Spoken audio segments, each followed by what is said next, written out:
equip us with the information that we need to support our Capitol Police and the men and women who work in these buildings. And with that, I yield back.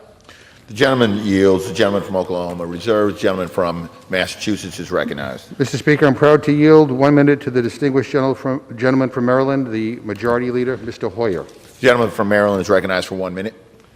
I thank the chairman of the Rules Committee for yielding. I congratulate him for his efforts and that of the Rules Committee in acting swiftly. I appreciate the remarks of Mr. Cole, for whom I have great respect, but I disagree with his sense of a lack of urgency in action.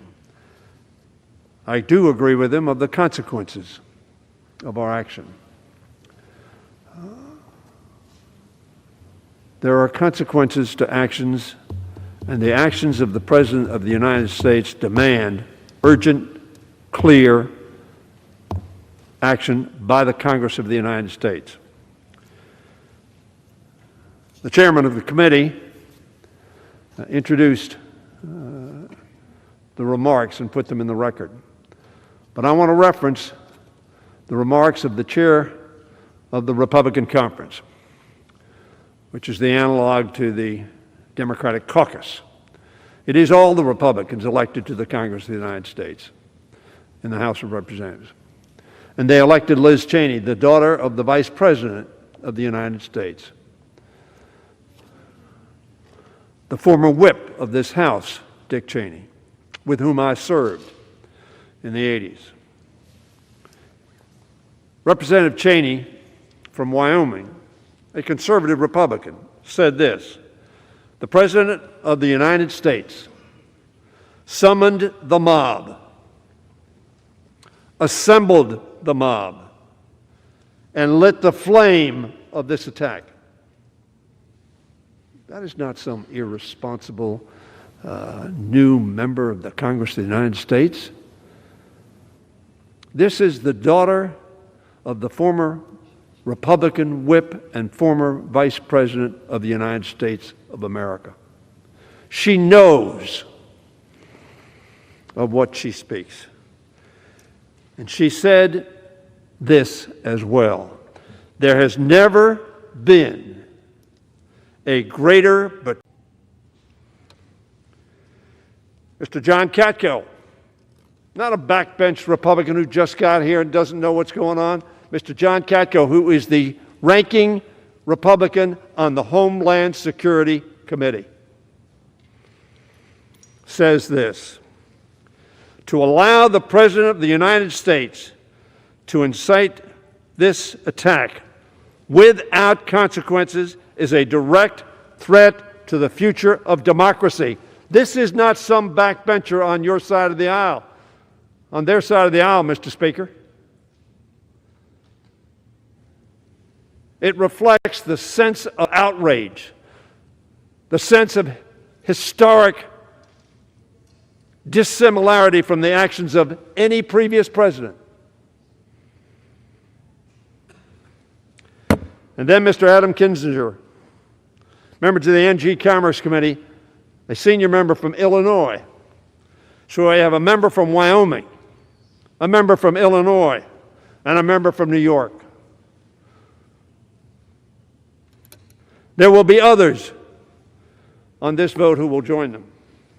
And Mr. Kinzinger said this: if these actions, he hasn't had any hearings, he doesn't need any long drawn out consideration. If these actions are not worthy of impeachment, then what is an impeachable offense? There is no doubt in my mind that the President of the United States broke his oath and incited this insurrection. I tell my friend, Mr. Speaker, a gentleman for whom I have great respect, he is my friend, and I say that honestly, not just as rhetoric, as we say on this floor, because there's some that I don't consider friends, whose values I do not share. That is not Mr. Cole. We have a difference. Liz Cheney, John Katko, Adam Kinzinger, and other Republicans whom I have talked to within the last 24 hours believe this action is required. Now, let me say, I see the gentleman from Ohio is on the floor. He likes to say that we Democrats were elected and the first thing we wanted to do was impeach this president. And he's shaking his head in agreement because, like the President of the United States, he denies the facts. Trump-like. Fake news. December 6, 2017, Mr. Green, whom I'm going to refer to, offered a motion because he saw the danger that confronted our country. And he filed a resolution of impeachment. And on December 6, 2017, we had a vote on that. And the majority of Democrats voted no. Actually, they voted yes to table, so that we did not proceed in 2017. The gentleman from Texas, Mr. Green, thought, however, the next year that there was still a danger to our country. Some of us shared that view, but we were not confident that the case could be made or that the transactions that had proceeded would lead to conviction. So on January 19th of 2018, we had a motion to table Mr. Green's resolution. And the majority of Democrats voted to table that resolution. What a rush to judgment. And then on July 17th, 2019, 9 days before the call to Ukraine to get the Ukrainian leader to act on the political behalf of the President of the United States and withheld money to defend the Ukrainian people from Russian involvement and offered that as a bribe.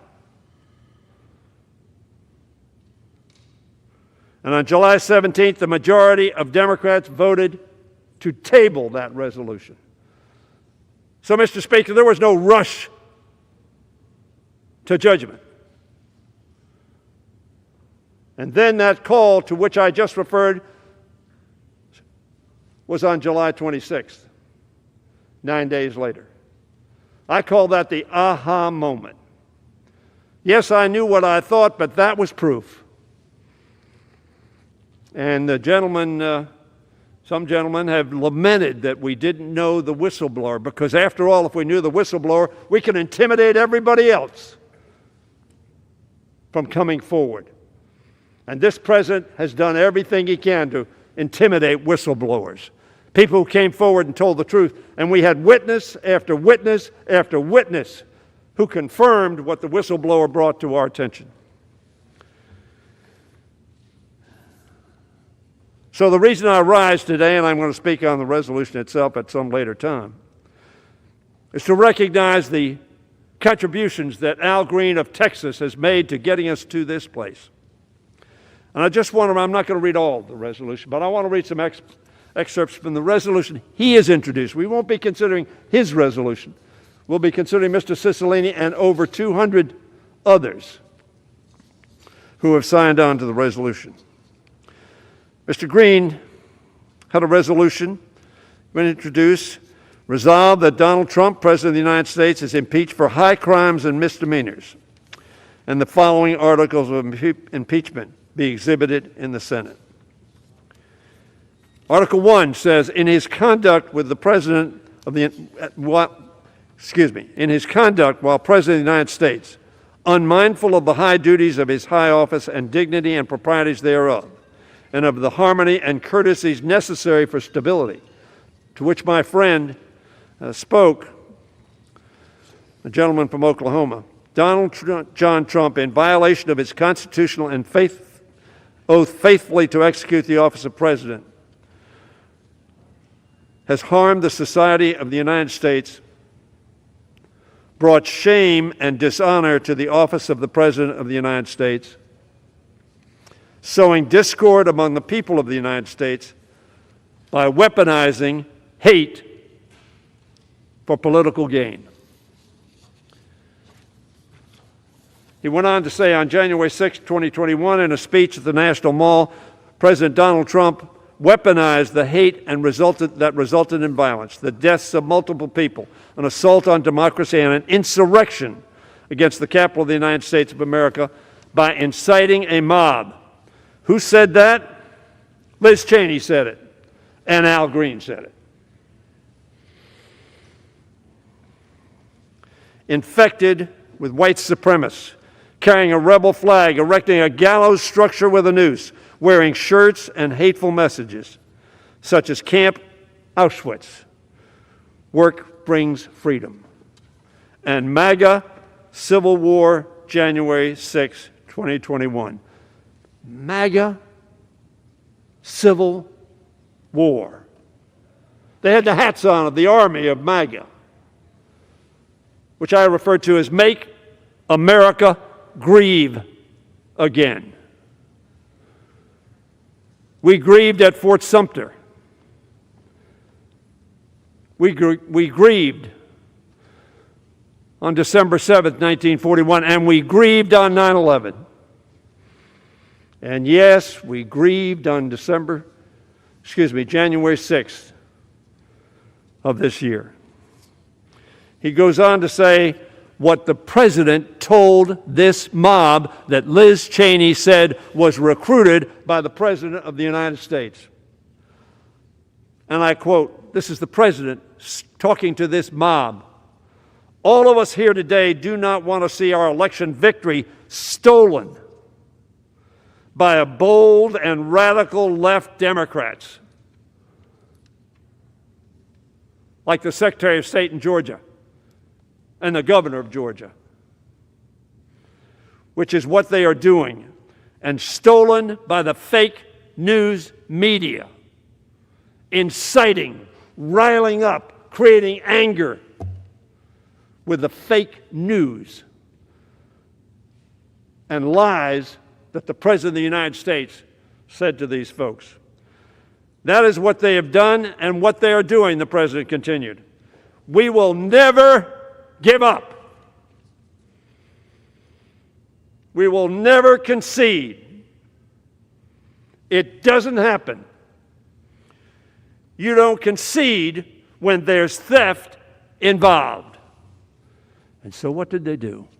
Incited by this president, as Liz Cheney said, as John Katko said, as Adam Kinzinger said, and frankly, what Secretary Chow acted upon, and what the Secretary of Homeland Security acted upon, and what so many others in the administration have acted upon. Disgusted, dismayed, and disheartened by what their president had done. They got out.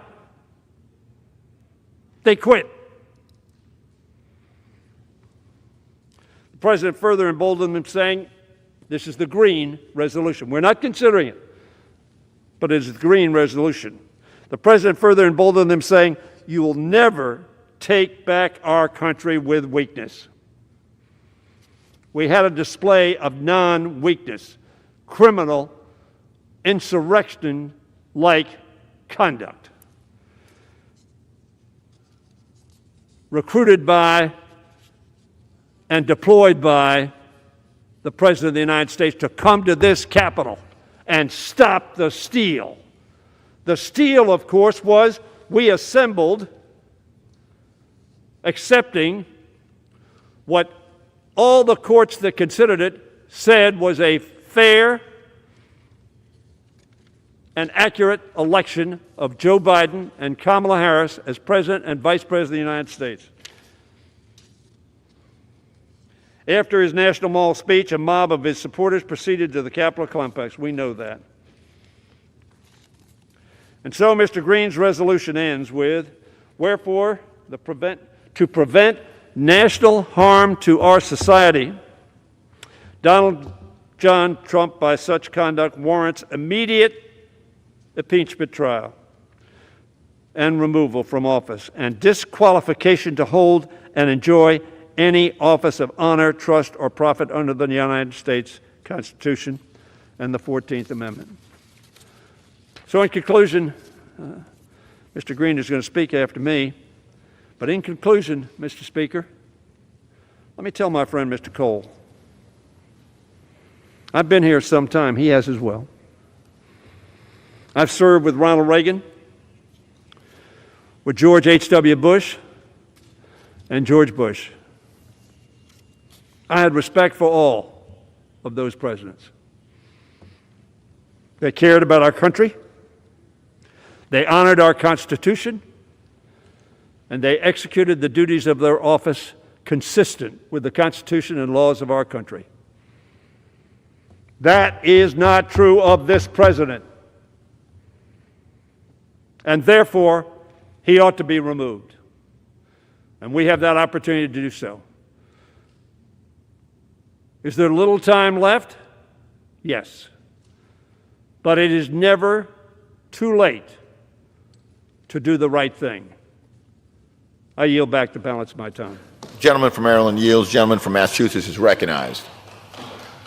Speaker, at this point, I'd like to yield 1 minute to the gentleman from Texas, my good friend, Mr. Green. Gentleman from Texas is recognized for 1 minute. Thank you, Mr. Speaker. I had tears to well in my eyes as I heard Mr. Hoyer, and I know that hearts are hurting. It's a very sad time in the history of our country. No one is celebrating. No one wants to see this occur. I was at the Rules Committee by way of Zoom. I was there for the entire hearing. Those members on the other side, this is something that they understand and they take seriously. Regardless as to what's said, I could sense that they're hurting too. So I just want to thank everyone for all that has happened and the appreciation that's been shown. And I want to say that the healing that we talk about, that has to begin. May I have just 30 seconds? I yield the gentleman 30 seconds. Gentleman has additional 30 seconds. Thank you. The healing, it has to start with some of these people who were there initially, who helped to lay this foundation, 110 people. I want to recognize Maxine Waters, Congresswoman. A lot of them were threatened. Their lives were disrupted. And if I may, with unanimous consent, I'd just like to insert their names in the record. Without objection. I thank you, and may God bless our country as we go forward. Gentleman from Texas yields. Gentleman from Massachusetts reserves. Gentleman from Oklahoma is recognized. Thank you, Mr. Speaker. Mr. Speaker, I yield 2 minutes to my good friend, distinguished Republican member, our leader of the Budget Committee, Mr. Smith of Missouri. Gentleman from Missouri is recognized for 2 minutes. Thank you, Mr. Speaker. If we defeat the previous question, we will amend the rule to immediately bring up the bill establishing a bipartisan national commission on the domestic terror attack of the United States Capitol. This has been a devastating week for our nation. Just last week, we stood right here in this very chamber while a violent mob laid siege to the seat of American democracy. It is vital we get the facts on what went wrong last week, why the security apparatus failed, and how we can ensure it never happens again. Less than 50 feet from where we stand in this room, a young lady lost her life through those doors. Through those doors. I was in this chamber when those gunshots rang. That is real stuff. That should never happen in the people's house. For the first time, can the House Democrats and the Speaker of the House put the people before politics. Please put the people before politics. At a time when our nation is more divided than ever before, let's put people before politics. President Trump will be leaving in 7 days. Let's try to heal this nation. Let's listen to the American people. This is the people's house. Let's operate for the people. This country is hurting. The people are hurting. Our colleagues are hurting. This is a reckless impeachment. This will only bring up the hate and fire more than ever before. Have a conscience. Put the people before politics. Gentleman's time's expired. Unify Gentleman from this Oklahoma country. is recognized. Gentleman from Oklahoma reserved. Gentleman from Massachusetts is recognized. Mr. Speaker, let me remind all of my colleagues that what happened on Wednesday would not have happened if it weren't for the occupant in the White House. And if we want to put the people first, we all ought to vote to impeach him and remove him from office as soon as possible. With that, I yield 1 minute to the gentlewoman from California, Ms. Brownlee. Gentlewoman from California is recognized for 1 minute. Mr. Speaker, today is a defining moment in our history. Congress was attacked by a mob directed by the President of the United States. It was a horrible, terrifying situation, but we all know deep in our hearts that it could have been much, much worse. We simply cannot let it stand. We cannot let it stand for the very soul of our democracy. We cannot let the President of the United States leave office without acting. We are the oldest constitutional republic in the world, and our Capitol is the sacred symbol of our great democracy. To my colleagues across the aisle, I appeal to your sense of service and duty to our nation and to the oath we all swore to uphold. Before we are Democrats and Republicans, we are Americans. Let us come together to fulfill our oath by voting for the resolution before us and by defending, preserving, and honoring our democracy. I yield back. The gentlewoman yields. Gentleman from Massachusetts reserves. Gentleman from Oklahoma is recognized. Thank you very much, Mr. Speaker. Mr. Speaker, I yield 2 minutes to one of our new members, distinguished gentlelady from South Carolina, Ms. Mace, and note that this is her first speech on the House floor. Gentlewoman from South Carolina is recognized for 2 minutes. Thank you, Mr. Speaker. And this is not the reason why I wanted to give my first speech in our chambers, in our hallowed halls. This is not what I wanted to do in my first week in office. But after the violent events of last week, watching and witnessing how heartbreaking this was, thank God I sent my kids home on Monday morning because I was worried about the rhetoric leading up to the events and to the rally on January 6th, the violence that could transpire. Not only were our lives in danger, but if my kids were here, their lives would have been in danger too, the two most precious people in my life. Mr. Speaker, the President of the United States, the U.S. House of Representatives has every right to impeach the President of the United States. But what we're doing today, rushing this impeachment in an hour or 2 hour long debate on the floor of this chamber, bypassing judiciary, poses great questions about the constitutionality of this process. I believe we need to hold the President accountable. I hold him accountable for the events that transpired, for the attack on our Capitol last Wednesday. I also believe that we need to hold accountable every single person, even members of Congress, if they contributed to the violence that transpired here.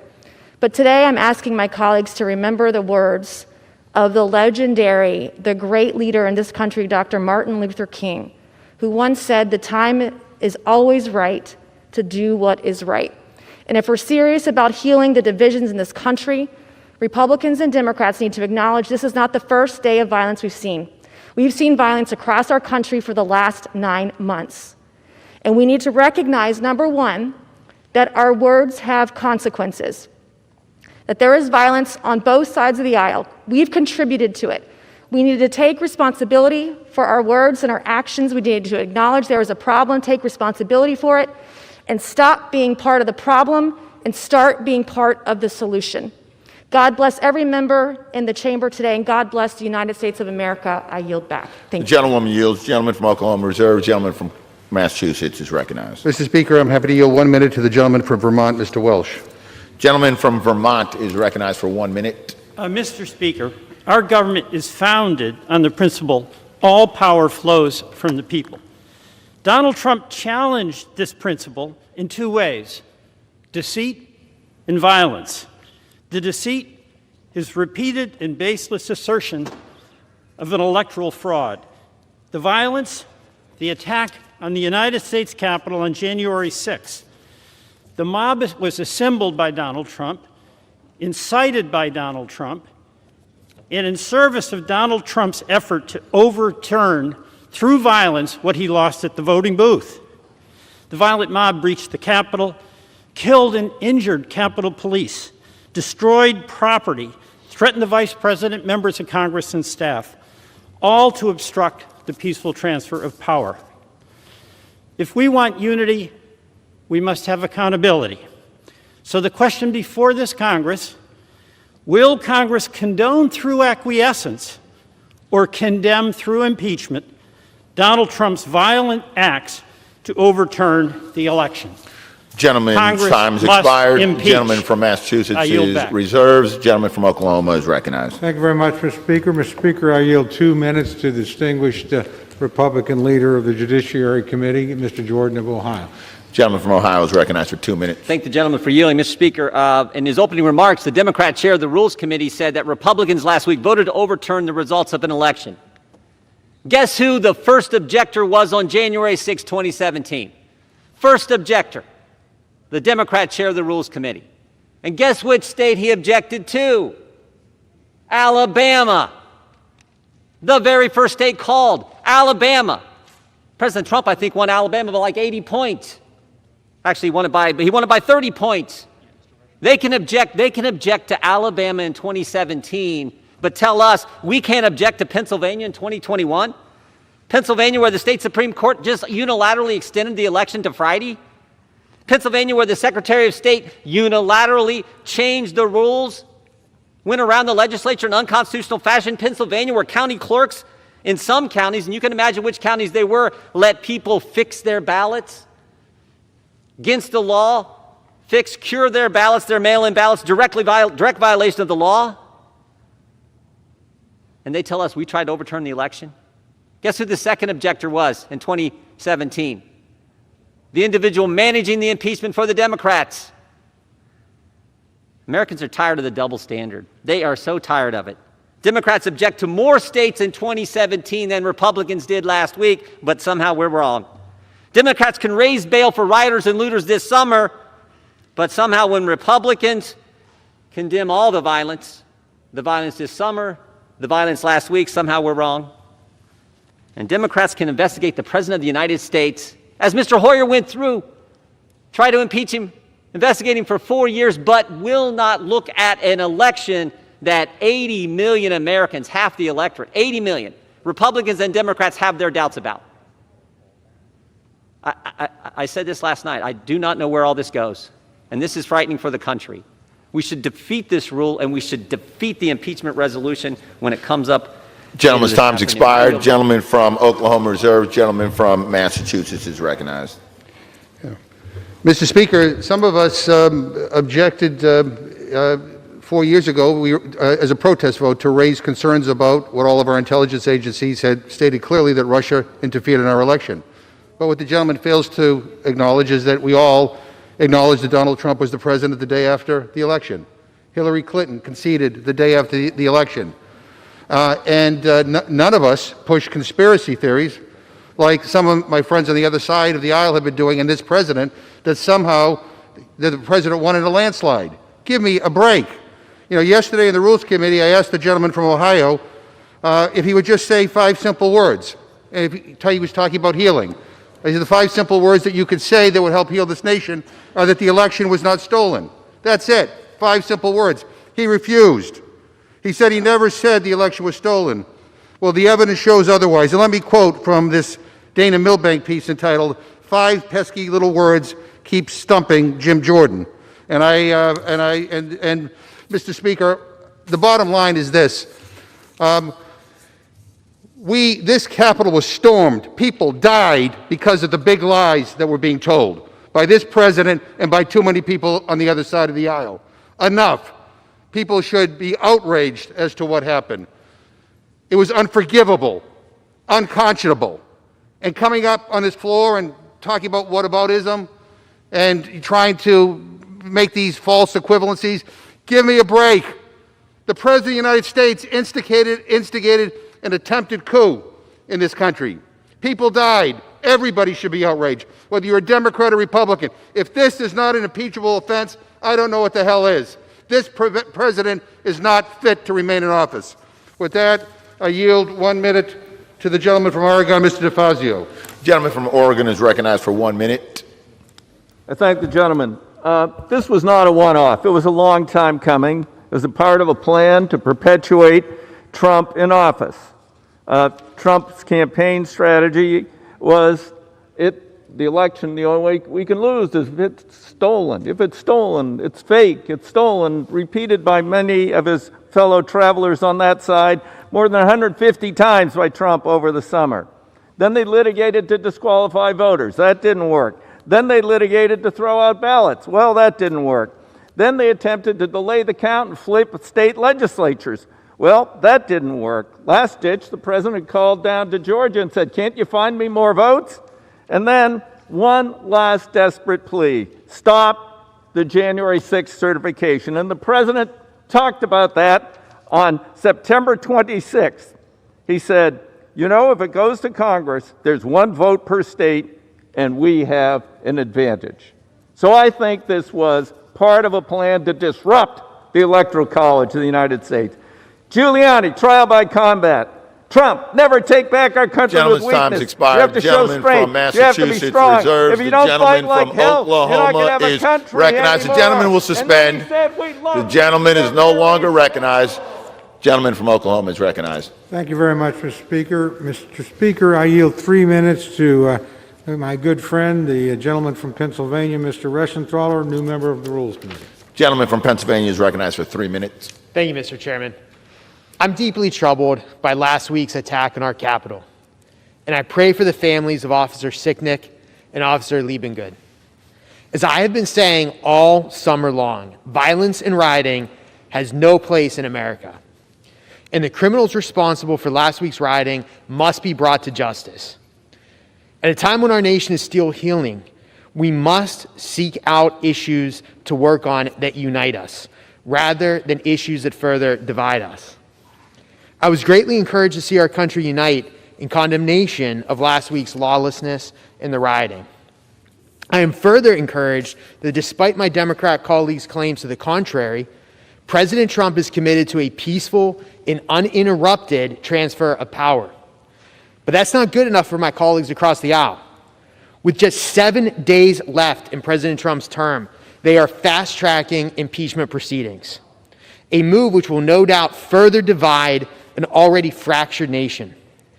Even House Democrats' last impeachment effort, which was rushed through in record time, at the very least that had expert input, depositions, hearings, and deliberation. This latest attempt at impeachment ignores all precedent and ignores all due process. And it cannot be voted on in the Senate before Joe Biden is sworn into office. I'm also very concerned by the charge against the president of quote-unquote incitement of insurrection. At his rally, President Trump urged attendees to quote-unquote peacefully and patriotically make your voices heard. There was no mention of violence, let alone calls to action. Look, I prosecuted terrorists in the Navy. I was a defense attorney in the Navy JAG Corps. I was a district judge. Just pull up the criminal statute. Look at the criminal code. President Trump's words would not even meet the definition of incitement under criminal statutes. The measure before us today sets a dangerous precedent whereby political parties can justify impeachment simply because they do not agree with the president. I would therefore urge my colleagues across the aisle to just take a step back, let cooler heads prevail, and consider how the actions we're taking here today will alter the course of history, will lower an already low bar of impeachment for all future presidencies. Thank you, and I yield back. Gentleman yields. Gentleman from Oklahoma reserved. Gentleman from Massachusetts is recognized. Mr. Speaker, when my friends talk about the president being committed to a peaceful transition, I just point to what happened on Wednesday when his words launched a violent attack against this Capitol, where 5 people lost their lives and many more were injured. So give me a break. Mr. Speaker, I yield 1 minute to the gentleman from Texas, Ms. Jackson-Lee. I thank you. Contrary to my good friend's words, the President of the United States is an insurrectionist. He led an insurrection against the United States of America. Prior to the January 6th attack by violent domestic terrorists, the President spoke to the crowd for 1 hour, and these were his words. These were his words, which is that we cannot take the nation back. We have to take the nation back with strength, and you must go and do that. Those were the paraphrase of his words. The President provoked these domestic terrorists with words, with actions, and conduct that portray and have contempt and hostility to the national value of equal justice under the law.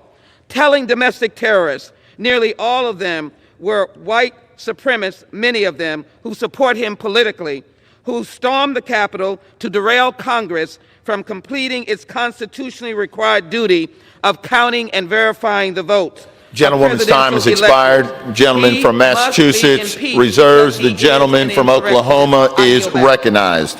Thank you, Mr. Speaker. Mr. Speaker, I yield 1 minute to my very good friend, the distinguished member of Georgia, Mr. Carter.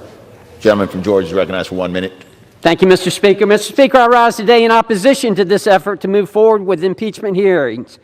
What happened on Wednesday, January 6th, was nothing short of pure anarchy. And those individuals who broke the law should be held accountable for their actions. They should be prosecuted to the highest extent of the law, and they should be put in jail. This was one of the saddest days of my life last Wednesday, Mr. Chairman.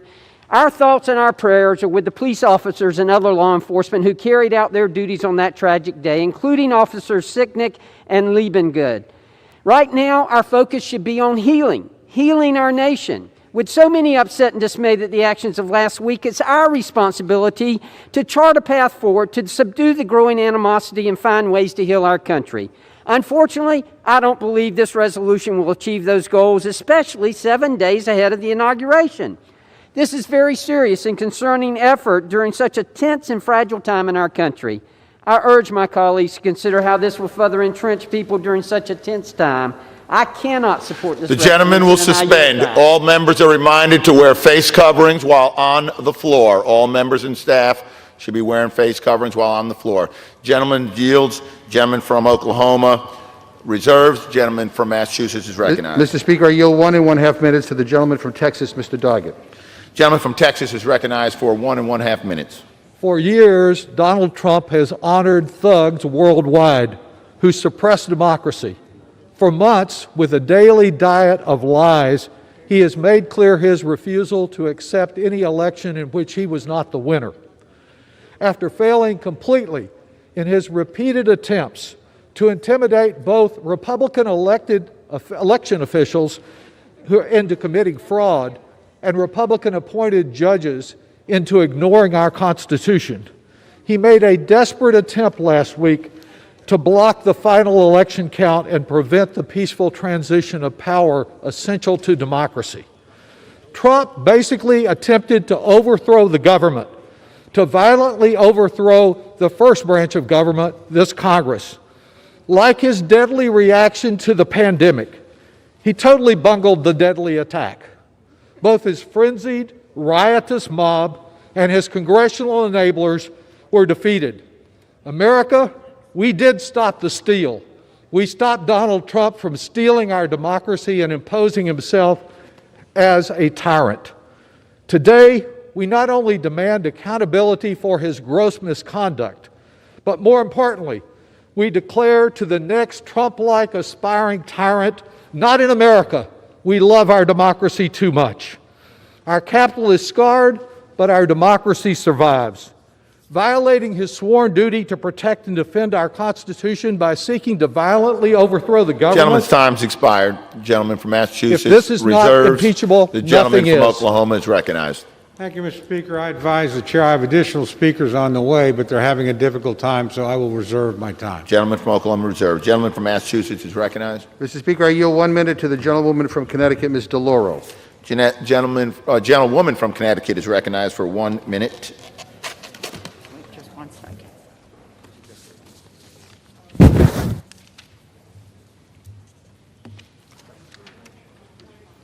On November 3rd, the American people voted overwhelmingly for Joe Biden and Kamala Harris to serve as President and Vice President of the United States. The country was about to enter a new era with great hope for change. And yet, with a decisive mandate and majority, the President used untruthful claims to end the completion of a constitutional process of collecting the electoral votes, making Joe Biden President of the United States. Not accepting the will of the American people, the President unleashed the most horrific violence that overwhelmed the security forces at this Capitol, which was overrun for the first time since 1812, putting the lives of so many at risk. Indeed, a day of infamy. This impeachment will be viewed as a transcendent vote where all will be judged. Vote to impeach the President of the United States, Donald J. Trump, and I yield back. Gentlewoman yields. Gentleman from Massachusetts reserved. Gentleman from Oklahoma is recognized. I continue to reserve, Mr. Speaker. Gentleman from Oklahoma reserved. From Massachusetts is recognized.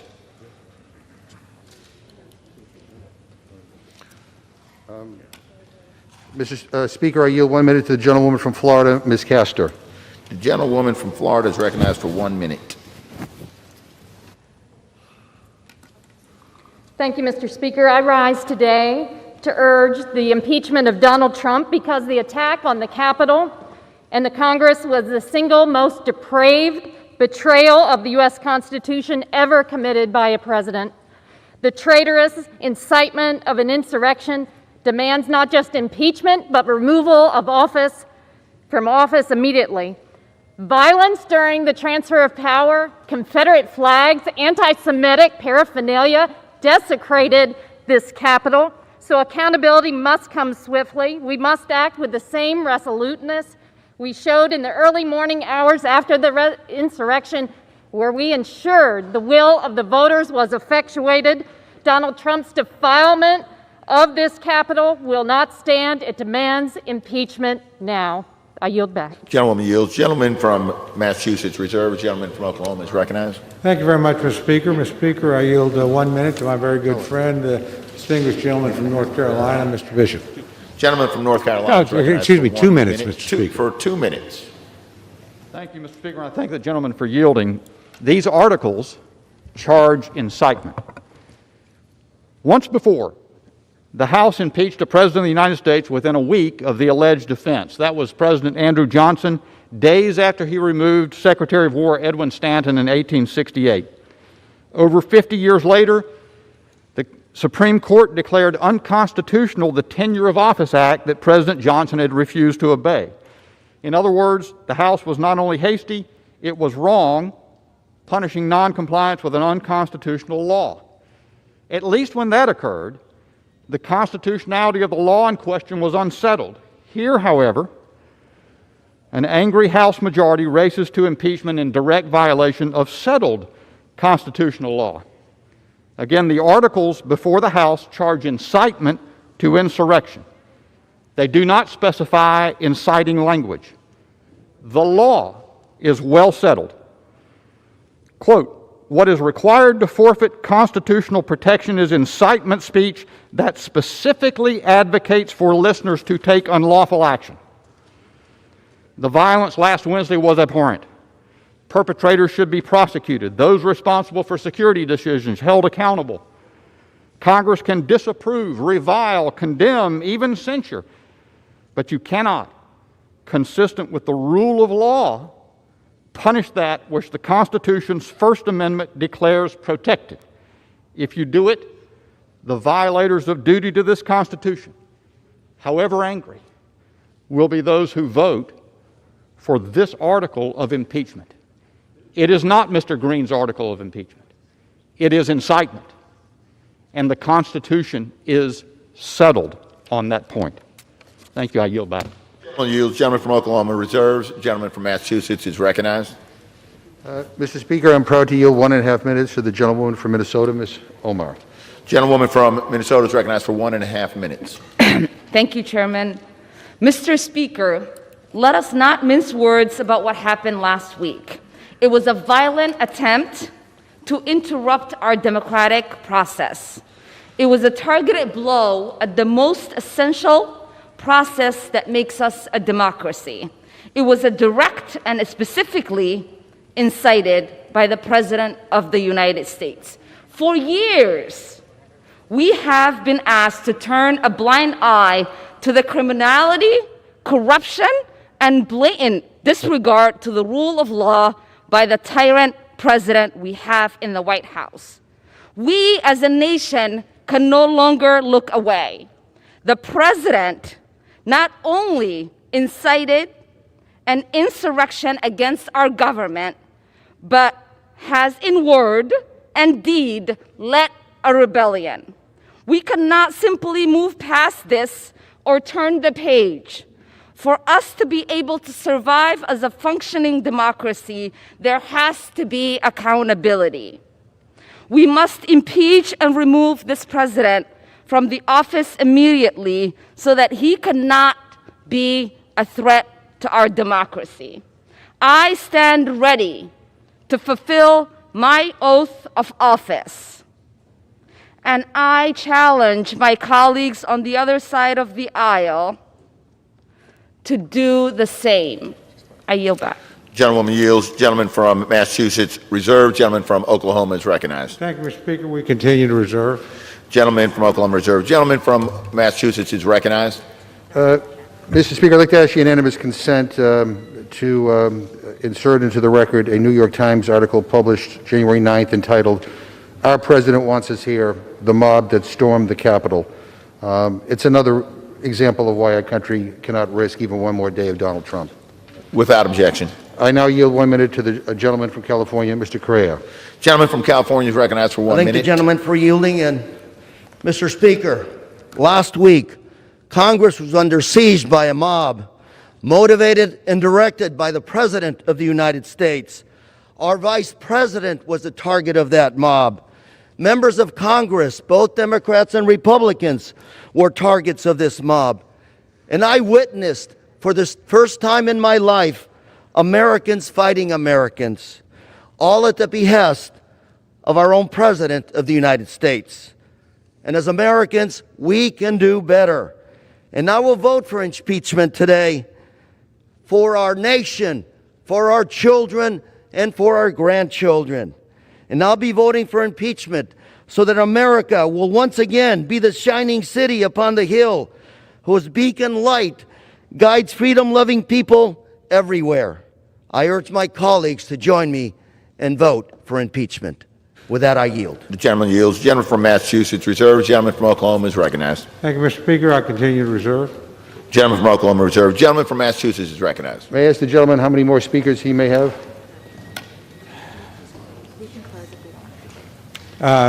Whenever the gentleman is prepared to close, we'll close. We were hopeful that one of our speakers could arrive, but difficult circumstances, they're just having a hard time getting here. I think we have exhausted all of our speakers, so I will yield to the gentleman. Is my friend prepared to close? Yes. Then I'll close, Mr. Gentleman from Oklahoma is recognized. Thank you very much, Mr. Speaker. Mr. Speaker, I yield myself the balance of my time. Speaker, I want to thank you for presiding over these difficult proceedings today. I want to thank my good friend, the distinguished chairman of the Rules Committee, and I want to thank everybody that came to the floor, had something to say at an important moment. And I think the debate, while spirited, reflected the civility and decency of the institution that we're all privileged to be part of. And I'm very proud to have been part of it, very proud of all the members and the manner in which they participated. I want again to thank the staff and thank those who kept us safe in the process, particularly the Capitol Police. Mr. Speaker, in closing, I oppose this rule and I oppose the majority's actions today. After the traumatic events of last week, the majority should be taking steps to unite us. Instead, they are only dividing us further. They are rushing to judgment, in my opinion, and bringing up impeachment after failing to follow any meaningful process whatsoever. No hearings have been held, no witnesses heard, no process or opportunity to respond was provided to the President. No members had an opportunity to review or amend this article before it came to the floor. This is hardly the way the House should undertake such a serious act. Mr. Speaker, there's still a way to unite the country. Let us look forward, not backward. Let us come together, not apart. Let us celebrate the peaceful transition of power to a new president rather than impeaching an old president. And let us affirm and reaffirm with one united voice that the House does not rush to judgment on the most consequential action we can take. We deserve better than that, Mr. Speaker, and the American people deserve better than that. Mr. Speaker, I urge my colleagues, as they reflect on this minute and we move into our next stage of debate, to remember that we're all privileged to represent a great and a good people who've gone through a horrifying and tragic time, and that we owe them the opportunity to reflect, and we owe them our best efforts to bring together. I know people on this floor feel very passionately about this subject with different points of view. I honor each one of those points of view, and I honor the people that voice them. And let's remember when we're through this that we're one people, that we have one purpose, that we're free through the grace of God and millions of brave Americans over centuries of time, and we will remain that way, and we will move forward together once we settle this debate.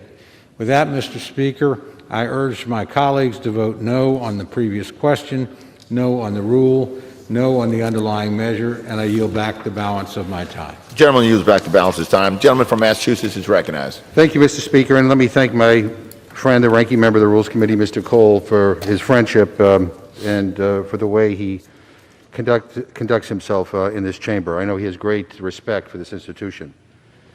Mr. Speaker, it is impossible for me to fully capture the reverence that I have for the United States Capitol. You know, I worked on these grounds starting back when I was a college intern working for Senator George McGovern back in 1977. No relation. Great last name. But since that time, I have done everything from working as a staffer for Congressman Joe Moakley of Massachusetts to being elected to the United States House of Representatives myself. But that internship will always be a high point of my life. Coming here for the first time, walking these hallowed halls, and seeing the glory of American democracy up close. The idea that someone would incite an out-of-control mob of homegrown fascists and domestic terrorists to desecrate the People's House fills me with a deep sadness for our country. The contempt that these people had for our democracy and our freedom fills me with horror. And what Donald Trump did, encouraging them, fills me with rage. Rage, not just on behalf of all of those serving here, but all of those who work in these halls. And I'm talking about the reporters, the cafeteria workers, the custodians, the clerks, the parliamentarians. I go on and on and on. And the staff, the Democratic staff, the Republican staff, the nonpartisan support staff, who were terrorized, some hiding under their desks and barricading in their offices. I was in the Speaker's chair the day this unfolded, and many of the people who are sitting up there now were present at that time. What a horrifying thing for anybody to have to experience. Now, some of my Republican friends have been trying to lecture us about unity here today. Unity, after they voted to overturn a free and fair election in the United States of America, but also preaching unity and not acknowledging that for 4 years, many of them gave oxygen to Donald Trump's conspiracy theories, to the big lies. They turned the other way in the face of racism and bigotry and how he embraced some of the most intolerant voices in this country. They just let it go. You know, I will remind everybody here that words have consequences. And ignoring words that are wrong also have consequences. You know, what happened would never have happened if everybody stood up in unity and called out the president when he was not telling the American people the truth, when he was pushing a big lie. We will never have unity without truth and also without accountability. This week in Congress, we saw the best of us and the worst of us. Some of my colleagues have shown that they will defend this president no matter what he does. There's nothing that he could do that would dissuade them from all-out support. But some are standing up and doing the right thing under tremendous pressure, and I am proud of that, and I honor them for their courage. This impeachment resolution outlines the truth of what Trump did. It is time that this Congress now holds him accountable for his words and for their devastating impact. Last week, we took an oath to protect this nation. As history calls on us today, I pray that we all have the moral clarity to uphold it here today. With that, Mr. Speaker, I yield back the balance of my time, and I move the previous question on the resolution. The question is on order in the previous question on the resolution. Those in favor say aye. Those opposed, no. No. In the opinion of the chair, the ayes have it. Mr. Speaker, on that, I would request the yeas and nays. Pursuant to Section 3S of House Resolution 8, the yeas and nays are ordered. Members will record their votes by electronic device.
Indiana. For what purpose does the gentleman from Indiana seek recognition? Mr. Speaker, as the member designated by Mr. Baird of Indiana pursuant to H-Res 8, I inform the House that Mr. Baird will vote no on Rep. McGovern motion to move the previous question on H-Res 41.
The gentleman from California seek recognition.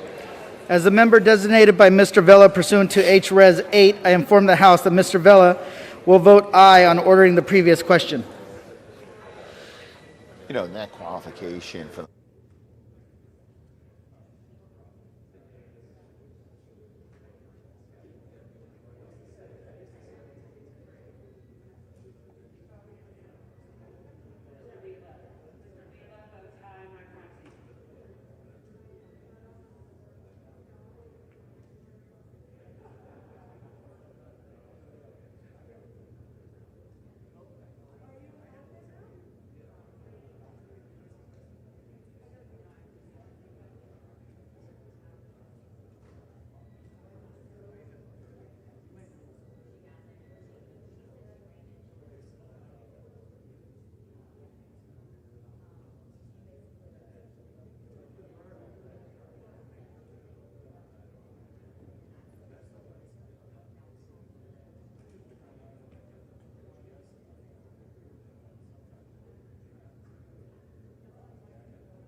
what purpose does the gentlewoman from Illinois seek recognition? As a member designated by Mr. Carson pursuant to H-Res 8, I inform the House that Mr. Carson will vote yes on ordering the previous question.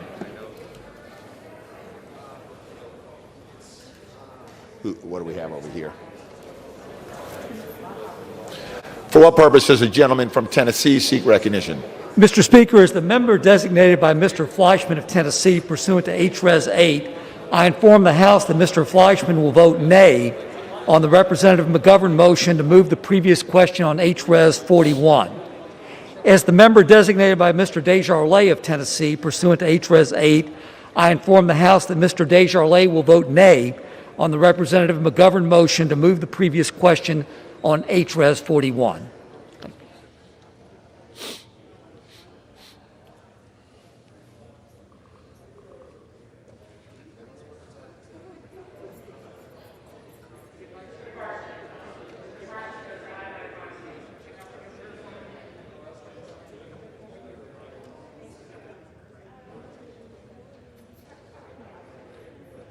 Kansas.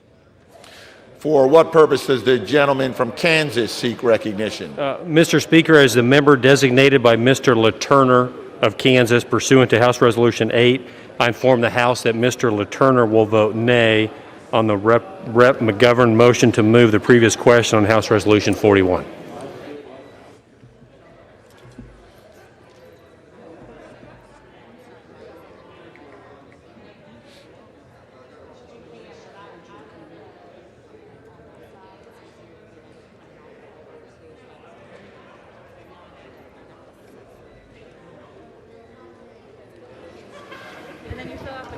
Okay.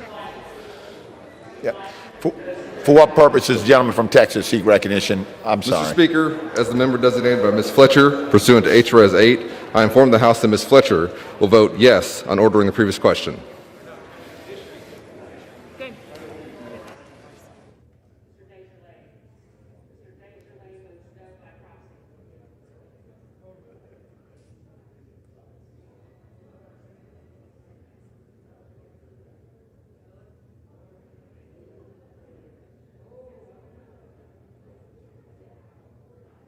Virginia.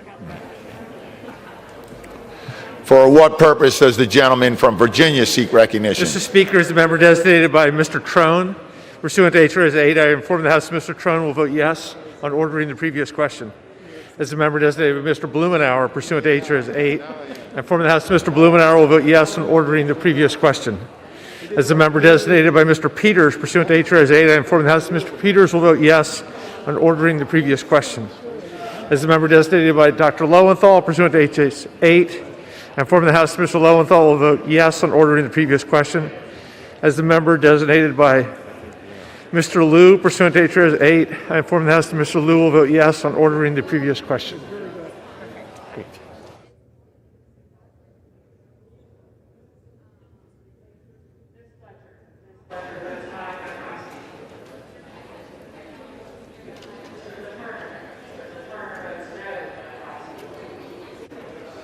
For what purpose does the gentleman from New York seek recognition? As the member designated by Chairwoman Eddie Bernice Johnson, pursuant to HRES 8, I inform the House that Chairwoman Johnson will vote yea on the previous question. As the member designated by Congressman Brendan Boyle, pursuant to HRES 8, I inform the House that Congressman Boyle will vote yea on the previous question.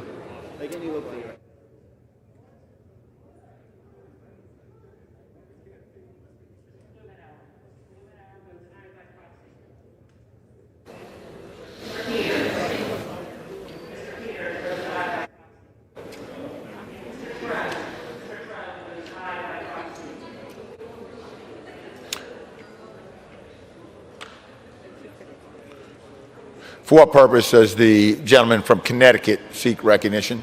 Thank you, Mr. Speaker. Mr. Speaker, as the member designated by Mr. Adam Smith of Washington State pursuant to House Resolution 8, I inform the House that Mr. Smith will vote yes on ordering the previous question.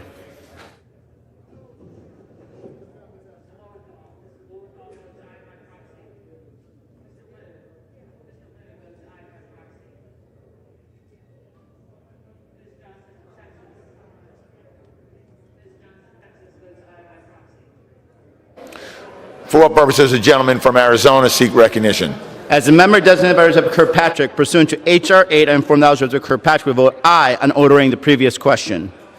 As a member designated by Representative Cardenas, pursuant to H.R. 8, I inform the House that Representative Cardenas will vote aye on ordering the previous question.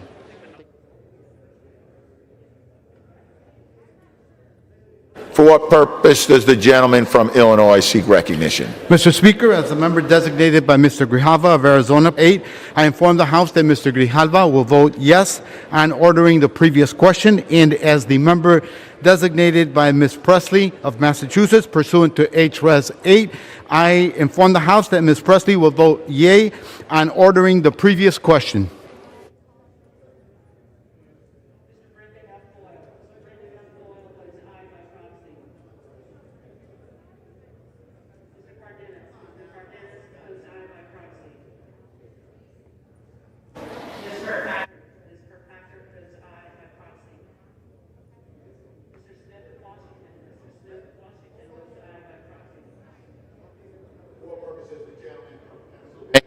recognition.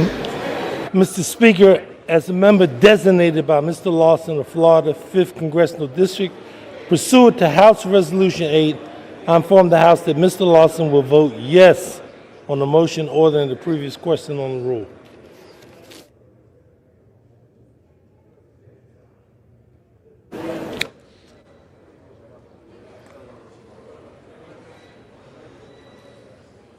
For what purpose does the gentleman from Washington seek recognition? Thank you, Mr. Speaker. As the member designated by Ms. Strickland of Washington pursuant to H-Res 8, I inform the House that Ms. Strickland will vote yes on ordering the previous question.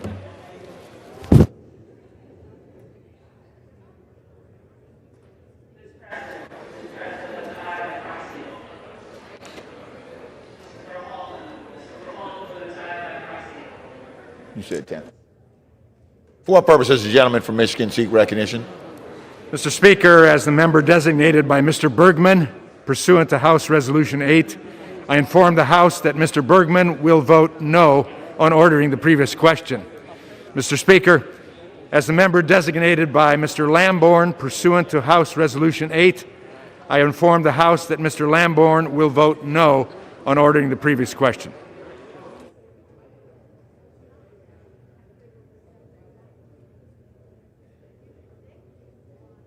For what purpose does the gentlewoman from New Jersey seek recognition? Mr. Speaker, as the member designated by Mr. Schneider pursuant to H-Res 8, I inform the House that Mr. Schneider will vote yes on ordering the previous question.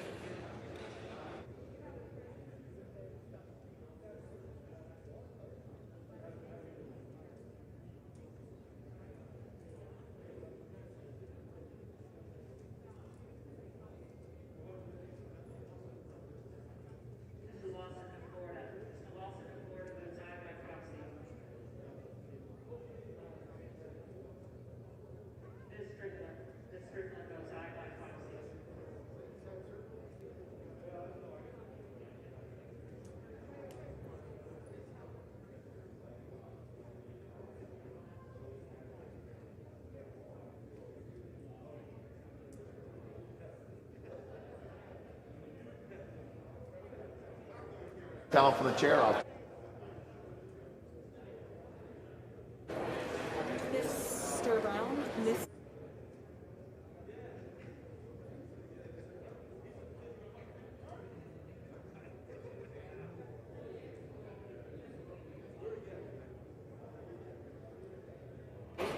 For what purpose does the gentlewoman from Maine seek recognition? Mr. Speaker, as the member designated by Ms. Custer of New Hampshire pursuant to H-Res 8, I will inform the House that Ms. Custer will vote yea on ordering the previous question.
For what purpose does the gentleman from Nebraska seek recognition?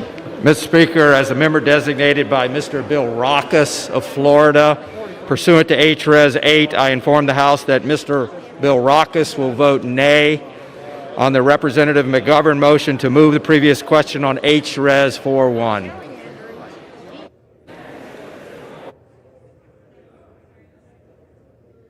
For what purpose does the gentlewoman from California seek recognition? Mr. Speaker, as a member designated by Mr. DeSaulnier pursuant to HRes 8, I inform the House that Mr. DeSaulnier will vote yes on ordering the previous question.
California seek recognition? Mr. Speaker, as member designated by Congressmember Napolitano, pursuant to House Resolution 8, I inform the House that Congressmember Napolitano will vote yes on ordering the previous question. And Mr. Speaker, as member designated by Congressmember Costa, pursuant to House Resolution 8, I inform the House that Congressmember Costa will also vote yes on the previous question.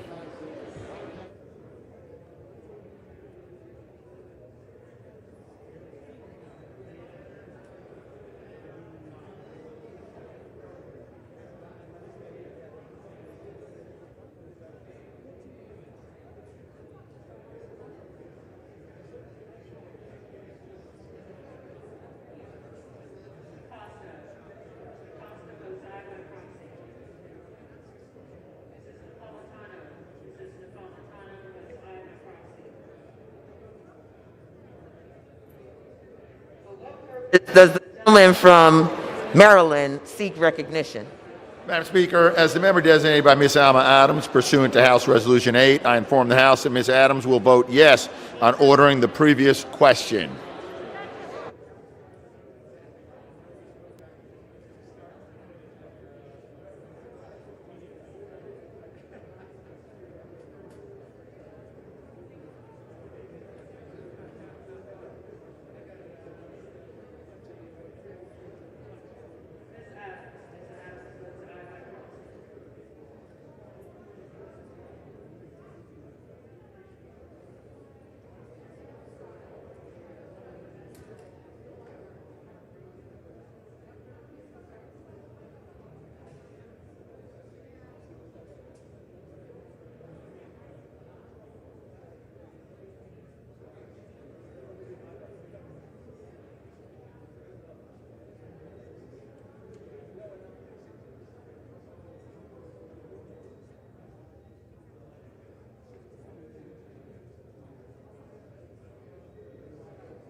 For what purpose?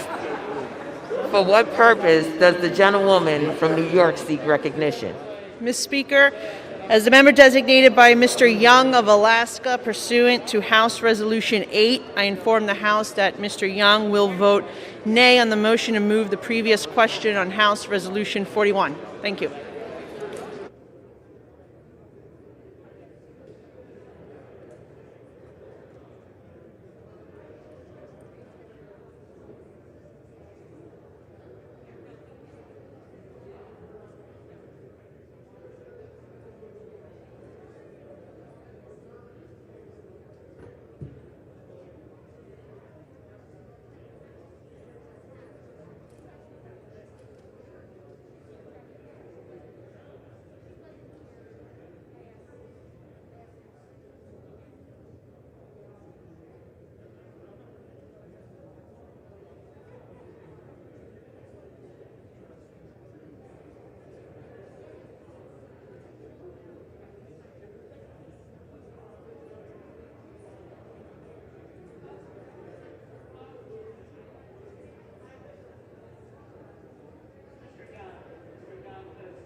Purpose does the gentlewoman from Michigan seek recognition? Madam Speaker, as the member designated by Ms. Lee of Nevada pursuant to H-Res 8, I will inform the House that Ms. Lee will vote yea on ordering the previous question. As the member designated by Mrs. Dingle pursuant to H-Res 8, I will inform the House that Mrs. Dingle will vote yea on ordering the previous question. As the member designated by Ms. Axney pursuant to H-Res 8, I inform the House that Ms. Axney will vote yea on ordering the previous question. As the member designated by Ms. Capter pursuant to H-Res 8, I will inform the House that Ms. Capter will vote yea on ordering the previous question.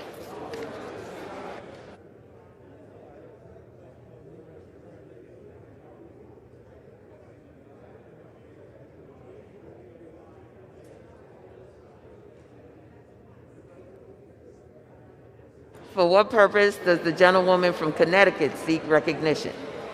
As the member designated by Ms. Wilson pursuant to H-Res 8, I inform the House that Ms. Wilson will vote yes on ordering the previous question.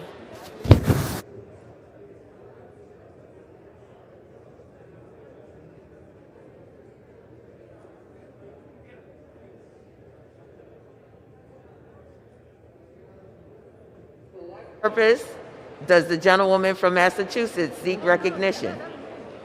As the member designated by Ms. Frankel pursuant to H-Res 8, I inform the House that Ms. Frankel will vote yes on ordering the previous question.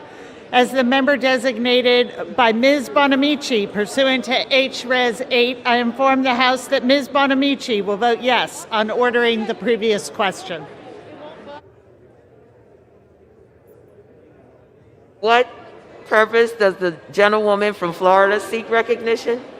Madam Speaker, as the member designated by Mr. Buchanan of the state of Florida pursuant to H-Res 8, I inform the House that Mr. Buchanan will vote nay on the Rep. McGovern motion to move the previous question on H-Res 41.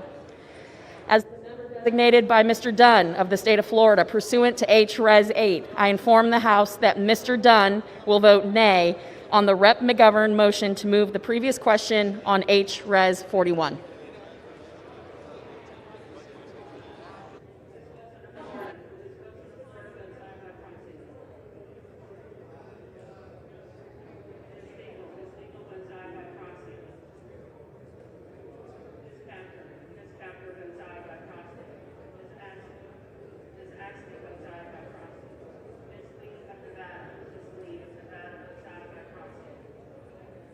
For what purpose does the gentlewoman from Virginia seek recognition? Thank you, Madam Speaker. As the member designated by Mr. McEachin pursuant to H-Res 8, I inform the House that Mr. McEachin will vote yes on ordering the previous question. And as the member designated by Ms. Porter pursuant to H-Res 8, I inform the House that Ms. Porter will vote yes on ordering the previous question.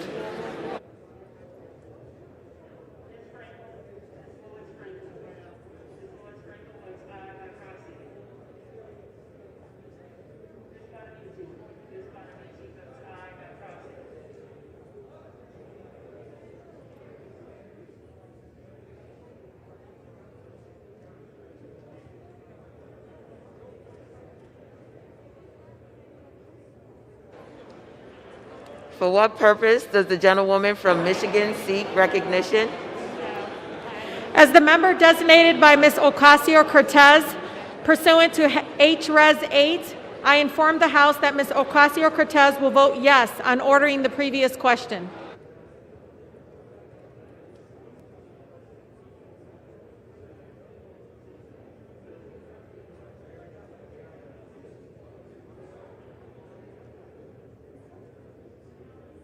Purpose does the gentleman from New Jersey seek recognition? Madam Speaker, as the member designated by Ms. Bonnie Watson Coleman pursuant to H-Res 8, I inform the House that Ms. Bonnie Watson Coleman will vote yes on ordering the previous question. And as the member designated by Mr. Bill Pascrell pursuant to H-Res 8, I inform the House that Mr. Pascrell will vote yes on ordering the previous question. And as the member designated by Mr. Albio Series pursuant to H-Res 8, I inform the House that Mr. Series will vote yes on ordering the previous question. And finally, Madam Speaker, as the member designated by Mr. Paul Tonko pursuant to H-Res 8, I inform the House that Mr. Tonko will vote yes on ordering the previous question.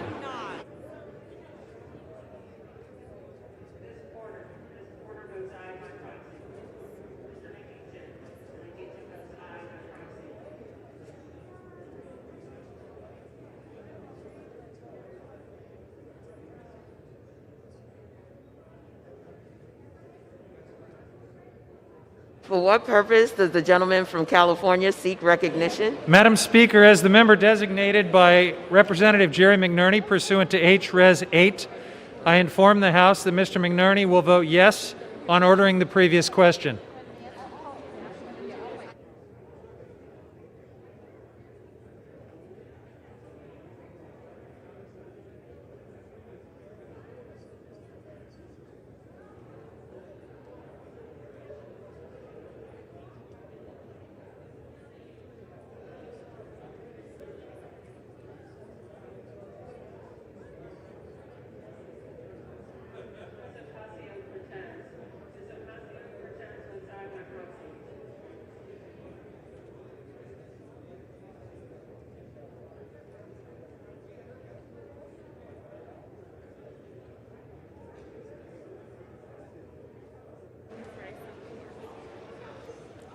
For what purpose does the gentlewoman from New York seek recognition?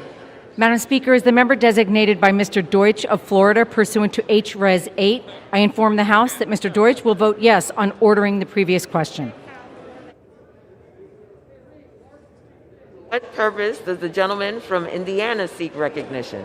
Madam Speaker, as the member designated for Ms. Walorski pursuant to H-Res 8, I inform the House that Ms. Walorski will vote nay on the motion to move the previous question on H-Res 41.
For what purpose does the gentleman from Virginia seek recognition? Madam Speaker, as the member designated by Ms. Titus of Nevada, pursuant to H-Res 8, I inform the House that Ms. Titus will vote yes on ordering the previous question.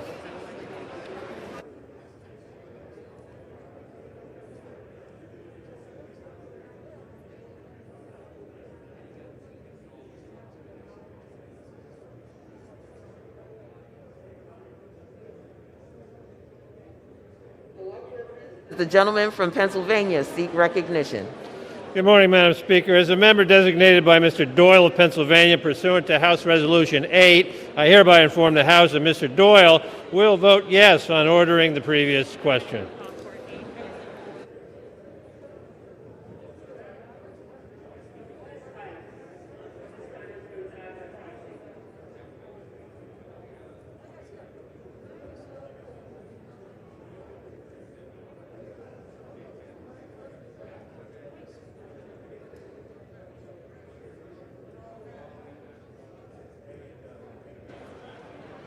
For what purpose does the gentlewoman from Florida seek recognition? Madam Speaker, as the member designated by Mr. Payne of New Jersey pursuant to H-Res 8, I inform the House that Mr. Payne will vote yea on ordering the previous question. And Madam Speaker, as the member designated by Mr. Hastings of Florida pursuant to H-Res 8, I inform the House that Mr. Hastings will also vote yea on ordering the previous question.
For what purpose? Oh, we are?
Purpose does the gentleman from Maryland seek recognition? As the member designated by Ms. Jayapal pursuant to House Resolution 8, I rise to announce that Ms. Jayapal will vote aye on ordering the previous question. I forgot we were doing proxy voting.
On this vote, the yeas are 221, the nays are 205. The previous question is ordered. The question is on the adoption of the resolution. Those in favor say aye. Those opposed say no. In the opinion of the chair, the yeas have it. Gentleman from Oklahoma. Madam Speaker, on that I would request the yeas and nays.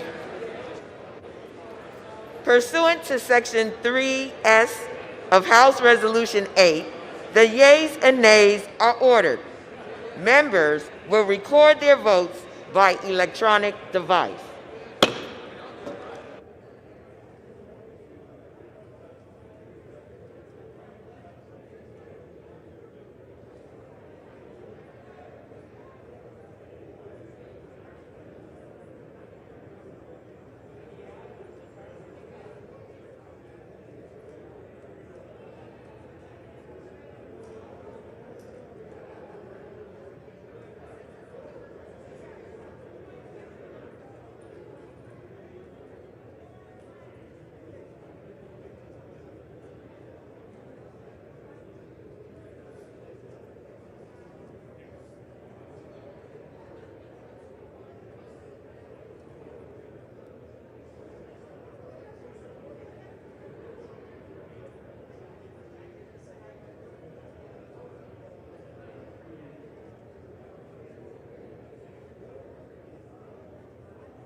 For what purpose does the gentleman from Pennsylvania seek recognition? Thank you, Madam Speaker. As a member designated by Mr. Doyle of Pennsylvania, pursuant to House Resolution 8, I hereby inform the House that Mr. Doyle will vote yes on House Resolution 41. For what purpose does the gentleman from Michigan seek recognition? Madam Speaker, as the member designated by Mr. Bergman, pursuant to House Resolution 8, I inform the House that Mr. Bergman will vote no on the rule H-Res 41. Madam Speaker, as the member designated by Mr. Lamborn, pursuant to House Resolution 8, I inform the House that Mr. Lamborn will vote no on the rule H-Res 41.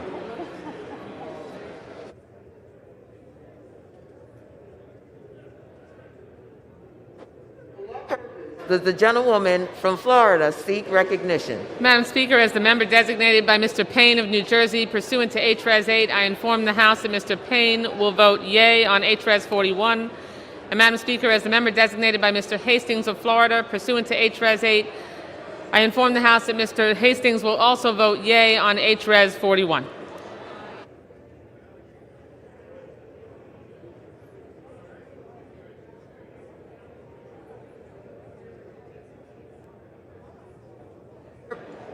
For what purpose does the gentleman from Massachusetts seek recognition?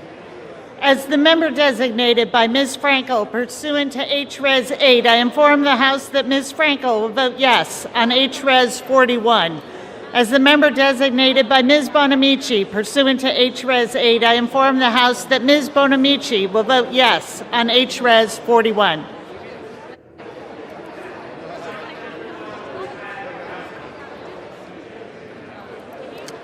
For what purpose does the gentleman from California seek recognition?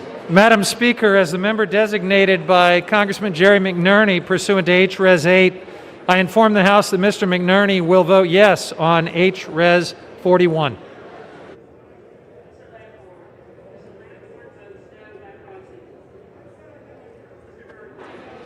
The gentleman from Illinois seek recognition. Madam Speaker, as the member designated by Ms. Presley of Massachusetts pursuant to House Res 8, I inform the House that Ms. Presley will vote yea on House Resolution 41.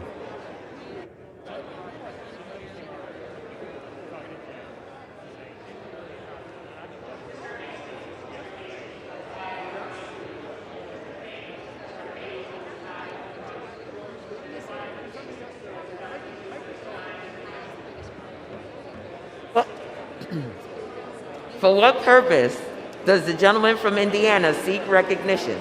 Madam Speaker, as a member designated by Ms. Walorski pursuant to H-Res 8, I inform the House that Ms. Walorski will vote nay on H-Res 41.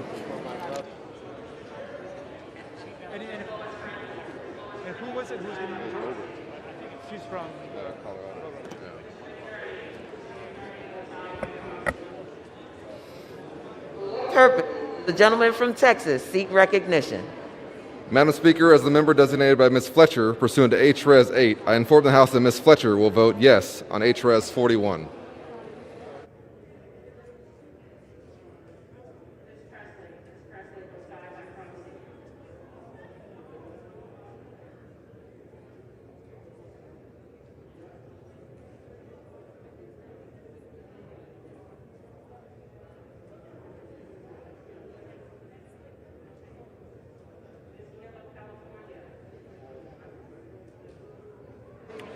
For what purpose does the gentlewoman from New York seek recognition? Madam Speaker, as the member designated by Mr. Young of Alaska pursuant to House Resolution 8, I inform the House that Mr. Young will vote nay on the rule of House Resolution 24. Thank you.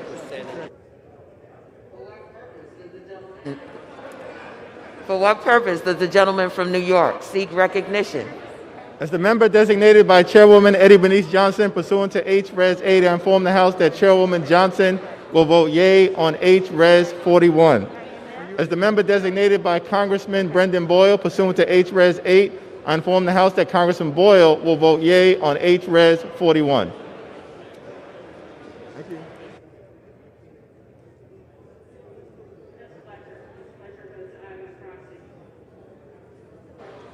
For what purpose does the gentleman from Maryland seek recognition? As the member designated by Ms. Jayapal pursuant to House Resolution 8, I inform the House that Ms. Jayapal votes aye on H-Res 41.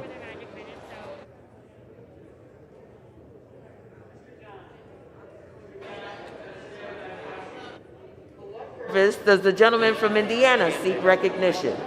Madam Speaker, as the member designated by Mr. Baird of Indiana pursuant to H-Res 8, I inform the House that Mr. Baird will vote no on H-Res 41.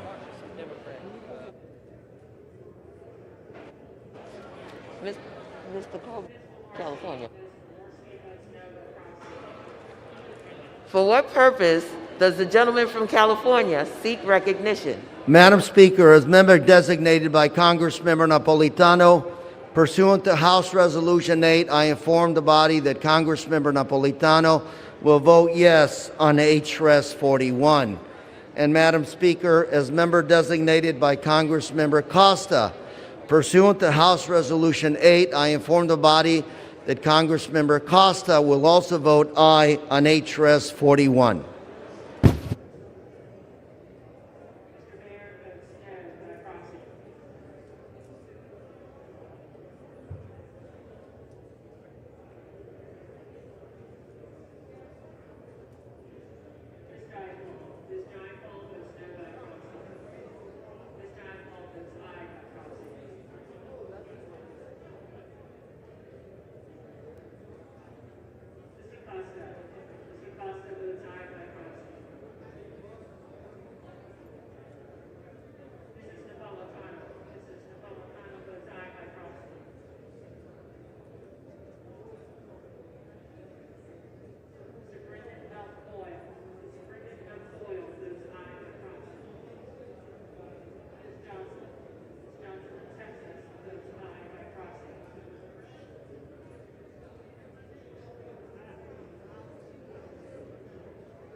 For what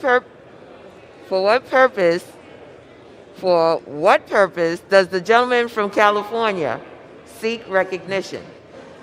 As the member designated by Mr. Villa pursuant to H-Res 8, I inform the House that Mr. Villa will vote aye on H-Res 41.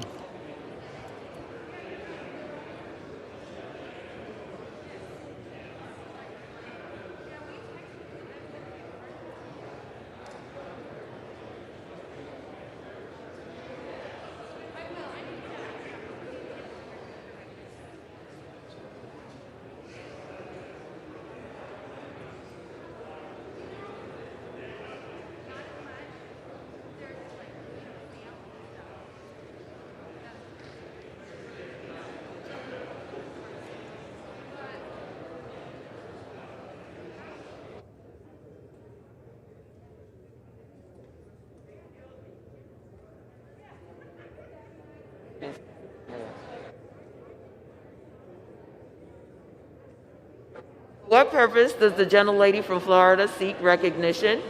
Thank you, Madam Speaker.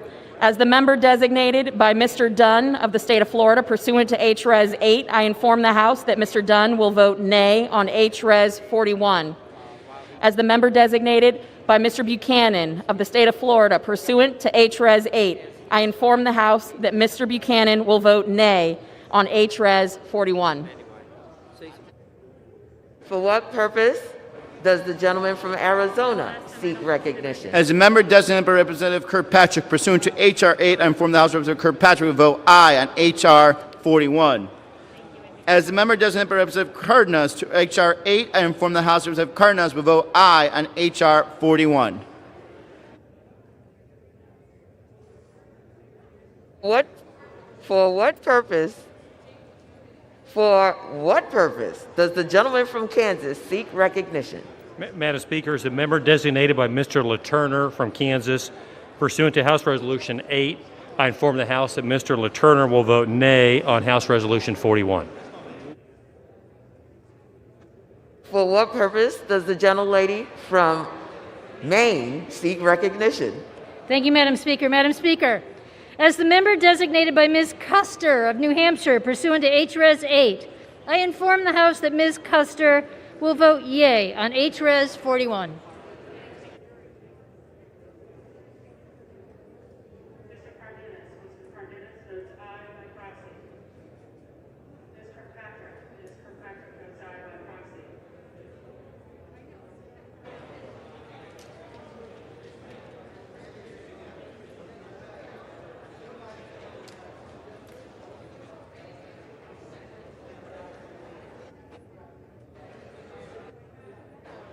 For what purpose does the gentleman from Virginia seek Madam Speaker, as the member designated by Ms. Titus of Nevada, pursuant to H-Res 8, I inform the House that Ms. Titus will vote yes on H-Res 41.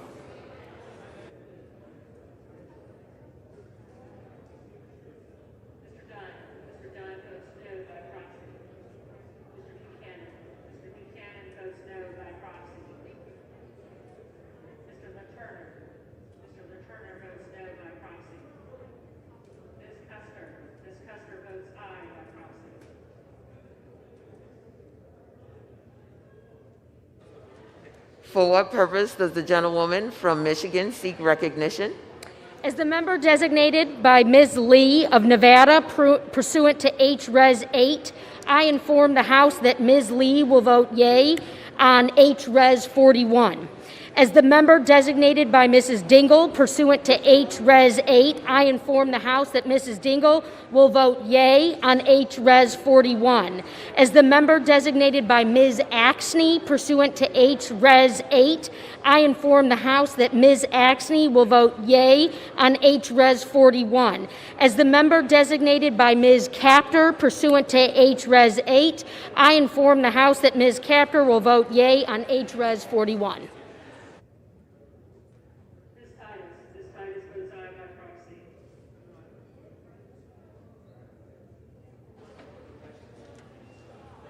For what purpose does the gentleman from Connecticut seek recognition?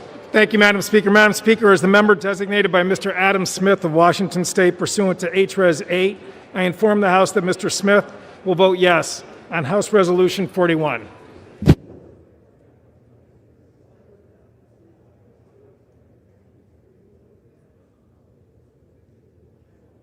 For what purpose does the gentleman from Tennessee seek recognition? Madam Speaker, as the member designated by Mr. Fleischman of Tennessee pursuant to H-Res 8, I inform the House that Mr. Fleischman will vote nay on H-Res 41. As the member designated by Mr. Desjardins of Tennessee pursuant to H-Res 8, I inform the House that Mr. Desjardins will vote nay on H-Res 41. For what purpose does the gentleman from New Jersey seek recognition? Madam Speaker, as the member designated by Ms. Bonnie Watson Coleman pursuant to H-Res 8, I inform the House that Ms. Watson Coleman will vote yes on H-Res 41. And as the member designated by Mr. Albio Series pursuant to H-Res 8, I inform the House that Mr. Series will vote yes on H-Res 41. As the member designated by Mr. Bill Pascrell pursuant to H-Res 8, I inform the House that Mr. Pascrell will vote yes on H-Res 41. And finally, Madam Speaker, as the member designated by Mr. Paul Tonko pursuant to H-Res 8, I inform the House that Mr. Tonko will vote yes on H-Res 41.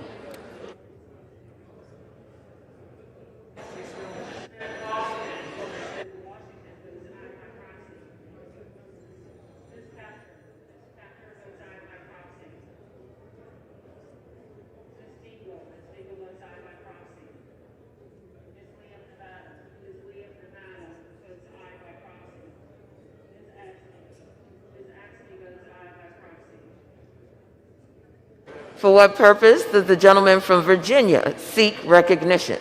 Madam Speaker, as the member designated by Mr. Blumenauer pursuant to H.R.S. 8, I inform the House that Mr. Blumenauer will vote yes on H.R.S. 41. As the member designated by Mr. Liu pursuant to H.R.S. 8, I inform the House that Mr. Liu will vote yes on H.R.S. 41. As the member designated by Mr. Lowenthal pursuant to H.R.S. 8, I inform the House that Mr. Lowenthal will vote yes on H.R.S. 41.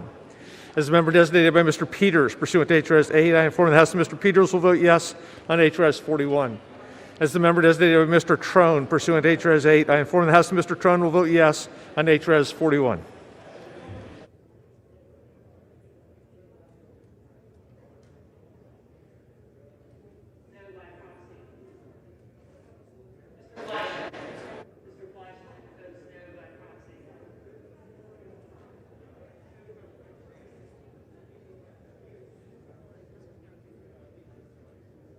For what purpose does the gentlewoman from California seek recognition?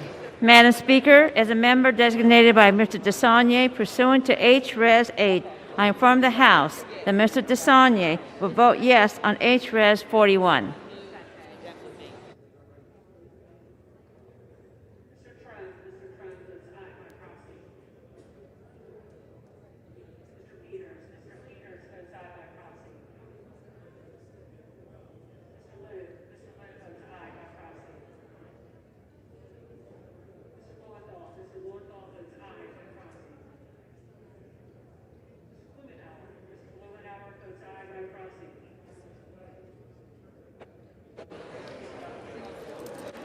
For what purpose does the gentleman from Pennsylvania seek recognition?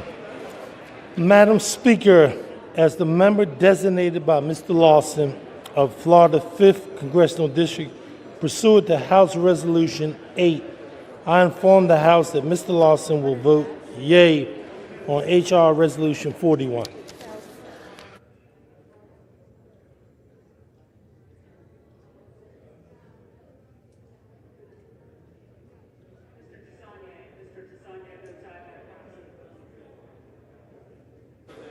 For what purpose does the gentlewoman from New Jersey seek recognition? Madam Speaker, as the member designated by Mr. Schneider pursuant to H-Res 8, I inform the House that Mr. Schneider will vote yes on H-Res 41.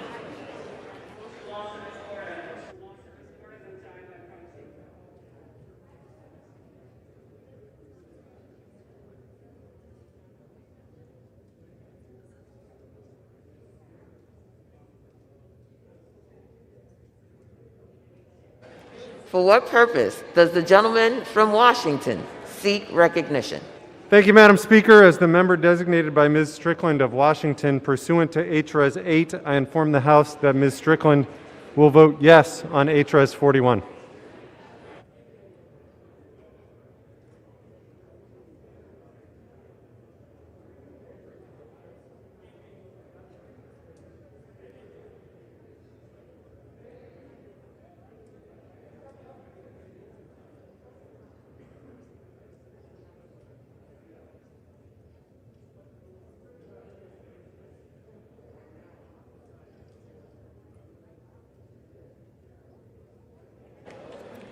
For what purpose does the gentlewoman from New York seek recognition? Madam Speaker, as the member designated by Mr. Deutsch of Florida pursuant to H-Res 8, I inform the House that Mr. Deutsch will vote yes on H-Res 41.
For what purpose?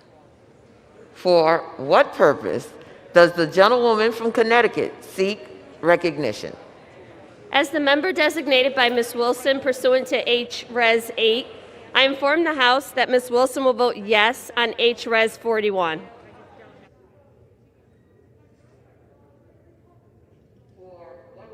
Does the gentleman from Nebraska seek recognition? Madam Speaker, as the member designated by Mr. Bill Rackus of Florida, pursuant to H-Res 8, I inform the House that Mr. Bill Rackus will vote nay on H-Res 41.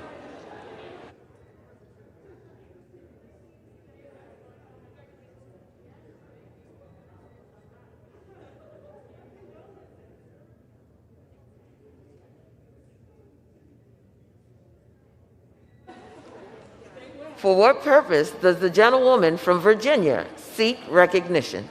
Thank you, Madam Speaker. As the member designated by Mr. McEachin pursuant to H-Res 8, I inform the House that Mr. McEachin will vote yes on H-Res 41. And as the member designated by Ms. Porter pursuant to H-Res 8, I inform the House that Ms. Porter will vote yes on H-Res 41.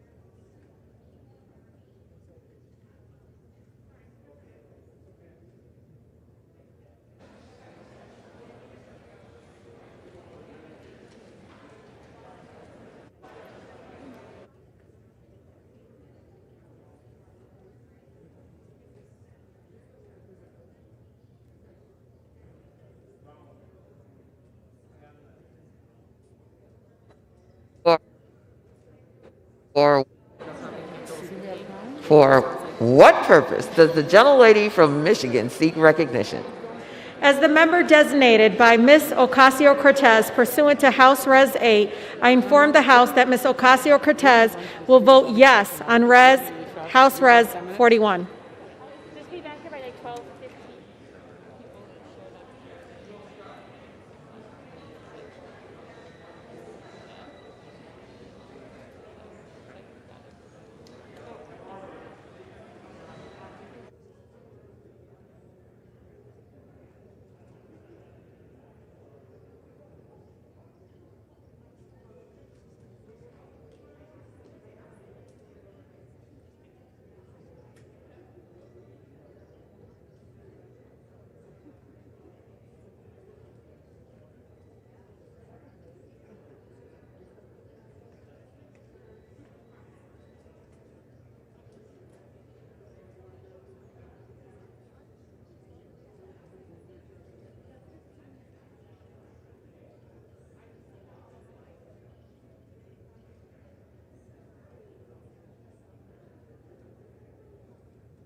For what purpose does the gentlewoman from Illinois seek recognition? As the member designated by Mr. Carson pursuant to H-Res 8, I inform the House that Mr. Carson will vote yes on H-Res 41.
For what purpose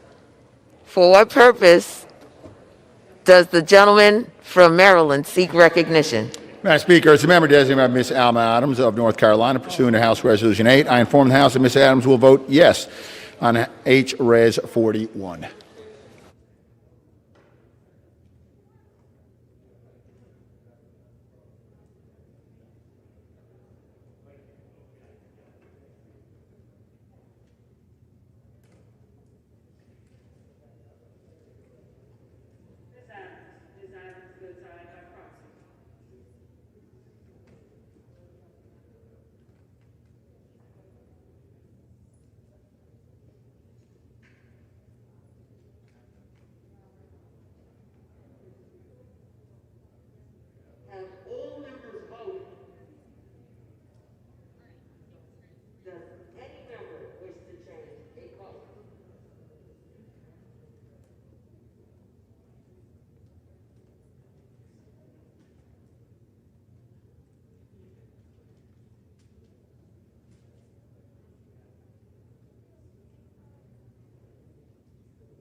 The yeas are 221, the nays are 203.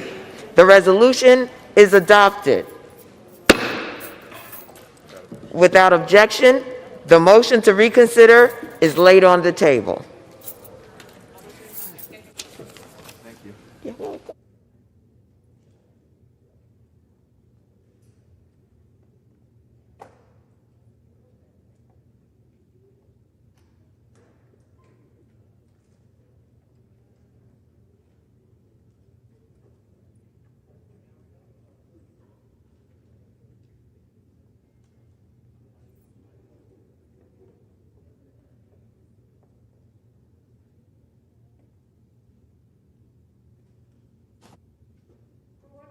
Does the gentleman from New York, Mr. Nadler, seek recognition? Madam Speaker, pursuant to House Resolution 41, I call up House Resolution 24 and ask for its immediate consideration in the House.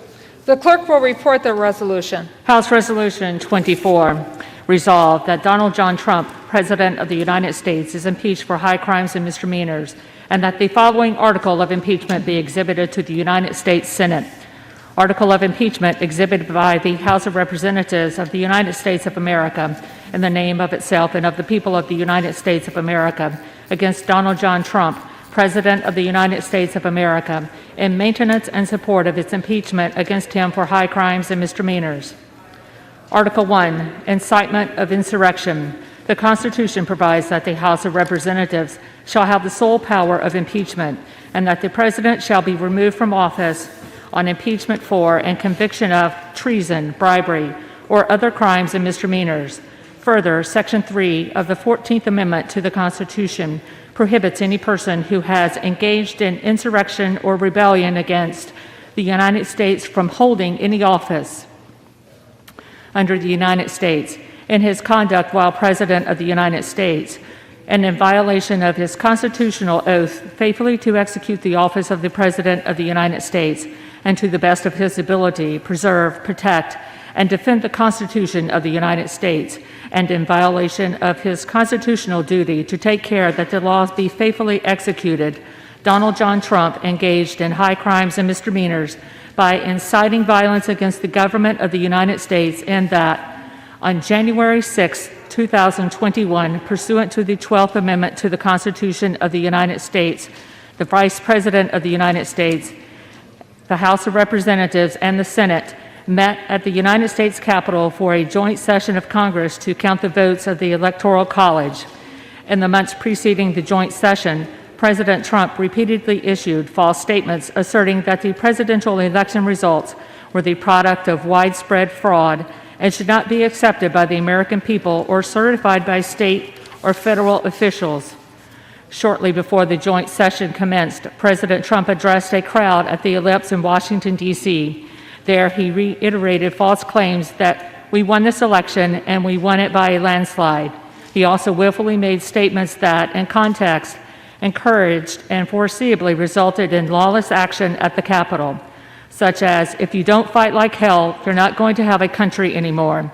Thus incited by President Trump, members of the crowd he had addressed, in an attempt to, among other objectives, interfere with the joint session's solemn constitutional duty to certify the results of the 2020 presidential election, unlawfully breached and vandalized the Capitol, injured and killed law enforcement personnel, menaced members of Congress, the Vice President, and congressional personnel, and engaged in other violent, deadly, destructive, and seditious acts.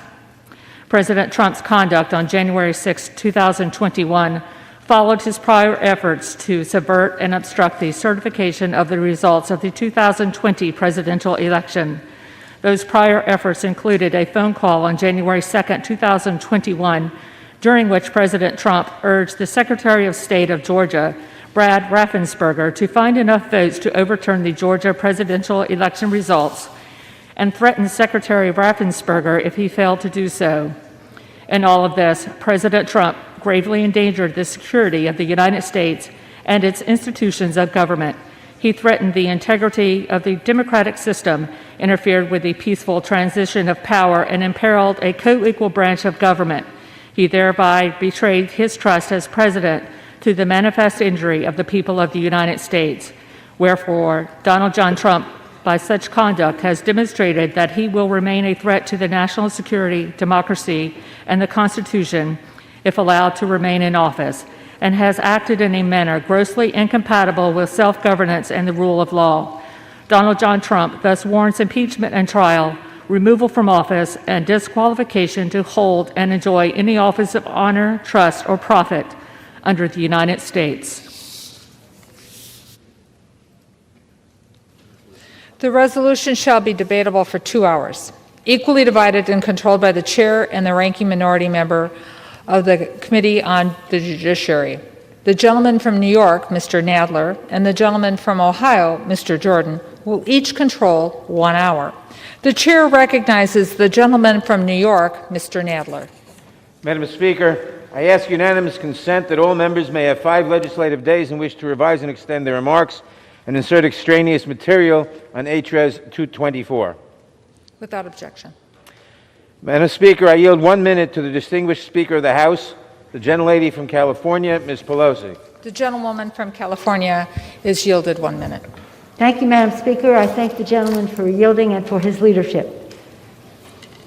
Madam Speaker, in his annual address to our predecessors in Congress in 1862, President Abraham Lincoln spoke of the duty of the patriot in an hour of decisive crisis for the American people. Fellow citizens, he said, we cannot escape history. We will be remembered in spite of ourselves. No personal significance or insignificance can spare one or another of us. The fiery trial through which we pass will light us down in honor or dishonor to the latest generation. Even we here, he said, hold the power and bear the responsibility. In the Bible, St. Paul wrote, think on these things. We must think on what Lincoln told us. We, even us here, hold the power and bear the responsibility. We, you and I, hold and trust the power that derives most directly from the people of the United States. And we bear the responsibility to fill that oath that we all swear before God and before one another.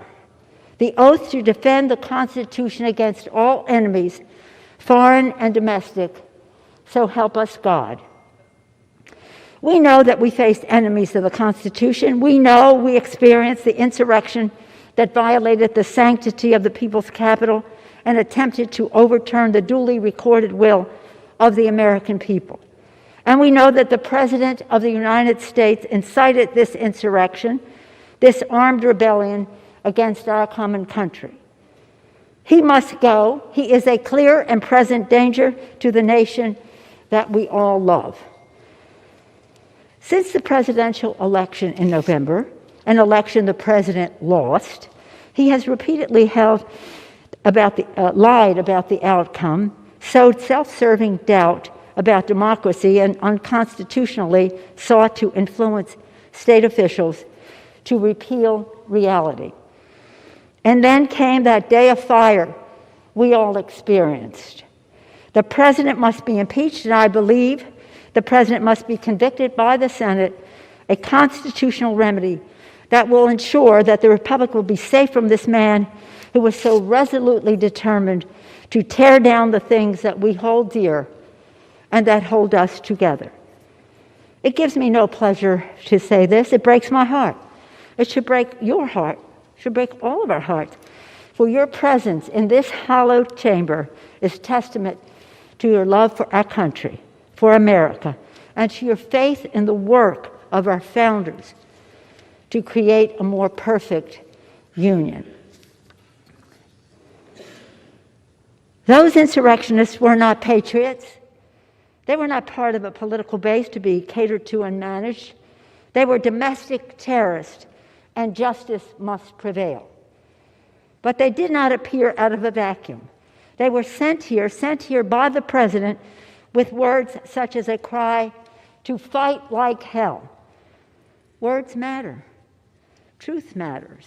Accountability matters. In his public exhortations to him, the president saw the insurrectionists not as the foes of freedom, as they are, but as a means to a terrible goal, the goal of his personally clinging to power, the goal of thwarting the will of the people, the goal of ending in a fiery and bloody clash nearly 2.5 centuries of our democracy. This is not theoretical, and this is not motivated by partisanship. I stand before you today as an officer of the Constitution, a Speaker of the House of Representatives. I stand before you as a wife, a mother, a grandmother, a daughter whose father proudly served in this Congress, Thomas D'Alessandro Jr. from Maryland, one of the first Italian Americans to serve in the Congress. And I stand here before you today as the noblest of things, a citizen of the United States of America. With my voice and my vote, with a plea to all of you, Democrats and Republicans, I ask you to search your souls and answer these questions. Is the president's war on democracy in keeping with the Constitution? Were his words an insurrectionary mob a high crime and misdemeanor? Do we not have the duty to our oath to do all we constitutionally can to protect our nation and our democracy from the appetites and ambitions of a man who has self-evidently demonstrated that he is a vital threat to liberty, to self-government, and to the rule of law? Our country is divided, we all know that. There are lies abroad in the land spread by a desperate president who feels his power slipping away. We know that too. But I know this as well, that we here in this House have a sacred obligation to stand for truth, to stand up for the Constitution, to stand as guardians of the Republic. In a speech he was prepared to give in Dallas on Friday, November 22nd, 1963, President John F. Kennedy was to say, "We in this country, in this generation, are, by destiny rather than choice, the watchmen on the walls of world freedom. We ask, therefore, that we may be worthy of our power and responsibility." That we may be worthy. President Kennedy was assassinated before he could deliver those words to the nation, but they resonate more even now, in our time, in this place. Let us be worthy of our power and responsibility, that what Lincoln thought was the world's last best hope, the United States of America may long survive. My fellow members, my fellow Americans, we cannot escape history. Let us embrace our duty, fulfill our oath, and honor the trust of our nation. And we pray that God will continue to bless America. I thank you, Madam Speaker, and yield back. The gentleman from New York reserves. The gentleman from Ohio is recognized. Madam Speaker, I yield myself such time as I may consume. The gentleman's recognized. Thank you, Madam Speaker. 19 minutes. 19 minutes. 4 years ago on Inauguration Day, January 20th, 2017, 19 minutes into President Trump's administration, at 12:19 p.m., the Washington Post headline was, "Campaign to impeach President Trump has begun." And now, with just 1 week left, they're still trying. In 7 days, there will be a peaceful transfer of power, just like there has been every other time in our country. But Democrats are going to impeach President Trump again. This doesn't unite the country. There's no way this helps the nation deal with the tragic and terrible events of last week that we all condemn. And Republicans have been consistent. We've condemned all the violence all the time. We condemned it last summer. We condemned it last week. We should be focused on bringing the nation together. Instead, Democrats are going to impeach the president for a second time 1 week before he leaves office. Why? Why? Politics and the fact that they want to cancel the president. The president who cut taxes, the president who reduced regulations, the president prior to COVID had the greatest economy, lowest unemployment in 50 years, the president who got us out of the Iran deal, put the embassy in Jerusalem, brought hostages home from North Korea, put 3 great justices on the Supreme Court, gave us a new NAFTA agreement, the Abraham Accords, the COVID vaccine, and who built the wall. It's about politics. This is about getting the President of the United States. They spied on his campaign before he was elected. 19 minutes into his presidency, they started the impeachment push. 3-year Mueller investigation, 19 lawyers, 40 agents, 500 witnesses, 2,500 subpoenas, $40 million to find nothing. Impeachment round 1 based on an anonymous whistleblower with no firsthand knowledge who was biased against the president and who worked for Joe Biden. And now it's impeachment round 2. It's always been about getting the president no matter what. It's an obsession that is now broadened. It's not just about impeachment anymore, it's about canceling, as I've said. Canceling the president and anyone that disagrees with them. The Ayatollah can tweet, the president can't. Democrats can object on January 6, 2017, but Republicans aren't allowed to object on January 6, 2021. Democrats say Antifa is a myth. Republicans condemn all violence all the time. The double standard has to stop. And frankly, the attack on the First Amendment has to stop. And stop and think about it. Do you have a functioning First Amendment when the cancel culture only allows one side to talk? When you can't even have a debate in this country, this great country, the greatest country ever? It needs to stop, because if it continues, it won't just be Republicans who get canceled. It won't just be the President of the United States. The cancel culture will come for us all. Right. America's a great country, the greatest country ever. It seems to me that we need to think about how great the people of this nation really are. Think about what we've accomplished in the past and begin to come together as leaders who represent so many great folks across our districts. Think about this. Think about this. In 1903, in Kitty Hawk, North Carolina, 2 guys fly this thing they called a plane 100 feet. Barely got off the ground. Barely got off the ground. Amazing thing. 44 years later, Chuck Yeager breaks the sound barrier. In 44 years, we go from 2 guys flying a contraption they called a plane a few hundred feet to Chuck Yeager breaking the sound barrier. And 22 years after that, another American steps on the moon. Think about it. In one lifetime, in 66 years, 2 guys flying 100 feet to putting a man on the moon. That's what this country is capable of. That's what we can do. And we, as the Congress who represent the people who did that, should start leading. should start understanding what really is going on here. So I hope we defeat this. I hope we can begin to come together and recognize the greatness of the American people and focus on the things they want us to focus on. I yield back our time. Gentleman reserves. The gentleman from New York is recognized. Madam Speaker, I yield myself 3 minutes. Gentleman from New York is recognized for 3 minutes. Madam Speaker, we all saw it coming. Months in advance, President Trump was baselessly and deliberately whipping his supporters into a frenzy. Weeks before the riot, he used his bully pulpit to spread lies about the election. He told his supporters that the results were fraudulent. He implored them again and again to help him stay in power. And he convinced them that accepting the outcome of the election posed an existential threat to their families and their freedoms. We have a duty to observe, Madam Speaker, that racism played a direct role in this incitement.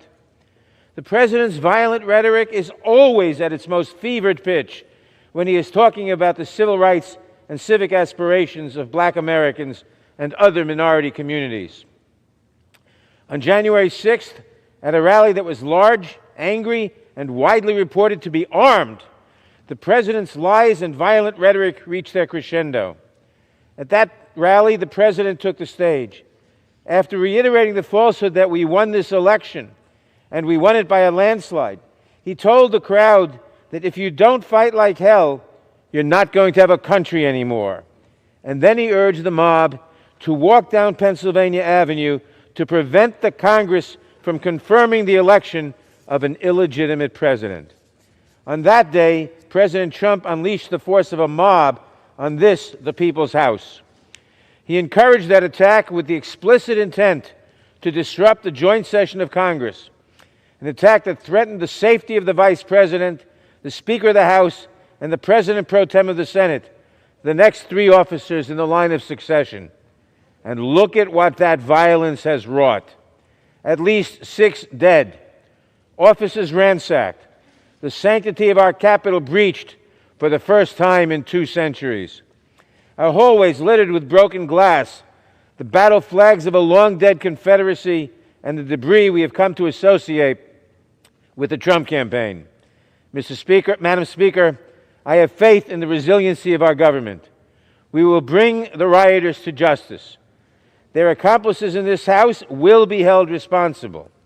But today, we must focus on the gravest threat first.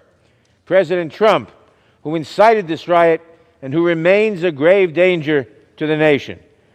As we warned the Senate when we tried him for his first impeachment, President Trump has made clear in word and deed that he will persist in such conduct if he is not removed from power.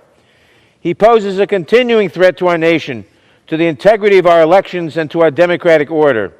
He must not remain in power one moment longer. Not one moment longer. The danger is too great. We must impeach. I reserve the balance of my time. Gentleman reserves the balance of his time. The gentleman from Ohio is recognized. Thank you, Madam Speaker. I would yield 2 minutes to the gentleman from California, Mr. McClellan. The gentleman from California is recognized for 2 minutes. The gentleman from California is recognized for 2 minutes. We'll go 4 minutes. Excuse me. I didn't realize that. The gentleman from Ohio, in control of the time on that side of the aisle, wishes to yield 4 minutes to the gentleman from California. Correct? Yes. The gentleman from California is recognized for 4 minutes. Thank you, Madam Speaker. You know, I didn't like the President's speech on January 6th either. I thought he was wrong to assert that the Vice President in Congress can pick and choose which electoral votes to count. He was wrong to set such a confrontational tone in a politically tense situation. But what did he actually say? His exact words were, quote, "I know that everyone here will soon be marching over to the Capitol building to peacefully and patriotically make your voices heard," unquote. That's impeachable? That's called freedom of speech. Now, he also threatened to oppose candidates in future elections. And by the way, that was directed at Republicans like me who'd resolved to uphold the constitutional process and protect the Electoral College. Well, so what? That's called politics. If we impeached every politician who gave a fiery speech to a crowd of partisans, this Capitol would be deserted. That's what the president did. That is all he did. He specifically told the crowd to protest peacefully and patriotically, and the vast majority of them did. But every movement has a lunatic fringe. Suppressing free speech is not the answer. Holding rioters accountable for their actions is the answer. And we are. And if we'd prosecuted BLM and Antifa rioters across the country with the same determination these last 6 months, this incident may not have happened at all. Now, short of declaring war, the power of impeachment is the most solemn and consequential act that Congress can take.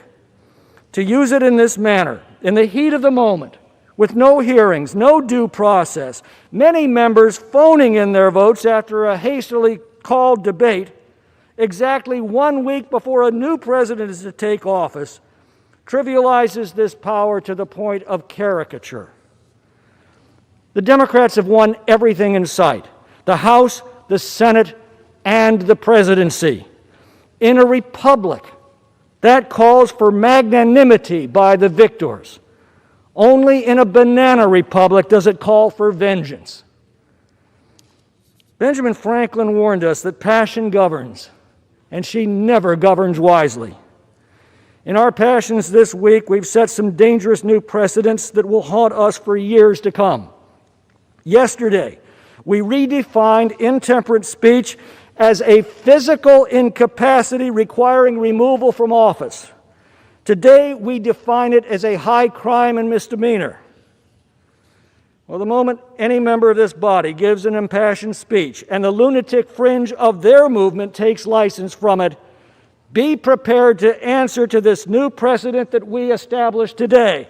Now, I could cite plenty of provocative speeches made by Democrats that directly preceded violence this summer, but we've already had enough of that.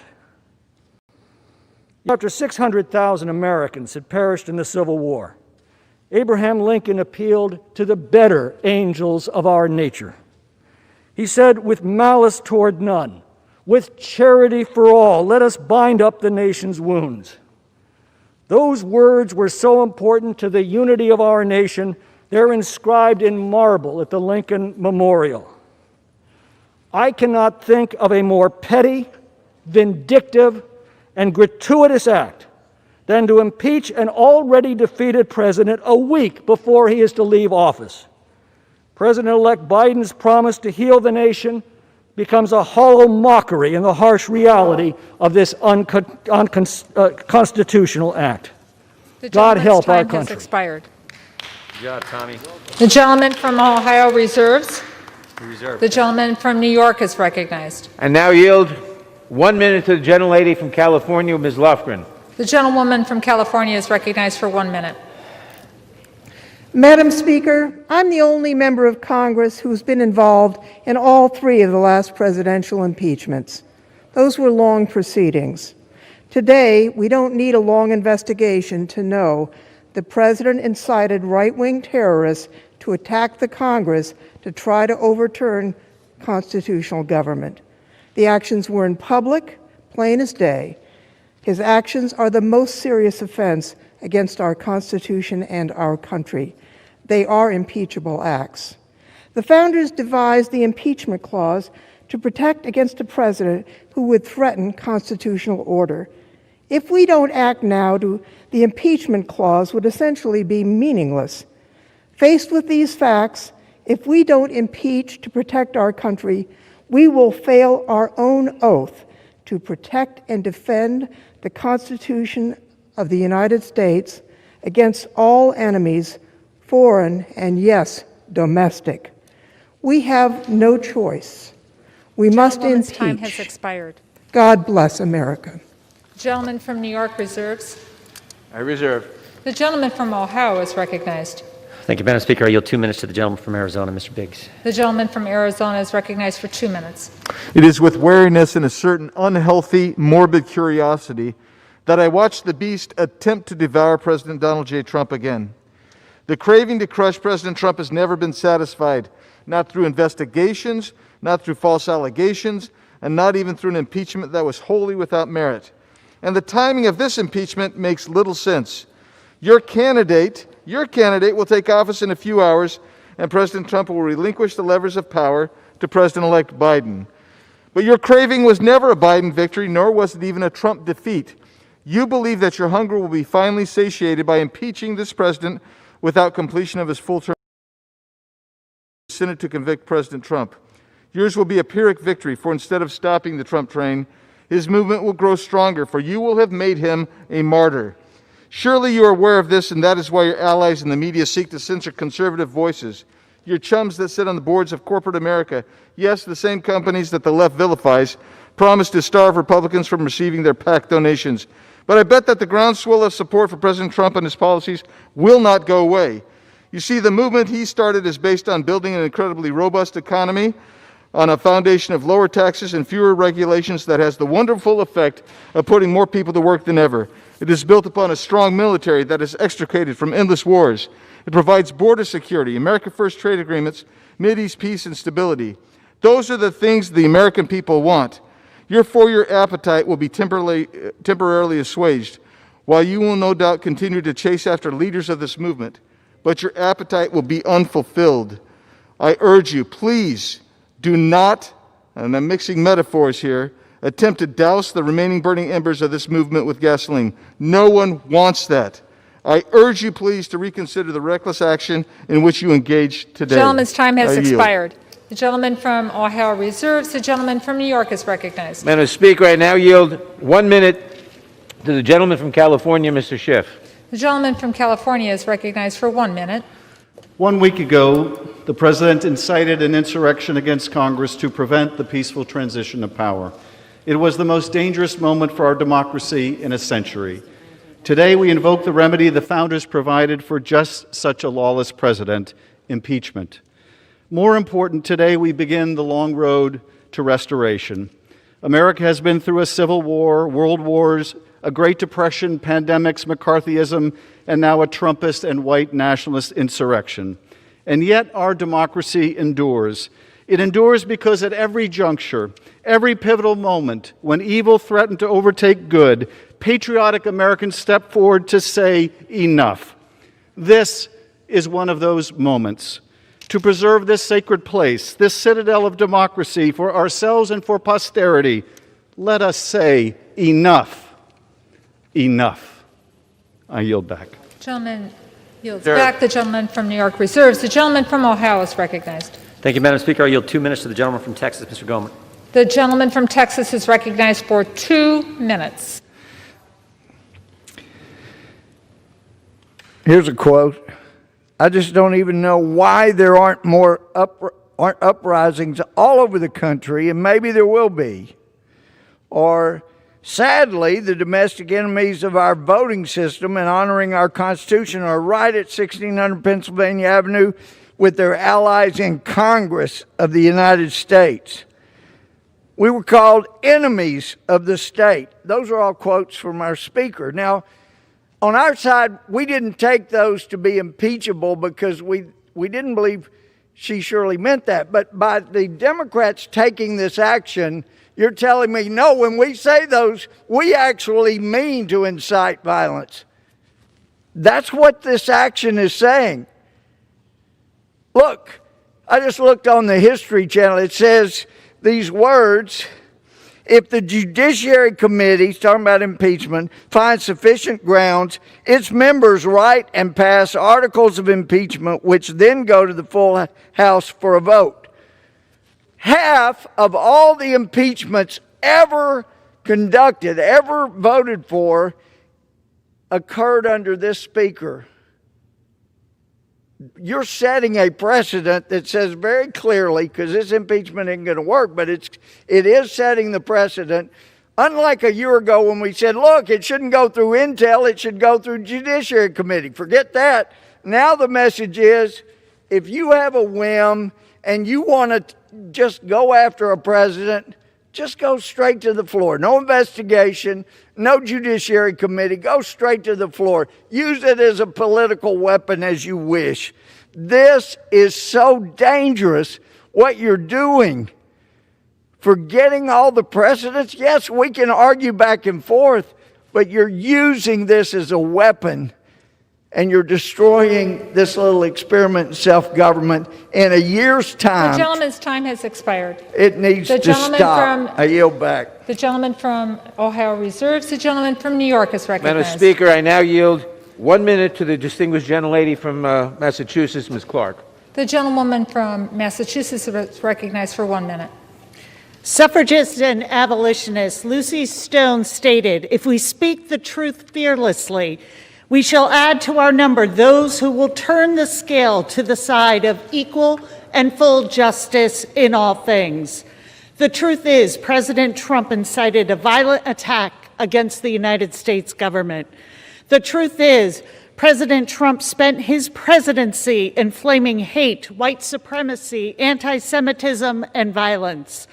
The truth is, he was enabled by all those who perpetuated the lie that the most secure election in our nation's history was stolen.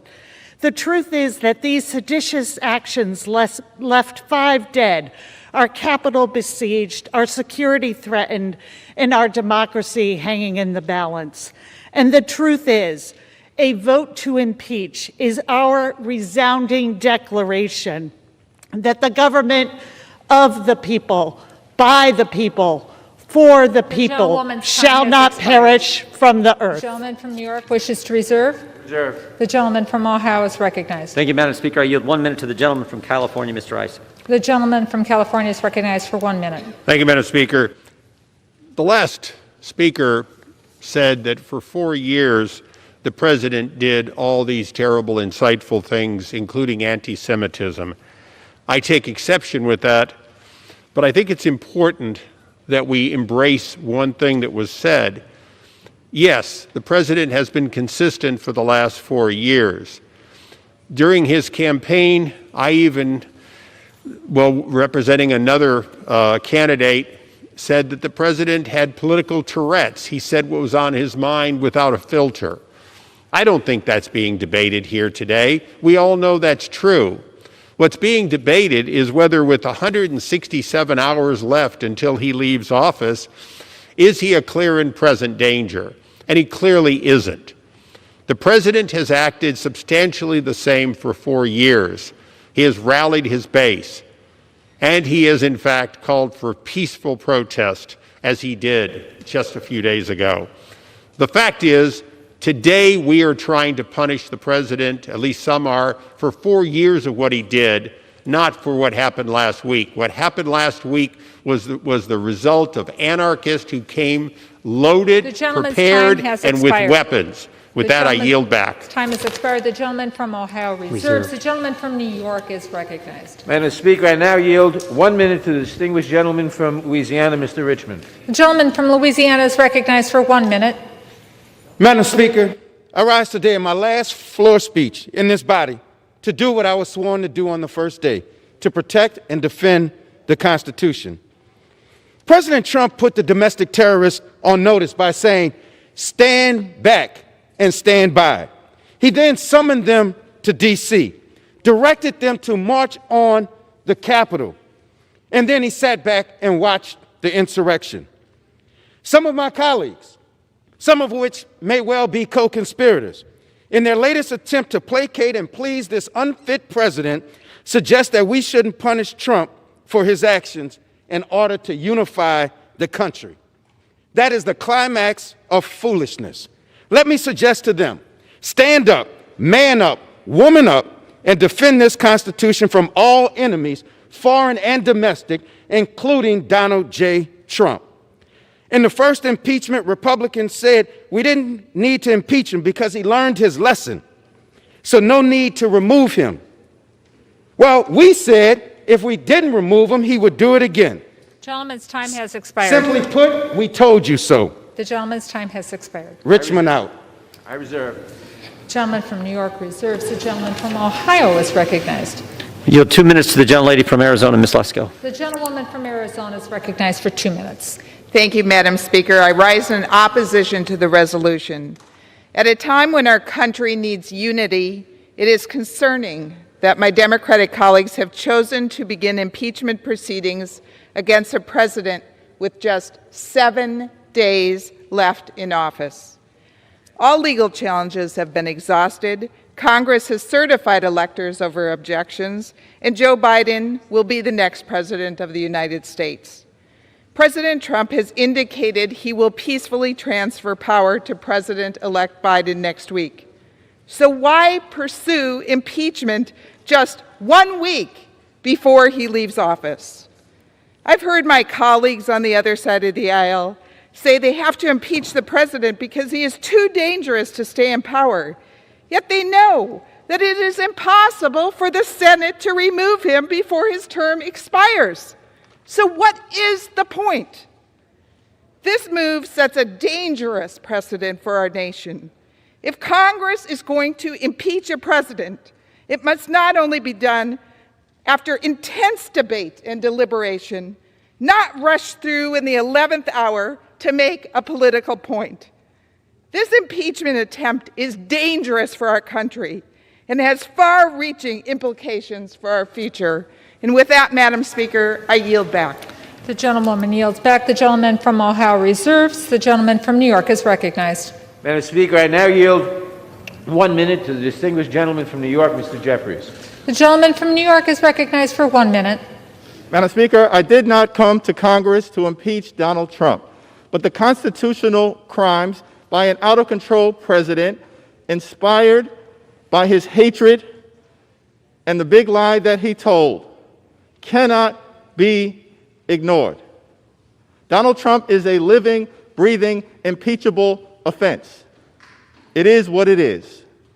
The violent attack on the U.S. Capitol was an act of insurrection incited by Donald Trump. He is a clear and present danger to the health, safety, and well-being of the American people, and that is why this impeachment is necessary on the House floor for a second time with a bipartisan majority. Violence will not win. Insurrection will not win. Sedition will not win. Terror will not win. Lawlessness will not win. Mob rule will not win. Not today, not tomorrow, not ever. Democracy will prevail. The gentleman's time has expired. The gentleman from New York reserves. The gentleman from Ohio is recognized. Madam Speaker, we reserve. Gentleman reserves. Gentleman from New York.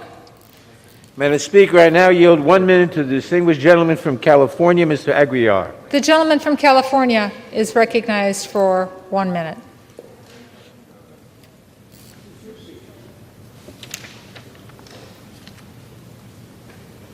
Thank you, Madam Speaker. On January 3rd, we stood here on this floor and swore an oath to defend our Constitution against enemies, foreign and domestic. 3 days later, that oath was put to the test when a violent mob tried to break down those doors to stop us from performing our constitutional duty. This mob was not without a leader. On that day, the president told them to walk to this Capitol 16 blocks from where he stood. They were radicalized by his lies and conspiracy theories he spent months fueling, many of which I've heard on this floor the last week. He needed to say only 2 words to end the violence: I concede. Because that's what leaders do in a democracy, because that's what we do in the United States. They put politics aside and put country first. And as I look to our colleagues over on the other side, I wonder how many of them will demonstrate that leadership and join us in holding President Trump accountable for inciting this deadly attack. How many will uphold our oath and put our country first to defend this Constitution from the threat in the White House? To do anything less is to turn your back on the oath altogether. Thank you. I yield back. Gentleman yields back. The gentleman from New York reserves. The gentleman from Ohio is recognized. Madam Speaker, we continue to reserve. The gentleman from Ohio continues to reserve. The gentleman from New York is recognized. Madam Speaker, I now yield 3 minutes to the gentleman from Rhode Island, Mr. Cicilline. The gentleman from Rhode Island, Mr. Cicilline, is recognized for 3 minutes. Madam Speaker, for more than 220 years since George Washington yielded the presidency to John Adams, the peaceful transfer of power has been a hallmark of our democracy. In this country, the will of the American people reigns supreme over the ambitions of any individual. Every single president has honored and upheld these principles until now. Donald Trump lost his bid for re-election last November. It was a free and fair election. In fact, President Trump's own election security director called it the most secure election in U.S. history. But for 2 months now, Donald Trump has refused to accept the will of the American people. Over and over again, he's told his supporters he didn't really lose. The election was stolen from him and from them. And as they grew angrier and angrier over this perceived injustice, he told them there was still a way to keep him in power. So as Congress prepared to meet for the sacred ritual of certifying the results of the presidential election, the president made his move. He directed his supporters to travel to Washington for a rally to stop the steal. They did.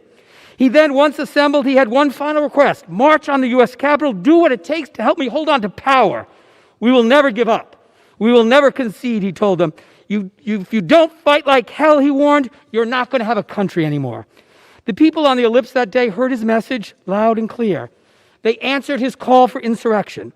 As the third-ranking Republican in this chamber put it, he summoned the mob, assembled the mob, and lit the flame of this attack.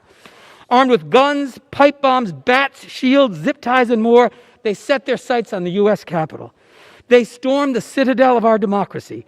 Hundreds of domestic terrorists did what Donald Trump wanted them to do. They seized the Capitol and tried to end our country's 234-year experiment in democracy, as the Trump family and White House aides watched gleefully on television. They searched the halls of this building for the vice president, who they came to hang for treason. They overran the office of the speaker, who they came to assassinate. They sought above all else to seize control of our government in the name of Donald Trump. Let that sink in. The terrorists who stormed this building planned to hang the vice president, kill the speaker, and topple our government. They took down the American flag and replaced it with a Trump flag. I ask my colleagues on the other side of the aisle who are not planning to vote for this article, is this the kind of country you want to live in? What are you going to tell your children and grandchildren when they ask what you did in this moment? Did you stand for the republic or for this president? Heed the words of Abraham Lincoln, the first Republican president who told our country that a house divided against itself cannot stand. This great house in which he served cannot and will not endure if we do not stand together now. The president and the terrorists who stormed these halls last Wednesday did not succeed in toppling our republic. We must ensure they never do. I implore you to join us in supporting this article, and I yield back. Gentleman yields back. The gentleman from New York reserves his time. The gentleman from Ohio is recognized. Thank you, Madam Speaker. I would yield 1 minute to the gentleman from New Jersey, Mr. Van Drew. The gentleman from New Jersey is recognized for 1 minute. We've been here before. We've done this before. This has failed before. We've fractured our nation using the same process before. Congress must be the glue that starts unifying everyone. By the time this process would conclude, the man they want out of office will no longer even be the president.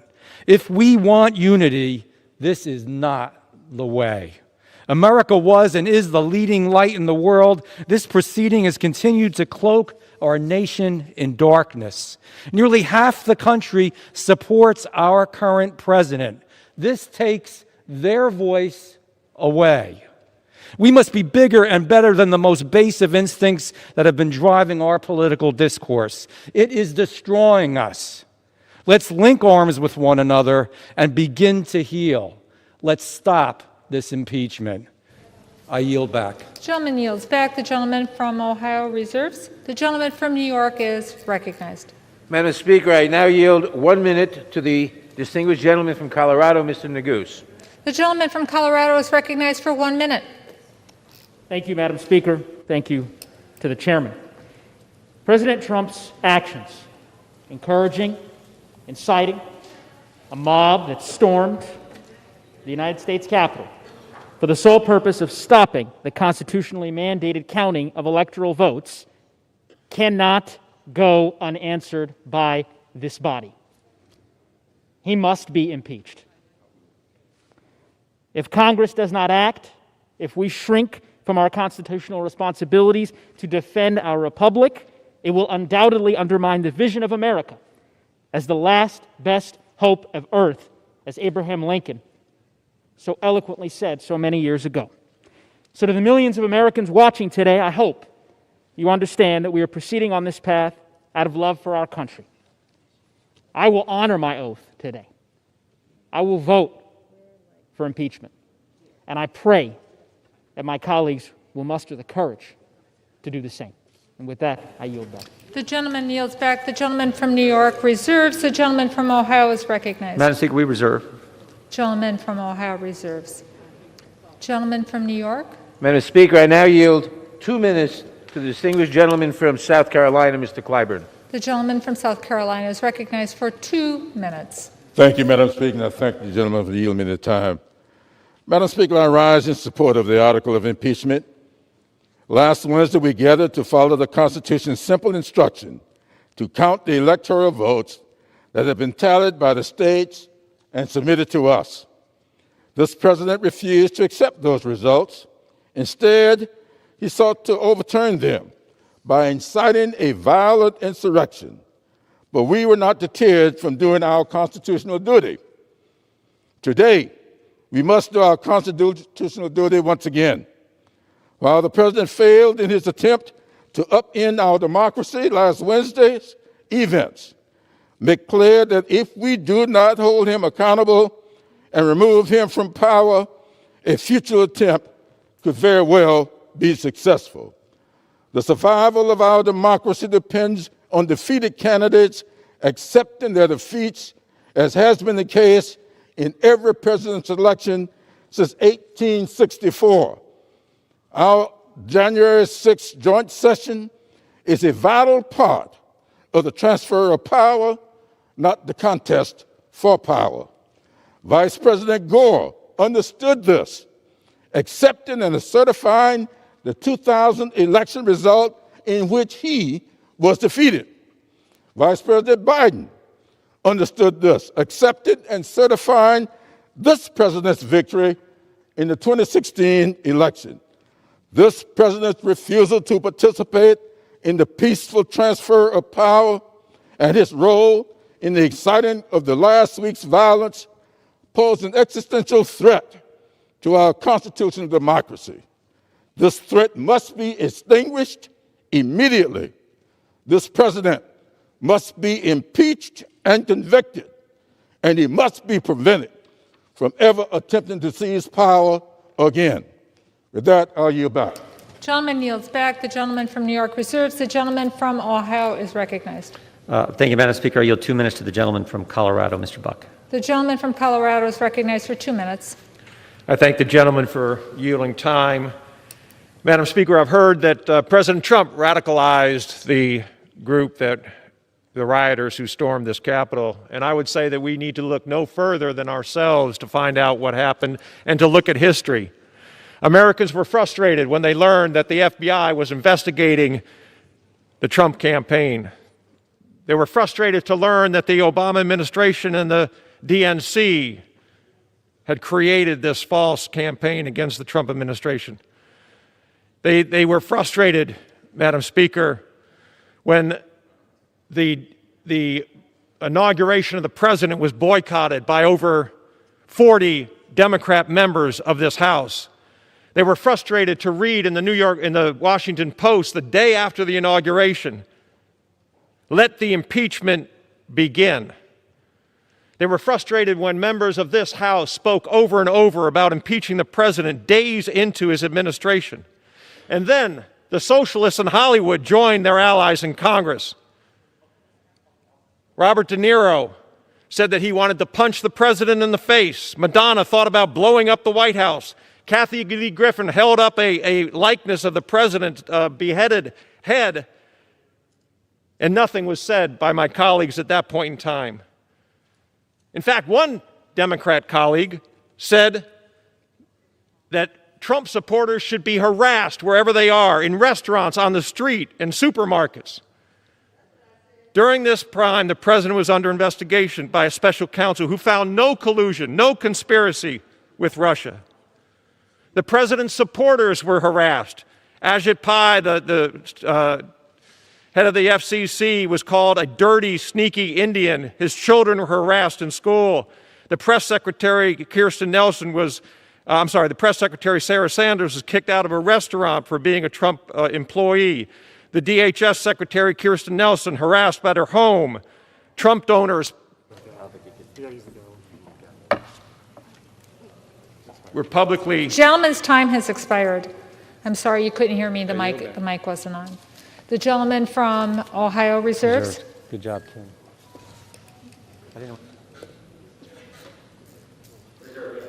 The gentleman from Ohio reserves. The gentleman from New York is recognized. Madam Speaker, I now yield 2 minutes to the distinguished gentleman from Maryland, Mr. Raskin.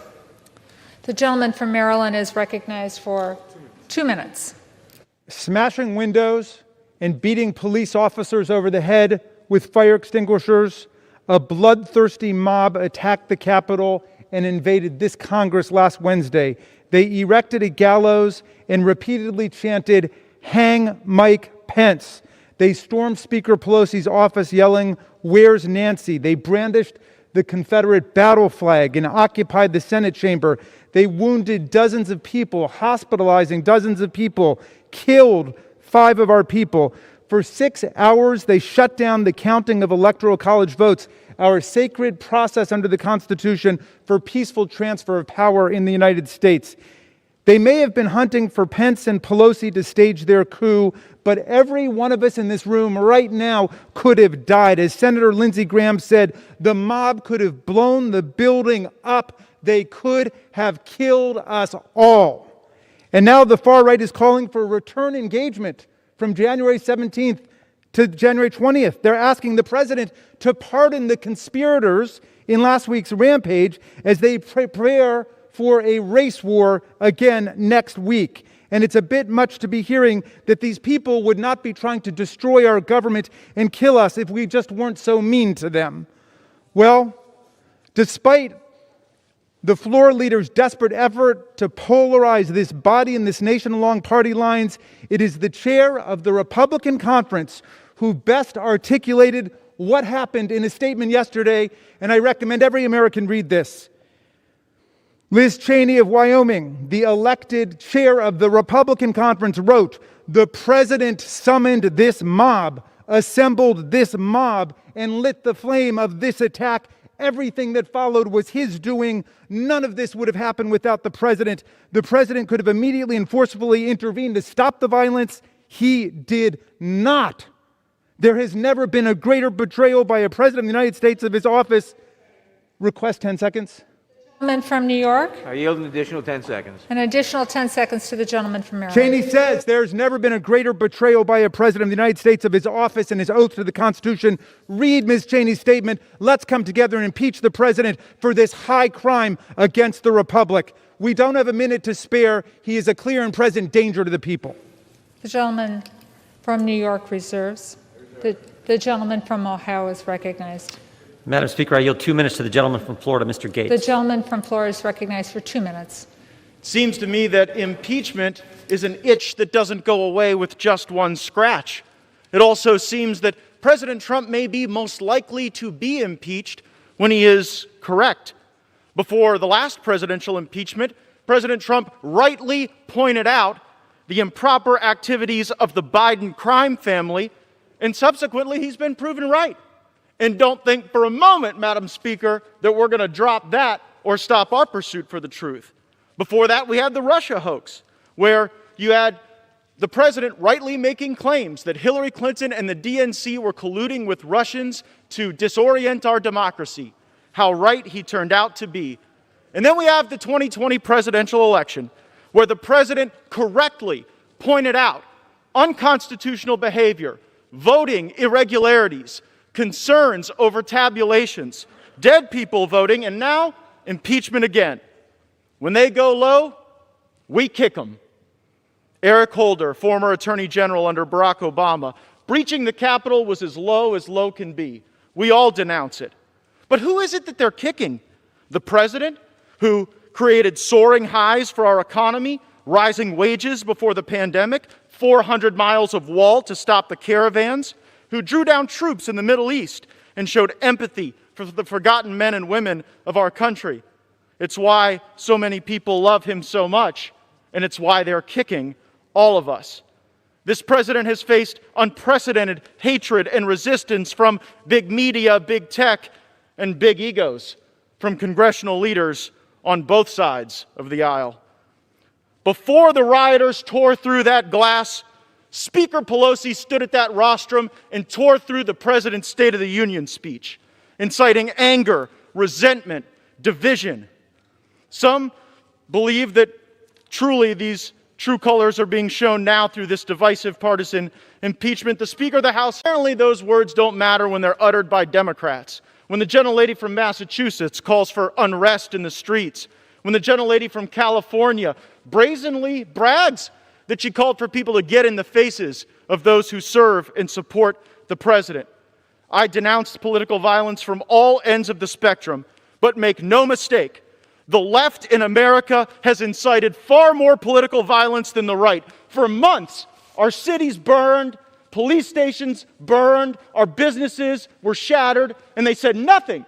Or they cheerled for it, and they fundraised for it, and they allowed it to happen in the greatest country in the world. Now, some have cited the metaphor that the president lit the flame. Well, they lit actual flames, actual fires, and we Time put them out. expired. There will be order in the House. I yield back. The gentleman from Ohio, do you wish to reserve your time?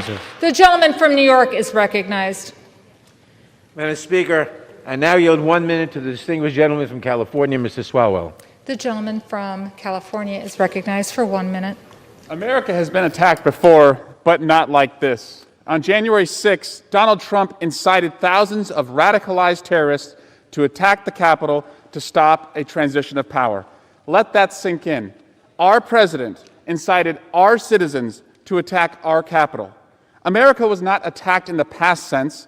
This president has inspired future plots. America is still under attack, and that's why Donald Trump must be impeached. I've read many of my GOP colleagues know what the president did was wrong, but are afraid for their lives if they cross the president. I'm sorry that you're living in fear, but now is a time to summon your courage to guide you. We have all seen the images of the courageous officers who have risked their lives so that you could flee this floor and see your families. That was almost a week ago right now. Officers engaged in hand-to-hand combat for hours with these terrorists.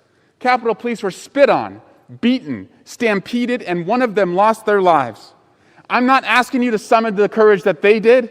I'm just asking you to do your job and hold this president accountable. The gentleman's time has expired. The gentleman from New York reserves. Yeah, Madam Speaker, we The reserve. gentleman from Ohio is recognized. Yeah, Madam Speaker, we reserve. The gentleman reserves. The gentleman from New York is recognized. The gentleman from New York is recognized. Madam Speaker, I now yield 1 minute to the distinguished gentleman from Texas, Mr. Castro. The gentleman from Texas is recognized for 1 minute. Thank you, Madam Speaker. Donald Trump is the most dangerous man to ever occupy the Oval Office. I want to take you back 1 week ago today, when people were barging through these doors, breaking the windows with weapons, armed, pipe bombs, coming here to harm all of you, to harm the Speaker, to harm the Senate. Let me ask you a question. What do you think they would have done if they had gotten in? What do you think they would have done to you? And who do you think sent them here? The most dangerous man to ever occupy the Oval Office. If inciting a deadly insurrection is not enough to get a president impeached, then what is? All of us must answer that question today. The Constitution requires us to impeach and remove Donald John Trump. The gentleman's time has expired. The gentleman from New York reserves. I reserve. The gentleman from Ohio is recognized. Madam Speaker, we reserve. The gentleman from Ohio reserves his time. The gentleman from New York is recognized. Madam Speaker, I now yield 1 minute to the distinguished gentlelady from Pennsylvania, Ms. Dean. The gentlelady from Pennsylvania is recognized for 1 minute. Madam Speaker, 1 week ago today, I was trapped in this House chamber as the banging on the doors began. I feared for colleagues, reporters, and staff. I feared for myself. The attack on the Capitol will never be forgotten. The President and many in this chamber have shamelessly peddled dangerous untruths about the election, despite the warnings of where those lies would lead. And last Wednesday, those lies and dangers found themselves inside this Capitol. This hateful rhetoric is another deadly virus. It is time to remove it from its host. To heal, we need accountability and truth. That begins by acknowledging the President's dangerous lies and their deadly consequences. Removing Donald Trump is the beginning of restoring decency and democracy. What happened last week will not be forgotten, and what we do this week will long be remembered. Vote yes on impeachment, and I yield back. Gentlelady yields back. The gentleman from New York reserves his time. The gentleman from Ohio is recognized. Thank you, Madam Speaker. It's my pleasure to yield 1 minute to the Republican leader. Gentleman from California, Mr. McCarthy. The gentleman from California is recognized for 1 minute. Thank the gentleman for yielding. Madam Speaker, let me be clear. Last week's violent attack on the Capitol was undemocratic, un-American, and criminal. Violence is never a legitimate form of protest. Freedom of speech and assembly under the Constitution is rooted in nonviolence. Yet the violent mob that descended upon this body was neither peaceful nor democratic. It acted to disrupt Congress's constitutional responsibility. It was also an attack on the people who work in this institution, members, staff, and the hundreds who work behind the scenes so that we can serve the American people. The greatest statesman in the history of our country understood that the most dangerous threat to freedom is lawlessness. A young lawyer named Abraham Lincoln famously said, "There is no grievance that is a fit object of redress by mob law." Yet for several hours last week, mob law tried to interfere with constitutional law. Some say the riots were caused by Antifa. There is absolutely no evidence of that. And conservatives should be the first to say so. Conservatives also know that the only thing that stops mob violence is to meet it with force rooted in justice and backed by moral courage. And last week we saw mob violence met by courage, sacrifice, and heroism from the brave men and women who protect this institution every day. But for the bravery of the Capitol Police, the destruction and loss could have been much greater. We owe them a tremendous debt of gratitude. The loss of Officer Brian Sednick and Officer Howard Lindmagood is tragic and heartbreaking. We mourn their loss, remember their lives, and continue to pray for their families and loved ones. The officers of the Capitol Police deserve our eternal thanks. We will never forget the dangers they faced, the determination they showed, or the sacrifices they made. And make no mistake, those who are responsible for Wednesday's chaos will be brought to justice. Which brings me to today's debate. I believe impeaching the president in such a short time frame would be a mistake. No investigations have been completed. No hearings have been held. What's more, the Senate has confirmed that no trial will begin until after President-elect Biden is sworn in. But here is what a vote to impeach would do. A vote to impeach would further divide this nation. A vote to impeach will further fan the flames of partisan division. Most Americans want neither inaction nor retribution. They want durable, bipartisan justice. That path is still available, but is not the path we are on today. That doesn't mean the president is free from fault. The president bears responsibility for Wednesday's attack on Congress by mob rioters. He should have immediately denounced the mob when he saw what was unfolding. These facts require immediate action by President Trump. Accept his share of responsibility, quell the brewing unrest, and ensure President-elect Biden is able to successfully begin his term. And the president's immediate action also deserves congressional action, which is why I think a fact-finding commission and a censure resolution would be prudent. Unfortunately, that is not where we are today. Truly, this past week was one of the most difficult for Congress and our nation.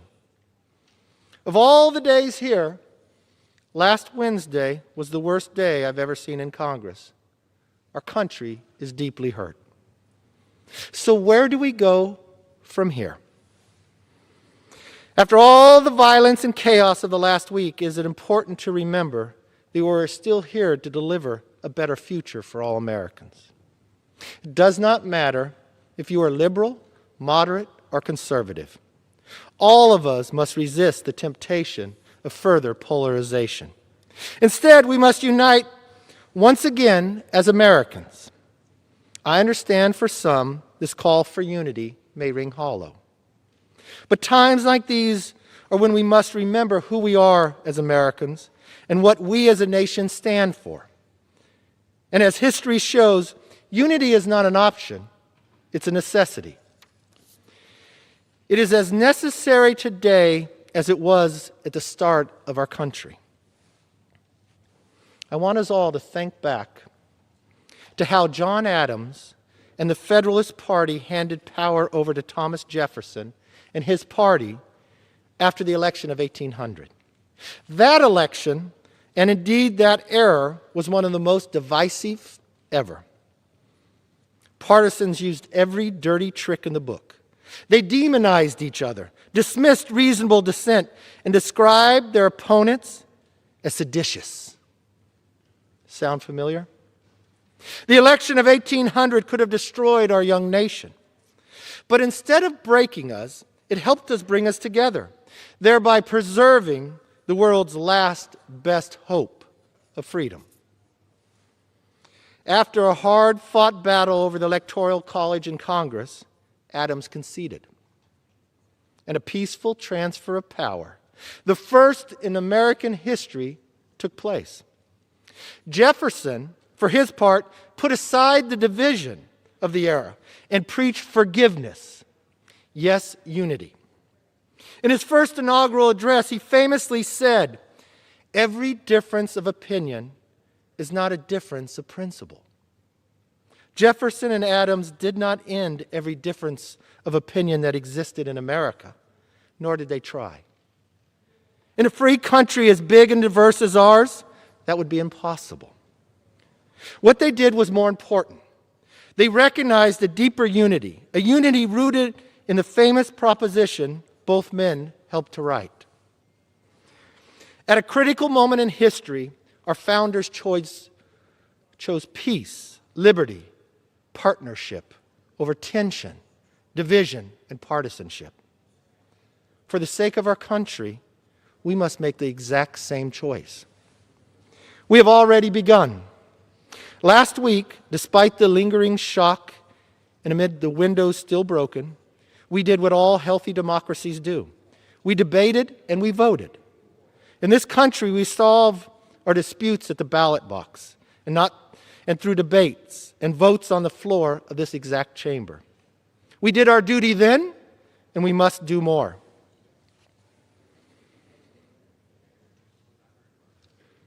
The eyes of the nation and the world are upon us. We must seize this opportunity and heal and grow stronger. As leaders, our place in history depends on whether we call on our better angels and refocus our efforts to work directly for the American people. United, we can deliver peace, strength, and prosperity our country desperately needs. Divided, we will fail. What we saw last week was not the American way. Neither is the continued rhetoric that Joe Biden is not the legitimate president. Let's be clear. Joe Biden will be sworn in as President of the United States in 1 week because he won the election. And the presidency and this Congress will face immediate challenges that must be addressed. I stand ready to assist in that effort with good faith, goodwill, and an open hand. The United States remains exceptional. We remain extraordinary. In the coming weeks and months, we must work together, all of us, to recharge the light of our shining city on the hill. History has shown us a way. History has given us a path. Just as Adams and Jefferson has shown, now is the moment that we should do the exact same. In these trying times, may God continue to bless America. And let's chart a course that history will repeat, but not what's happening today. I yield back. The gentleman yields back. The gentleman from Ohio continues to reserve. The gentleman from New York is recognized. Madam Speaker, I now yield 1 minute to the distinguished gentlelady from Colorado, Ms. DeGette. The gentlewoman from Colorado is recognized for 1 minute. Thank you, Madam Speaker. Madam Speaker, just over a year ago, I stood right there where you're standing today as we took the solemn step of impeaching the President of the United States for pressuring a foreign leader to take unlawful actions to help him in his reelection. And now, just 1 week ago, almost to the hour, I laid right there on the floor of the gallery above us. I heard gunshots in the Speaker's lobby. I heard the mob pounding on the door. And what they were trying to do, they were all an angry mob incited by the President, trying to stop certification of a legitimate election. It's clear the President learned nothing in the last year. Yesterday, the President said again he did nothing wrong. This man is dangerous. He has defied the Constitution. He's incited sedition, and he must be removed. We all took a pledge on January 3rd to uphold the Constitution. We must honor that oath. We must vote yes on this article of impeachment. I yield back. Expired. The gentlewoman yields back. The gentleman from New York reserves. The gentleman from Ohio is recognized. Thank you, Madam Speaker. I will yield 1 minute to the gentlelady from Colorado. The gentlewoman from Colorado is recognized for 1 minute. Glory to God. Madam Speaker, I rise today to oppose this impeachment and denounce the recent violence on the Capitol, just as I oppose the previous impeachment and the violence we've all witnessed all summer long across our great country. Make no mistake here, the hypocrisy of the left is on full display. Quote, go to the Hill, get in the face of some Congress people. We've got to fight in Congress, fight in the courts, fight in the streets. Take him behind the gym and beat the hell out of him. Go and take Trump out tonight. Sound familiar? What about the gentlewoman from New York who defended the looting by saying looters just wanted loaves of bread? Well, the last I checked, Best Buy and Teslas and stores of the like do not produce baked goods. Where's the accountability for the left after encouraging and normalizing violence? Rather than actually helping American people in this time, we start impeachments that further divide our country. I call bullcrap when I hear the Democrats demanding unity. Sadly, they are only unified in hate. Expired. Thank you. I yield.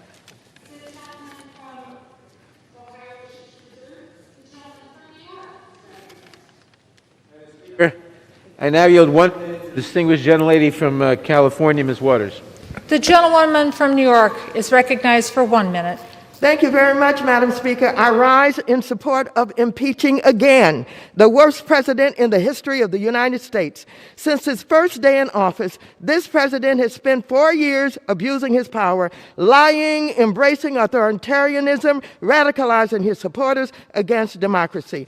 This corruption poisoned the minds of his supporters, inciting them to willingly join with white supremacists, neo-Nazis, and paramilitary extremists in a siege of the United States Capitol building, the very seat of American democracy.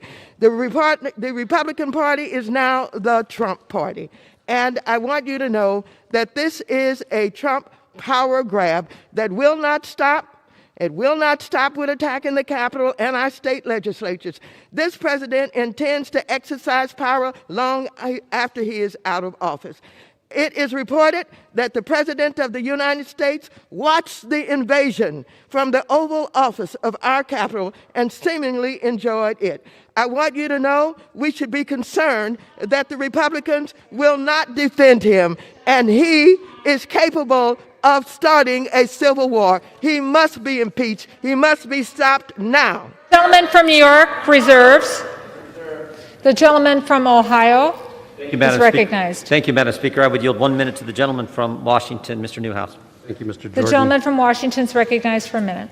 Thank you, Mr. Jordan. Madam Speaker, this is a sad day in our republic, but not as sad or disheartening as the violence we witnessed in the Capitol last Wednesday. We are all responsible. My colleagues are responsible for not condemning rioters this past year, like those who barricaded the doors of the Seattle Police Department and attempted to murder the officers inside. Others, including myself, are responsible for not speaking out sooner, before the president misinformed and inflamed a violent mob who tore down the American flag and brutally beat Capitol Police officers. Madam Speaker, we must all do better. These articles of impeachment are flawed, but I will not use process as an excuse. There is no excuse for President Trump's actions. The president took an oath to defend the Constitution against all enemies, foreign and domestic. Last week, there was a domestic threat at the door of the Capitol, and he did nothing to stop it. That is why, with a heavy heart and clear resolve, I will vote yes on these articles of impeachment. The gentleman from Ohio wishes to reserve. The gentleman from Ohio wishes to reserve. Madam Speaker, could I ask how much time each side has? The gentleman from Ohio has 36 1/4 minute remaining. And the gentleman from New York has 36 3/4 minutes remaining. We reserve. The gentleman from Ohio wishes to reserve. The gentleman from New York is recognized. Madam Speaker, I now yield 30 seconds to the gentleman from Massachusetts, Mr. Auchincloss. The gentleman from Massachusetts is recognized for 30 seconds. Madam Chair, a mob desecrated our Capitol, killed a police officer, and attempted to overthrow our government on the orders of the President of the United States. Immediate impeachment is our duty under a Constitution that compels us to defend against enemies, foreign and domestic. As a Marine officer, I defended our democracy from foreign enemies. As a member of Congress, I am solemnly resolved to defend it from domestic ones. With this vote, we strike a blow for moral leadership. I yield back. Yields back. The gentleman from New York wishes to reserve. The gentleman from Ohio is recognized. Madam Speaker, I yield 2 minutes to the gentleman from Ohio, Mr. The gentleman from Ohio is recognized for 2 minutes. Madam Speaker, America is at a crossroads. As the violent riots at the Capitol last week so painfully and shockingly reminded us, the unhinged partisan rhetoric that too often consumes the political dialogue in this country has become toxic and is tearing us apart. If we continue down this path, there's no telling how much damage to our union there may be. Sadly, that's what's happening here today. The majority is rushing through yet a second impeachment of President Trump, who has but 7 days remaining in office. As prominent constitutional law professor Jonathan Turley has cautioned, today a dangerous precedent is being set that could lead to the normalization of snap impeachments without any hearings or any meaningful discussion or debate. The majority is ramming through this House the most potent tool at our disposal without a single hearing, turning a process that usually takes months into a few short hours. We haven't heard a testimony from a single witness. We haven't heard from any experts on the nature of these charges, nor the damage this effort could inflict on our republic. We didn't even know how this debate would unfold until 9 o'clock this morning. This is truly an unprecedented situation, and one which could cause irrevocable harm to our nation. But, Madam Speaker, it doesn't have to be this way. We don't have to continue down this misguided path. We could instead follow the wisdom provided by none other than Abraham Lincoln during another divisive time in our nation's history and listen to the better angels of our nature. We could choose a more positive, constructive path and vote down this ill-conceived effort. We should tone down the political rhetoric. We should work together to solve the problems that face our nation. We should put aside our differences and find common ground. And we should bring Americans back together, because there's no crisis we can't overcome if we stand united. And I yield back. Gentleman from Ohio yields back. The gentleman from Ohio wishes to reserve. The gentleman from New York is recognized. Speaker, I now yield 1 minute to the distinguished gentlelady from Washington, Ms. Herrera Butler. The gentlewoman from Washington is recognized for 1 minute. My fellow Americans, I rise today to stand against our enemy and to clarify our enemy isn't the president or the president-elect. Fear is our enemy. Fear tells us what we want to hear. It incites anger and violence and fire. But it also haunts us into silence and inaction. What are you afraid of? I'm afraid of what people will say or think. I'm afraid of being devalued. I'm not afraid of losing my job, but I am afraid that my country will fail. I'm afraid patriots of this country have died in vain. I'm afraid my children won't grow up in a free country. I'm afraid injustice will prevail. But truth sets us free from fear. Truth doesn't guarantee bad things won't happen, but it does promise to always prevail in the end. It has no shadows where darkness can hide. With truth comes love, and we could use that right now. My vote to impeach our sitting president is not a fear-based decision. I am not choosing a side, I'm choosing truth. It's the only way to defeat fear. The gentlewoman yields back. The gentleman from New York wishes to reserve his time. The gentleman from Ohio is recognized. Thank you, Madam Speaker. I would yield 1 minute to the gentlelady from Texas, Ms. Van Dyne. The gentlewoman from Texas is yielded 1 minute. Thank you very much. Today, I should be in my district working for my constituents. Instead, I'm back here in Washington because the majority could not resist another made-for-TV impeachment. American workers are losing their jobs and struggling to feed their families. Small businesses are being forced to lay off workers and close their doors. Families are tragically losing loved ones to the coronavirus. Instead of creating or even saving American jobs or negotiating additional COVID relief, we're debating an impeachment that's been preceded by no inquiry, no meaningful debate, and no due process. In 1 week's time, Joe Biden will be the president. The American people need us to rise above the heat of the moment, to focus on their needs and deliver real solutions. Because the majority decided we should debate whether or not to remove a sitting president in just 2 hours, I'll be brief. I oppose this article of impeachment, and I yield back. The lady yields back. The gentleman from Ohio wishes to reserve. The gentleman from New York is recognized. Madam Speaker, I now yield 30 seconds to the distinguished gentlelady from Georgia, Ms. Prideaux. The gentlewoman from Georgia is recognized for 30 seconds. Madam Speaker, I teach a civics class where I point out that our democracy is not self-executing. It requires people of good faith and ethics to make it work.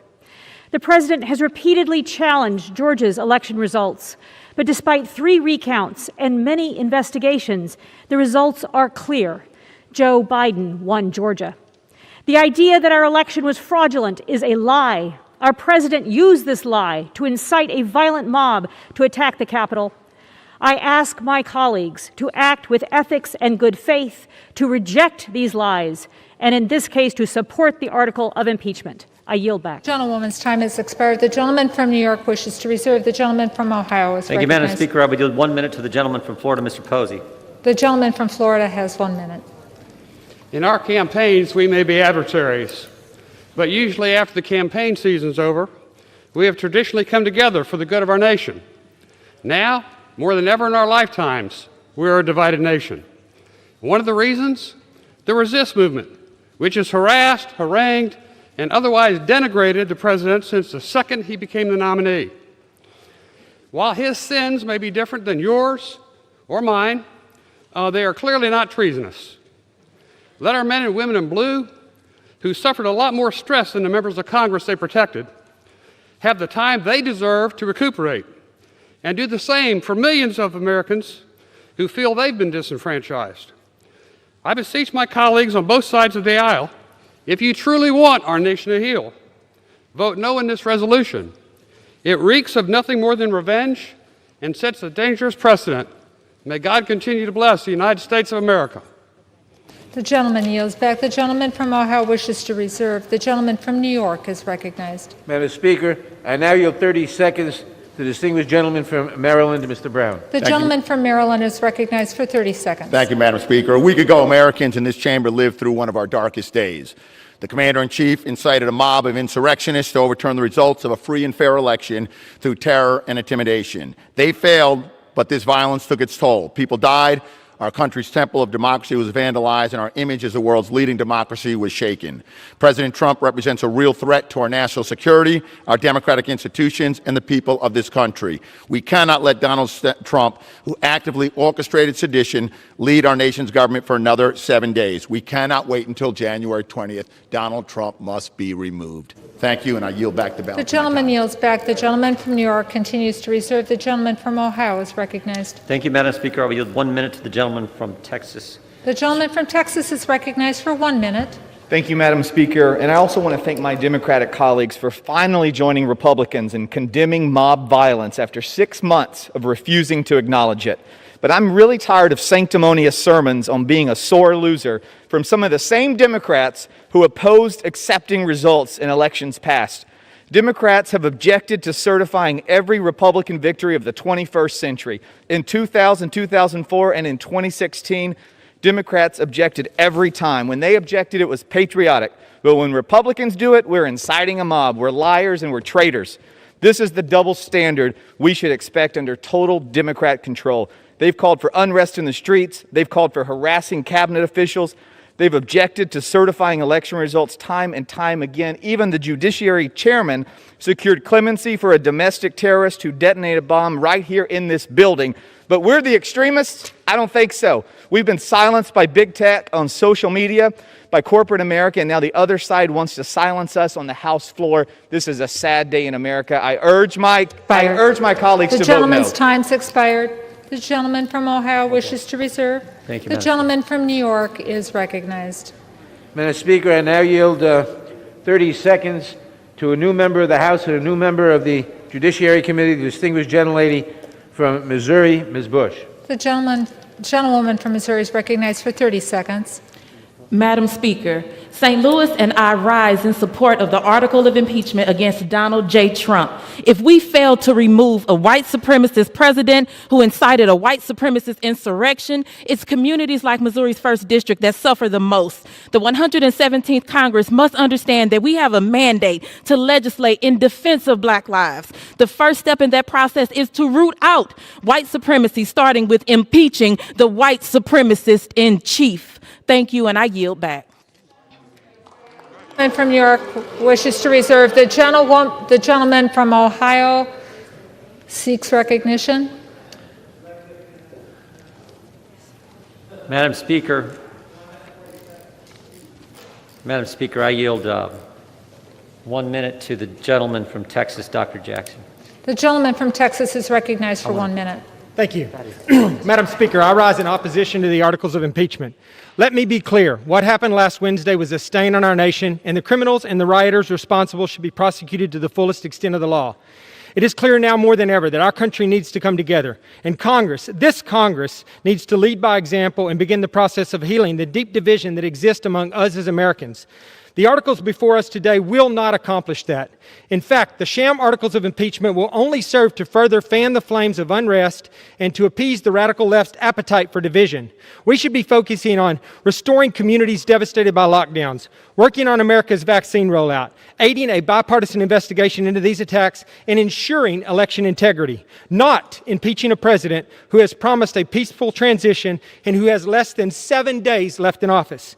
It is time to focus on the unprecedented challenges we face, and it's time to focus on unity. For these reasons, I urge my colleagues to oppose these articles of impeachment, and I yield back my time. Thank you. The gentleman yields back his time. The gentleman from Ohio wishes to reserve. The gentleman from New York is recognized. Madam Speaker, I now yield 30 seconds to the distinguished gentlelady from New York, Ms. Clark. The gentlewoman from New York is recognized for 30 seconds. Madam Speaker, today I rise to support H.Res. 24, the article of impeachment against Donald Trump for high crimes and misdemeanors for a second time. Let us be very clear. What took place on January 6, 2021 was an act of domestic terrorism by right-wing, sycophantic white supremacists promoted, instigated, and advanced by the man in the White House, Donald Trump. Reverend Dr. Martin Luther King Jr. once said, the ultimate weakness of violence is that it is a descending spiral, begetting the very thing it sets to destroy. Instead of diminishing evil, it multiplies it. Time has I yield expired. back. The gentleman from New York wishes to reserve. The gentleman from Ohio is recognized. Thank you, Madam Speaker. I will yield 2 minutes to the gentleman from Wisconsin, Mr. Tiffany. The gentleman from Wisconsin is recognized for 2 minutes. Thank you, Madam Speaker. My father once said to me, just because you can do something doesn't mean you should. In the short time I've served in this body, one thing is clear. This is not a serious place.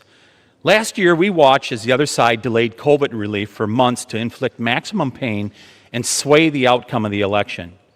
The Speaker said as much. And yet these last 2 days, we have seen just how fast they can move when they want to exact political retribution on their opponents. My friends on the other side now have complete control of both houses of Congress, and in a few days, they will control the entire executive branch as well. Madam Speaker, Joe Biden has talked about unity and healing. Is that what this is today? Is accusing Republican lawmakers of sedition and calling for their expulsion the plan for healing? Is working with Silicon Valley to digitally disappear those with whom they disagree with the plan for reconciliation?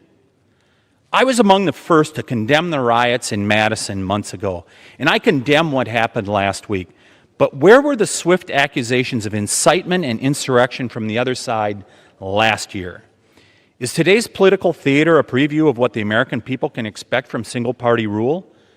2 years of double standards and punishing those who voted for someone else?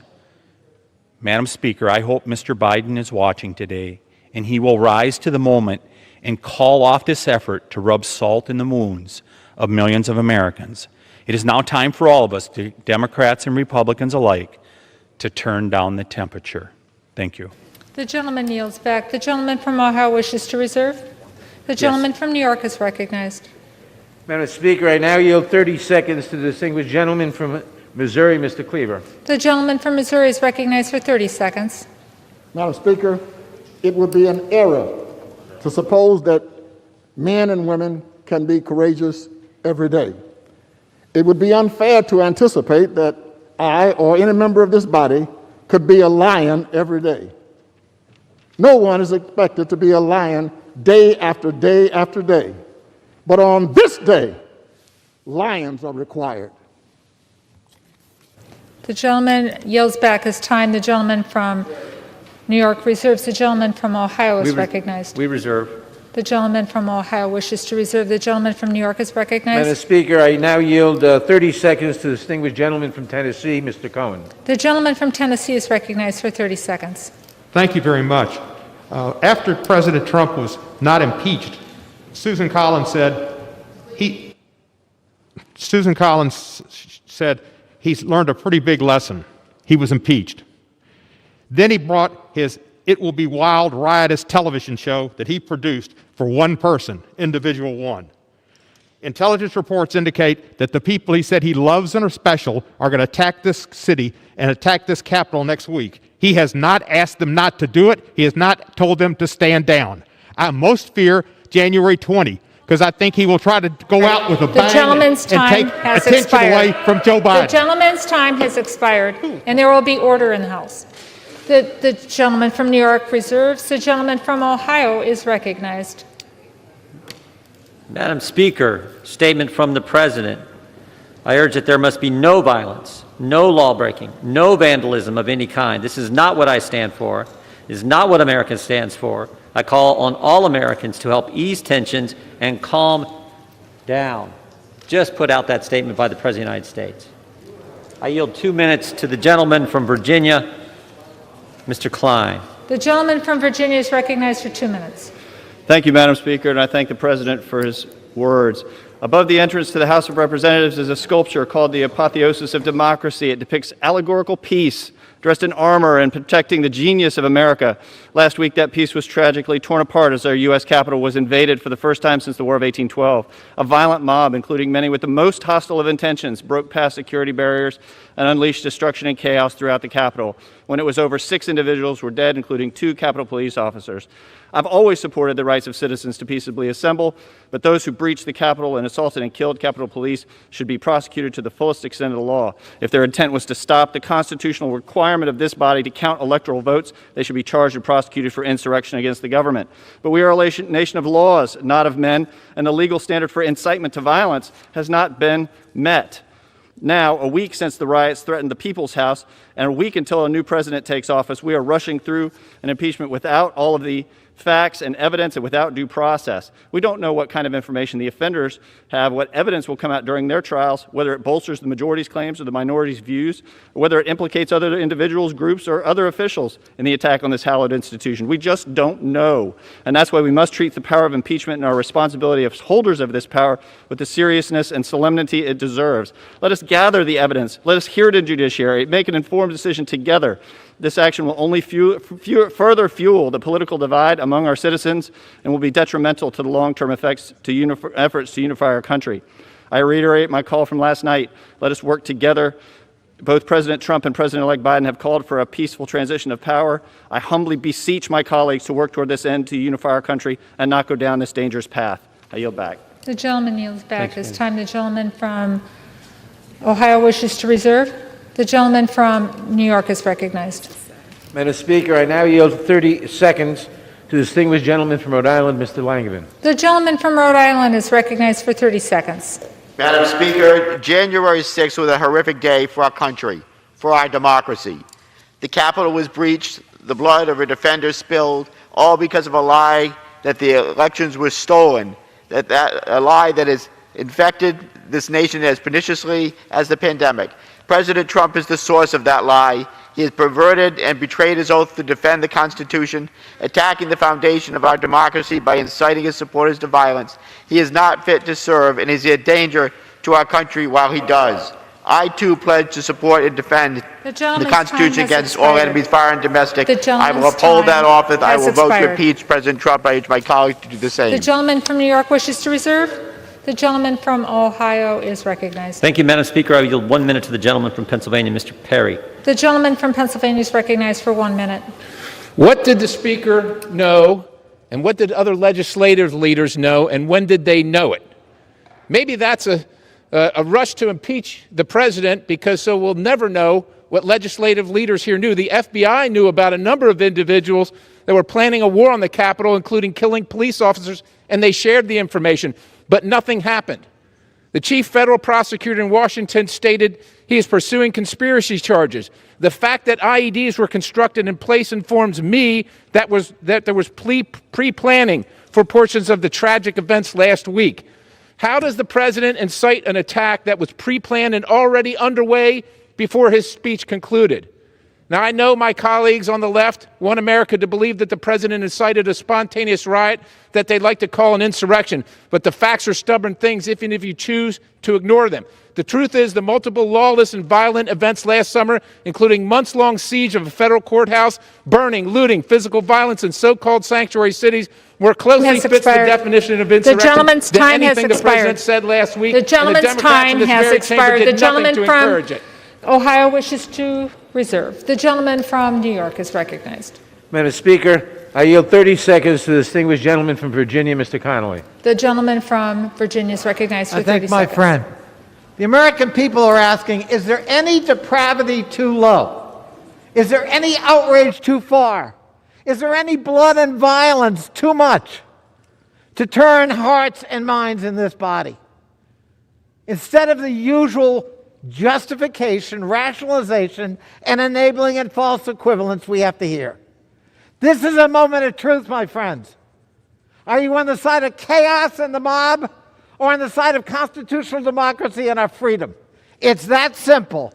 That's what this vote for impeachment represents. I yield back. The gentleman's time has expired. The gentleman from New York reserves. The gentleman from Ohio is recognized. Madam Speaker, could I inquire how much time each side has? Yes, you may. The gentleman from Ohio has 25 minutes remaining. 21. The gentleman has 25 25, minutes thank you. remaining. The gentleman from New York has 31 and 1/4 remaining. The gentleman from Ohio. We would reserve. The gentleman from Ohio wishes to reserve. The gentleman from New York is recognized. Madam Speaker, I yield 30 seconds to the gentleman from Colorado, Mr. Crow. The gentleman from Colorado is recognized for 30 seconds. Madam Speaker, last week I stood in that gallery to defend this chamber against a violent mob called here by Donald Trump. I have dedicated my life to the defense of our nation, and Donald Trump is a risk to all that I love. Some of my Republican colleagues are afraid of the consequences of an impeachment vote, but this Congress sends our young men and women to war every day. I'm not asking you to storm the beaches of Normandy, but only show a fraction of the courage we ask of our troops every day. Leadership is hard. It's time to impeach. The gentleman's time has expired. The gentleman from New York continues to reserve. The gentleman from Ohio, We would reserve. Ohio reserves. The gentleman from New York. Madam Speaker, I yield 30 seconds to the distinguished gentleman from Illinois, Mr. Davis. The gentleman from Illinois is recognized for 30 seconds. Thank you, Madam Speaker. I heard a few minutes ago that there had been no hearings. Well, I have heard from the people of the 7th District of Illinois. They have told me what to do. They have said, impeach this president. Impeach this president and do it now. I will follow their instructions and vote yes to impeach this president. And I yield back. The gentleman yields back. The gentleman from New York reserves. The gentleman from Ohio is recognized. Yeah, we continue to reserve. The gentleman from Ohio continues to reserve. The gentleman from New York is recognized. Madam Speaker, I now yield 30 seconds to the distinguished gentlelady from Texas, Ms. Escobar. The gentlewoman from Texas is recognized for 30 seconds. Thank you, Madam Speaker. On January 6th, terrorists attacked the United States of America. It was an attempted coup and an insurrection, but what I hope Americans understand is that it was a terrorist attack against our country.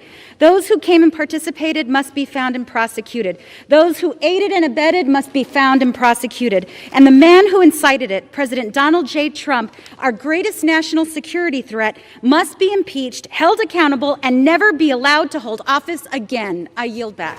Gentlewoman yields back. The gentleman from New York reserves. The gentleman from Ohio Yeah, Madam Speaker, we reserve. reserves. The gentleman from New York is recognized. Madam Speaker, I now yield 30 seconds to the distinguished gentlelady from California, Ms. Escher. The gentlewoman from California is recognized for 30 seconds.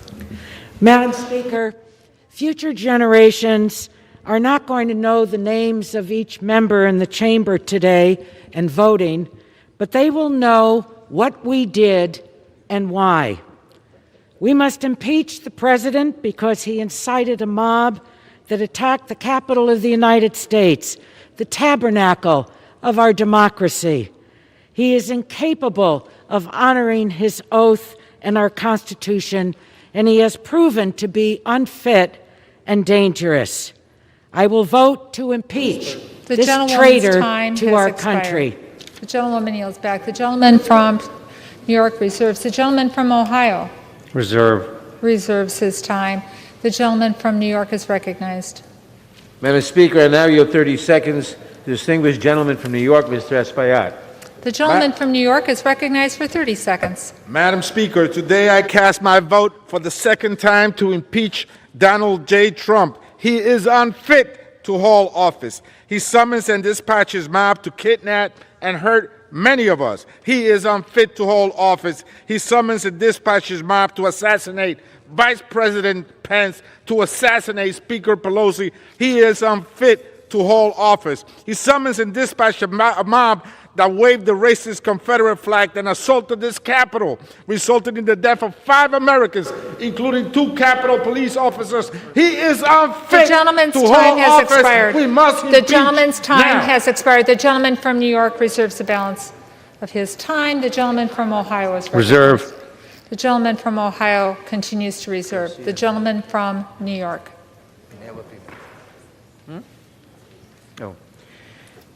Madam Speaker, I now yield 30 seconds to the distinguished gentleman from Illinois, Mr. Garcia. The gentleman from Illinois is recognized for 30 seconds. Madam Speaker, I rise today in the strongest possible support for the impeachment of Donald J. Trump. When Trump made a last desperate attempt to steal the presidency, to reject the will of the people by encouraging insurrection, he became the first president to incite an attempted overthrow of the institutions he is sworn to protect. That is a horrifying first, and his actions necessitate another. He should be the first president impeached and removed from office in the history of our country. I voted to impeach him once, and I'm ready to do it again. I yield back. The gentleman's time has expired. The gentleman from New York reserves. The gentleman from Ohio. One more, and then we'll go to you. Reserve.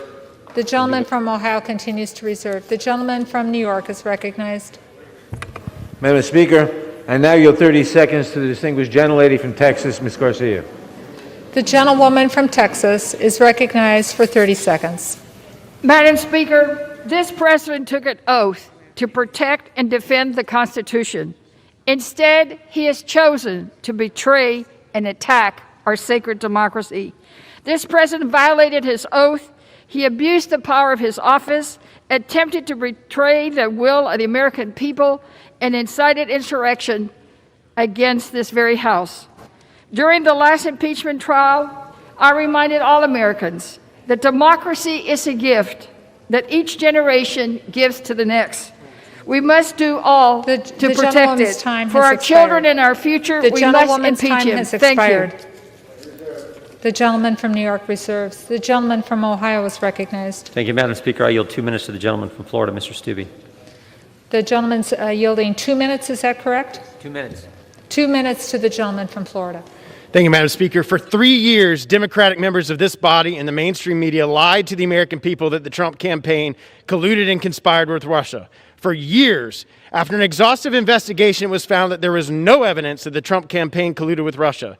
Should Democratic members of this body resign for lying to the American people repeatedly and sowing division and dissension all across America? And it was all a lie. You have brought one article of impeachment to the floor, and your one allegation alleges, and I quote, Donald John Trump engaged in high crimes and misdemeanors by inciting violence against the government of the United States.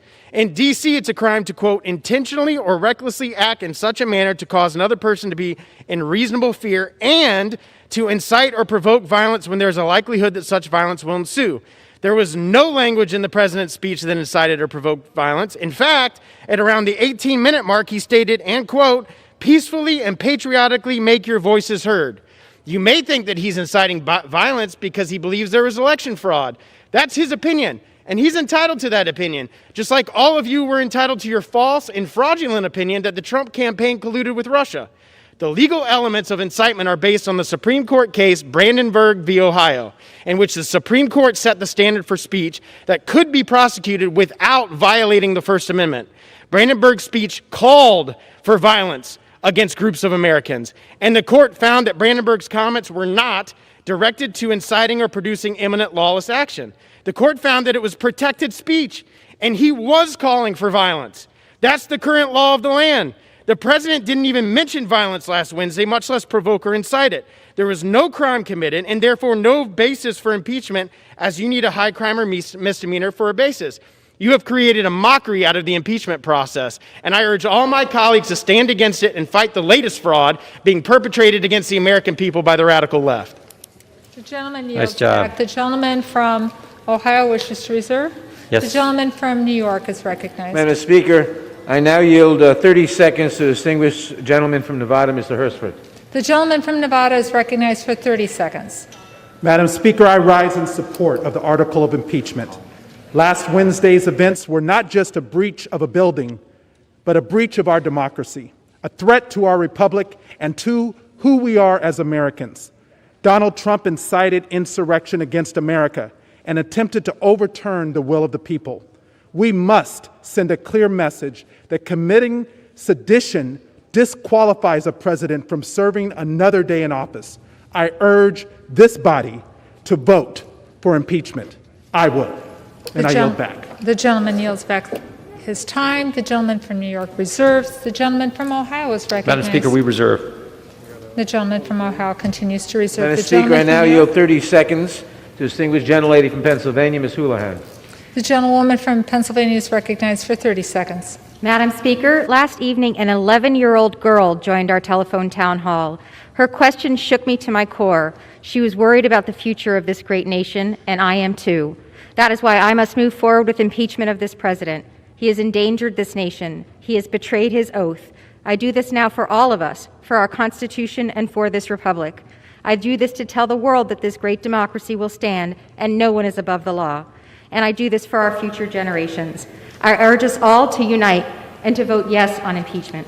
I yield back. The gentlewoman yields back. The gentleman from New York reserves. The gentleman from Ohio is recognized. Madam Speaker, we reserve. The gentleman from Ohio reserves. The gentleman from New York is recognized. Madam Speaker, I now yield 30 seconds to the distinguished gentleman from California, Mr. Huffman. The gentleman from California is recognized for 30 seconds. Madam Speaker, history is watching and saving the receipts. Today, my colleagues across the aisle must choose which side of a very bright line they want to be recorded on for all time. On one side, lies, sedition, inciting and supporting insurrection, and domestic terrorism. The other side, your oath of office, the Constitution, democracy, decency. There is no middle ground. Today we make history forever. So choose well. A vote to impeach Donald Trump means years from now you can look your grandchildren in the eye and say, I did the right thing. The gentleman's time has expired. The Yield gentleman back. from New York continues to reserve. The gentleman from Ohio is recognized. We reserve, Madam The Speaker. gentleman continues to reserve. The gentleman from New York is recognized. Madam Speaker, I now yield 30 seconds to the distinguished gentlelady from California, Ms. Jacobs. The gentlewoman from California is recognized for 30 seconds. Madam Speaker, the response to political violence must always be accountability. Without accountability, more violence will follow. I learned that working at the United Nations and the State Department in conflict settings around the world, and the United States Congress is now a conflict setting. A violent mob threatened our lives in this chamber and almost succeeded, incited by the president who broadcasted lies about the outcome of our election. We must hold this president accountable. It's the only way to protect our democracy. I yield back. Gentlewoman yields back. The gentleman from New York continues to reserve. The gentleman from Ohio is recognized. Madam Speaker, we reserve. The gentleman from Ohio reserves. The gentleman from New York is recognized. Madam Speaker, I now yield 30 seconds to the distinguished gentleman from Georgia, Mr. Johnson. The gentleman from Georgia is recognized for 30 seconds. Thank you, Madam Speaker. I'm certain that every member of Congress would say that if they had been in Congress when John Lewis walked across that Edmund Pettus Bridge and the Civil Rights Act was passed, that they would have stood on the right side of history. Well, Madam Speaker, today we're going to see exactly what side of history you all are going to be on. And with that, I yield back. The gentleman yields back. The gentleman from New York continues to reserve. The gentleman from Ohio is recognized. Thank you, Madam Speaker. I would yield 1 minute to the gentleman from North Carolina, Mr. Cawthorn. The gentleman from North Carolina is recognized for 1 minute. Madam Speaker, today represents a unique opportunity in our nation's history. An opportunity to put America first, to put her people first. Today is a moment for members of Congress to put aside partisan politicking and place people over power. I urge my colleagues to vote against this divisive impeachment and realize that dividing America will not save this republic. I urge my colleagues to not simply vote for what feels good. Of course it feels good for the Democrats to have a united constituency for a few more days. But I was elected to come here and vote for things that actually do good, to bring much needed help to the American people. I am willing to take the first step and extend my hand across the aisle to say, vote against impeachment.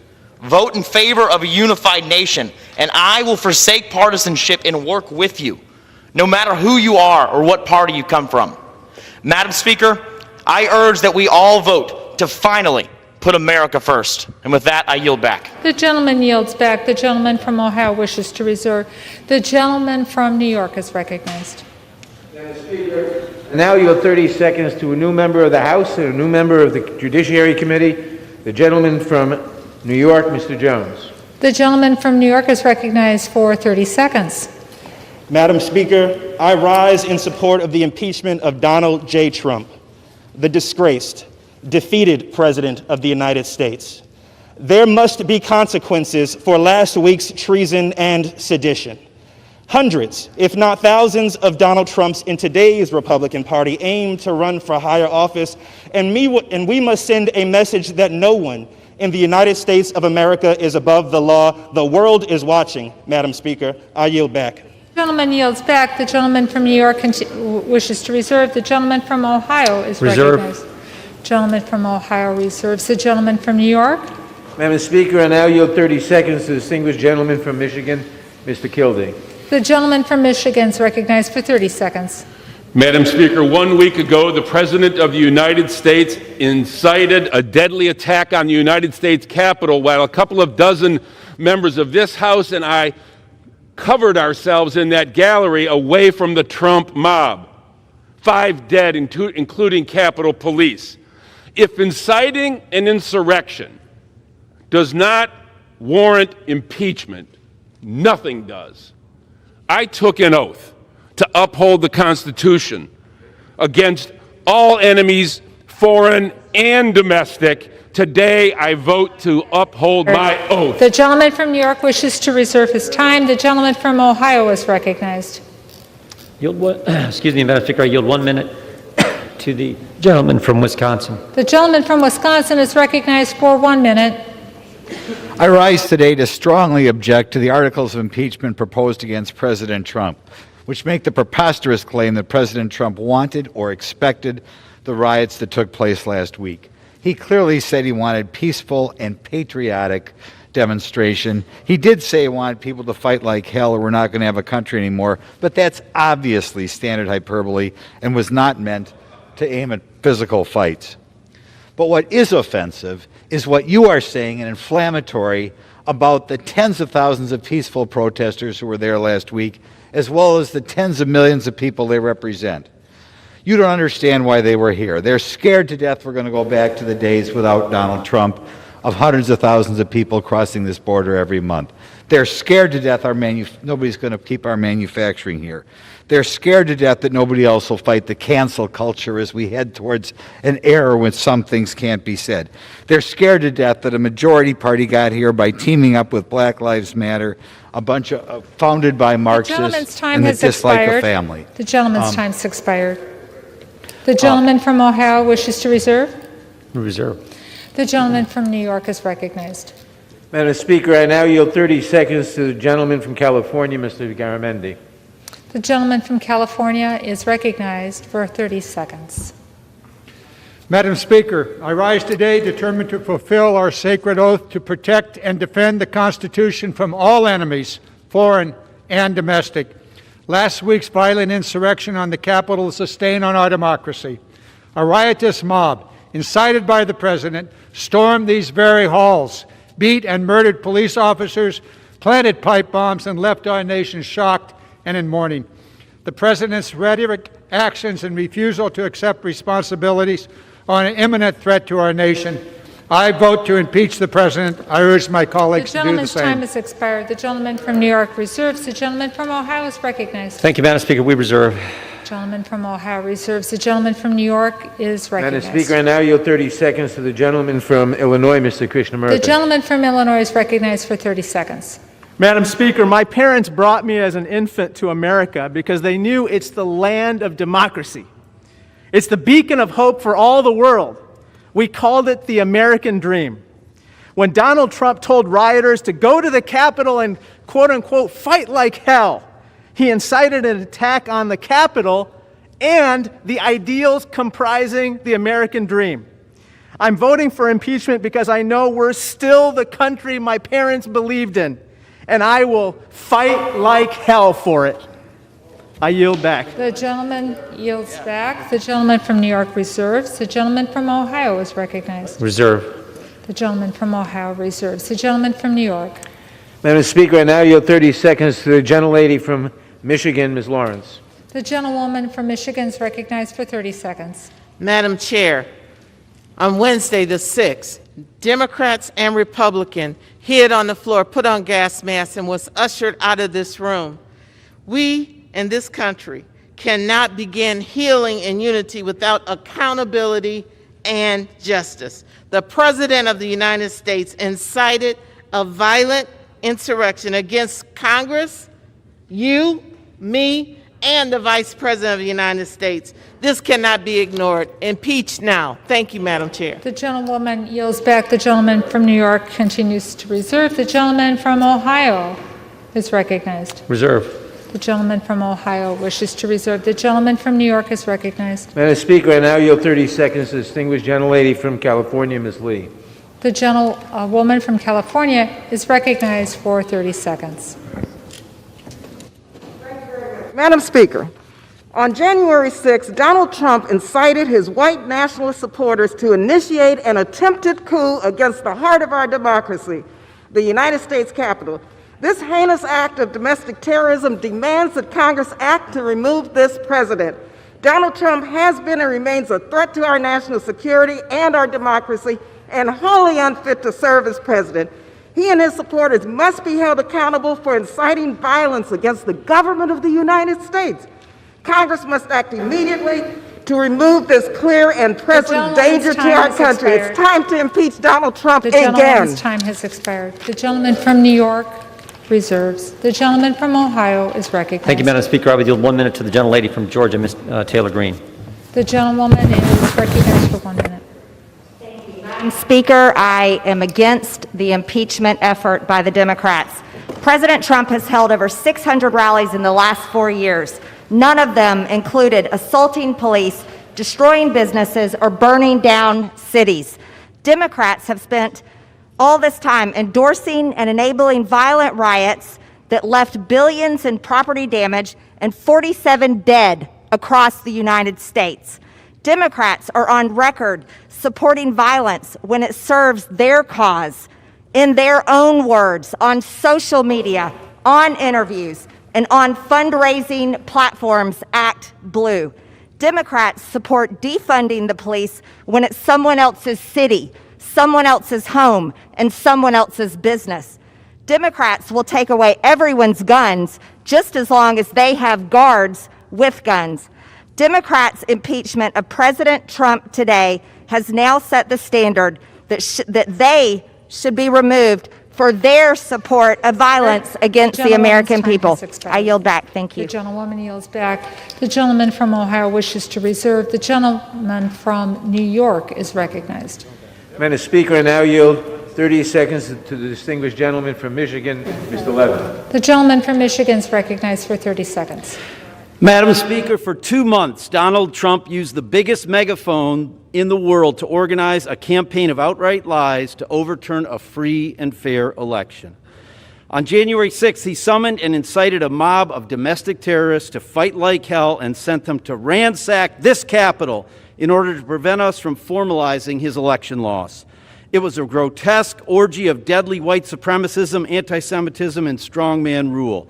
Today, we will do our duty and vote to remove the author of this horrifying chapter and banish him from public service. I yield back.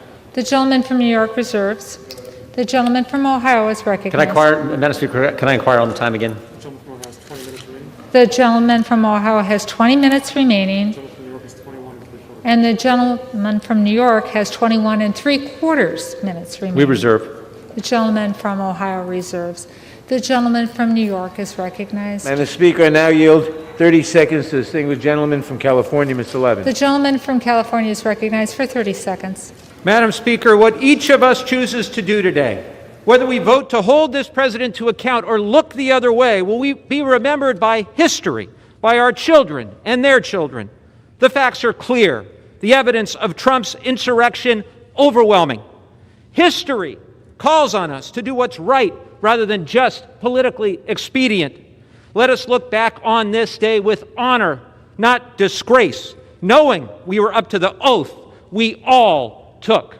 Thank you, and I yield back. The gentleman yields back. The gentleman from New York reserves. The gentleman from Ohio is recognized. Madam Speaker, we reserve. The gentleman from Ohio wishes to reserve. The gentleman from New York is recognized. Madam Speaker, I now yield 30 seconds to the gentlelady from Virginia, Ms. Luria. The gentlewoman from Virginia is recognized for 30 seconds. Thank you. Madam Speaker, the perpetrators of this heinous attack on our nation's democracy were Americans.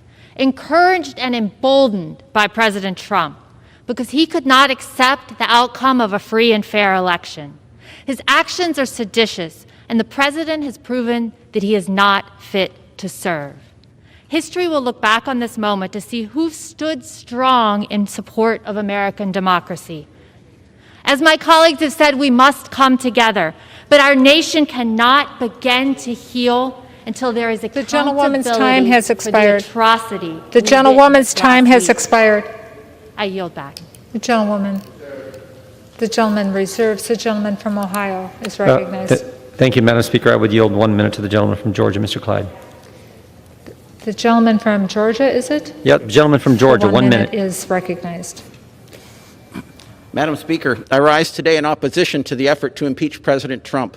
This course of action will only increase dissent and disunity across our country, and it flies in the face of all efforts to heal our nation. Quite simply, it is a shameful final act of political retribution this president has weathered since day one. I have no doubt that those who breached the Capitol will have due process and their day in court. However, there will be no investigation in the People's House into whether the allegation against the president meets the criteria for a crime worthy of impeachment. No evidence was presented, no witness testified, no cross-examination was conducted, no due process was afforded, and that sets an extremely dangerous precedent for the future. If my Democratic colleagues were serious in their efforts to get to the truth, they would convene the House Judiciary Committee and investigate, but they are not. And so I am proud to stand before you today to defend our president from the injustices my Democratic colleagues are so giddy to pursue. I oppose this effort to impeach the president and ask all members of the House to do the same. I yield back. The gentleman yields back. The gentleman from Ohio wishes to reserve. The gentleman from New York is recognized. Madam Speaker, I yield 30 seconds to the distinguished gentlelady from Georgia, Ms. McBath. The gentlewoman from Georgia is recognized for 30 seconds. Thank you, Madam Speaker. I rise with a heavy heart for what our nation has endured. All those who've incited an attack on these halls of freedom must never forget that in every generation, Americans of all colors and creeds have laid down their lives in the struggles against tyranny, the fight against fascism, and the defense against those who would betray the values upon which this nation was founded. It is our duty to shoulder that defense of our democracy here today. The President's actions have laid bare his contempt for our Constitution, and he must be removed. Gentlewoman's time has expired. The gentleman from New York reserves. The gentleman from Ohio. The gentleman from Ohio wishes to We reserve. reserve. The gentleman from New York is recognized. Madam Speaker, I now yield 30 seconds to the distinguished gentleman from New York, Mr. Meeks. The gentleman from New York is recognized for 30 seconds. The armed insurrectionists that stormed the Capitol did not emerge out of a vacuum. They were lied to by Republican senators and Republican congressmen and women. But they were incited to violence by one man above all else, Donald J. Trump, who tried to be the ultimate ruler of our democracy. The world is watching. Our allies are watching, and our adversaries are watching. And we must show them that no one will rule this country and be above the law. The cameras of history are rolling. We must act. We must impeach Donald J. Trump to show the world that we'll stand for right. The gentleman from New York reserves. The gentleman from Ohio is recognized. Thank you, Madam Speaker. I would yield 1 minute to the gentleman from Utah. The gentleman from Utah is recognized for 1 minute. Thank you, Madam Speaker. Last Wednesday, on my third day, I realized that I can make hard and seemingly unpopular decisions. Voting to strip Electoral College votes from states is a dangerous precedent. Set by Democrats many years ago, perpetuated by my party as well.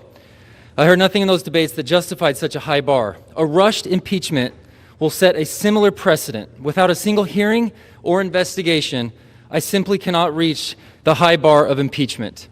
To my district, I commit to constantly being objective in all of my decision making. And as I abandon the remainder of my remarks, as I listen to this debate, it's no wonder our nation is divided. We are on an absolute race to the bottom. And I was hoping that last week we could have hit rock bottom. I commit to doing better, and I hope that we all can dig in and find a way. Thank you.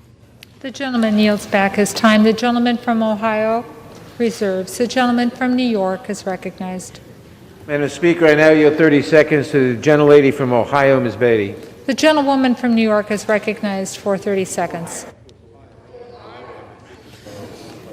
Thank you. Domestic terrorists attacked our democracy, urged on by a sitting president.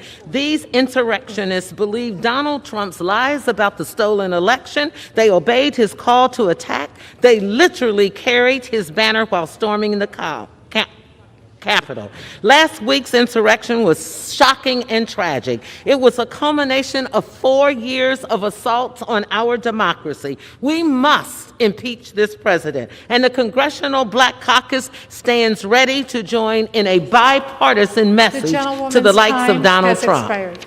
The gentleman from New York reserves. The gentleman from Ohio is recognized.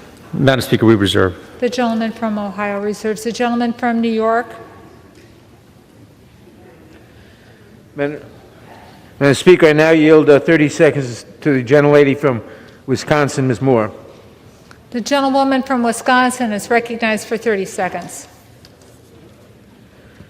Madam Speaker, the president radicalized American citizens, and as his vice president fled from a lynch mob, the speaker cowered while people died. He watched with glee. That is why, even though it's only 7 days before the end of his term, we have the fierce urgency of now. 7 days is too long for him to be in power. He could declassify state secrets. He could monetize national secrets to foreign adversaries, and he could even pardon. The gentlewoman's time has expired. The person. The gentlewoman's time has expired. The gentleman from New York reserves. The gentleman from Ohio is recognized. Thank you, Madam Speaker. I would yield 1 minute to the gentleman from Texas, Mr. Arrington. The gentleman from Texas is recognized for 1 minute. Madam Speaker, I rise with great sorrow to oppose this second attempt at a baseless impeachment from my Democrat colleagues. This week's attack on the U.S. Capitol was completely unacceptable, and the people involved should be met with swift accountability. The president didn't incite a riot. The president didn't lead an insurrection, and there are no high crimes and misdemeanors requisite of an impeachment. I'm not saying the president didn't exercise poor judgment, but to criminalize political speech by blaming lawless acts on the president's rhetoric is wrong, Madam Speaker, and a very dangerous precedent. The criminals who stormed the Capitol that day acted on their own volition. They are responsible for their actions.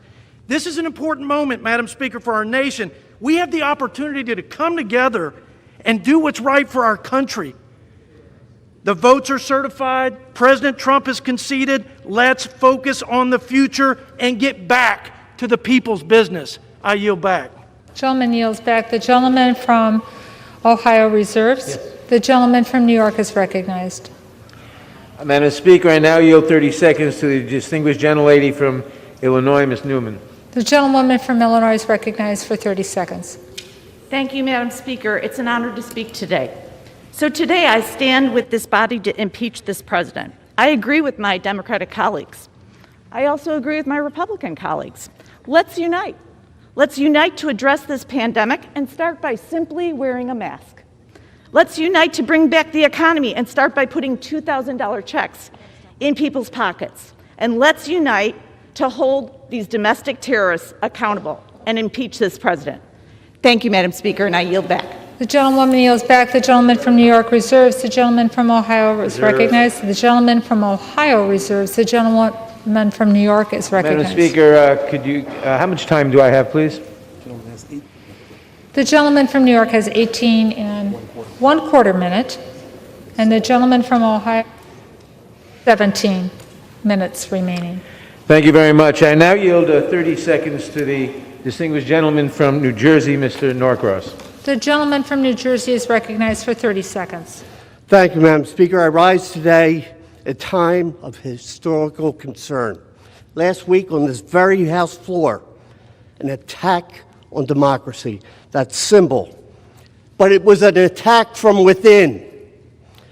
This very floor, let's be clear, Cause and effect. Rally at the White House, march down Pennsylvania Avenue, a parade in reverse, and an attack to this chamber. A police officer was killed. And what I hear is time to heal. He's not even buried yet. It's clear and present danger. No one is above the law. Not the president if he has 4 years or 4 days. We must do the right thing for all Americans because he must be held accountable. I yield back. The gentleman yields back. The gentleman from New York reserves. The gentleman from Ohio is Thank you, Madam recognized. Speaker. I would yield 1 minute to the gentlelady from Indiana, Ms. Sparks. The gentlewoman from Indiana is recognized for 1 minute. Madam Speaker, I appreciate a variety of opinions, but any accusations must go through the proper due process, whether it's election fraud or an impeachable offense. And someone who did not support the objection to certification last week, I will not support this political charade today. The rule of law and due process is vital to what our constitutional republic stands for. Congress should stop playing divisive politics and start working on delivering real good policies for the American people. I yield back.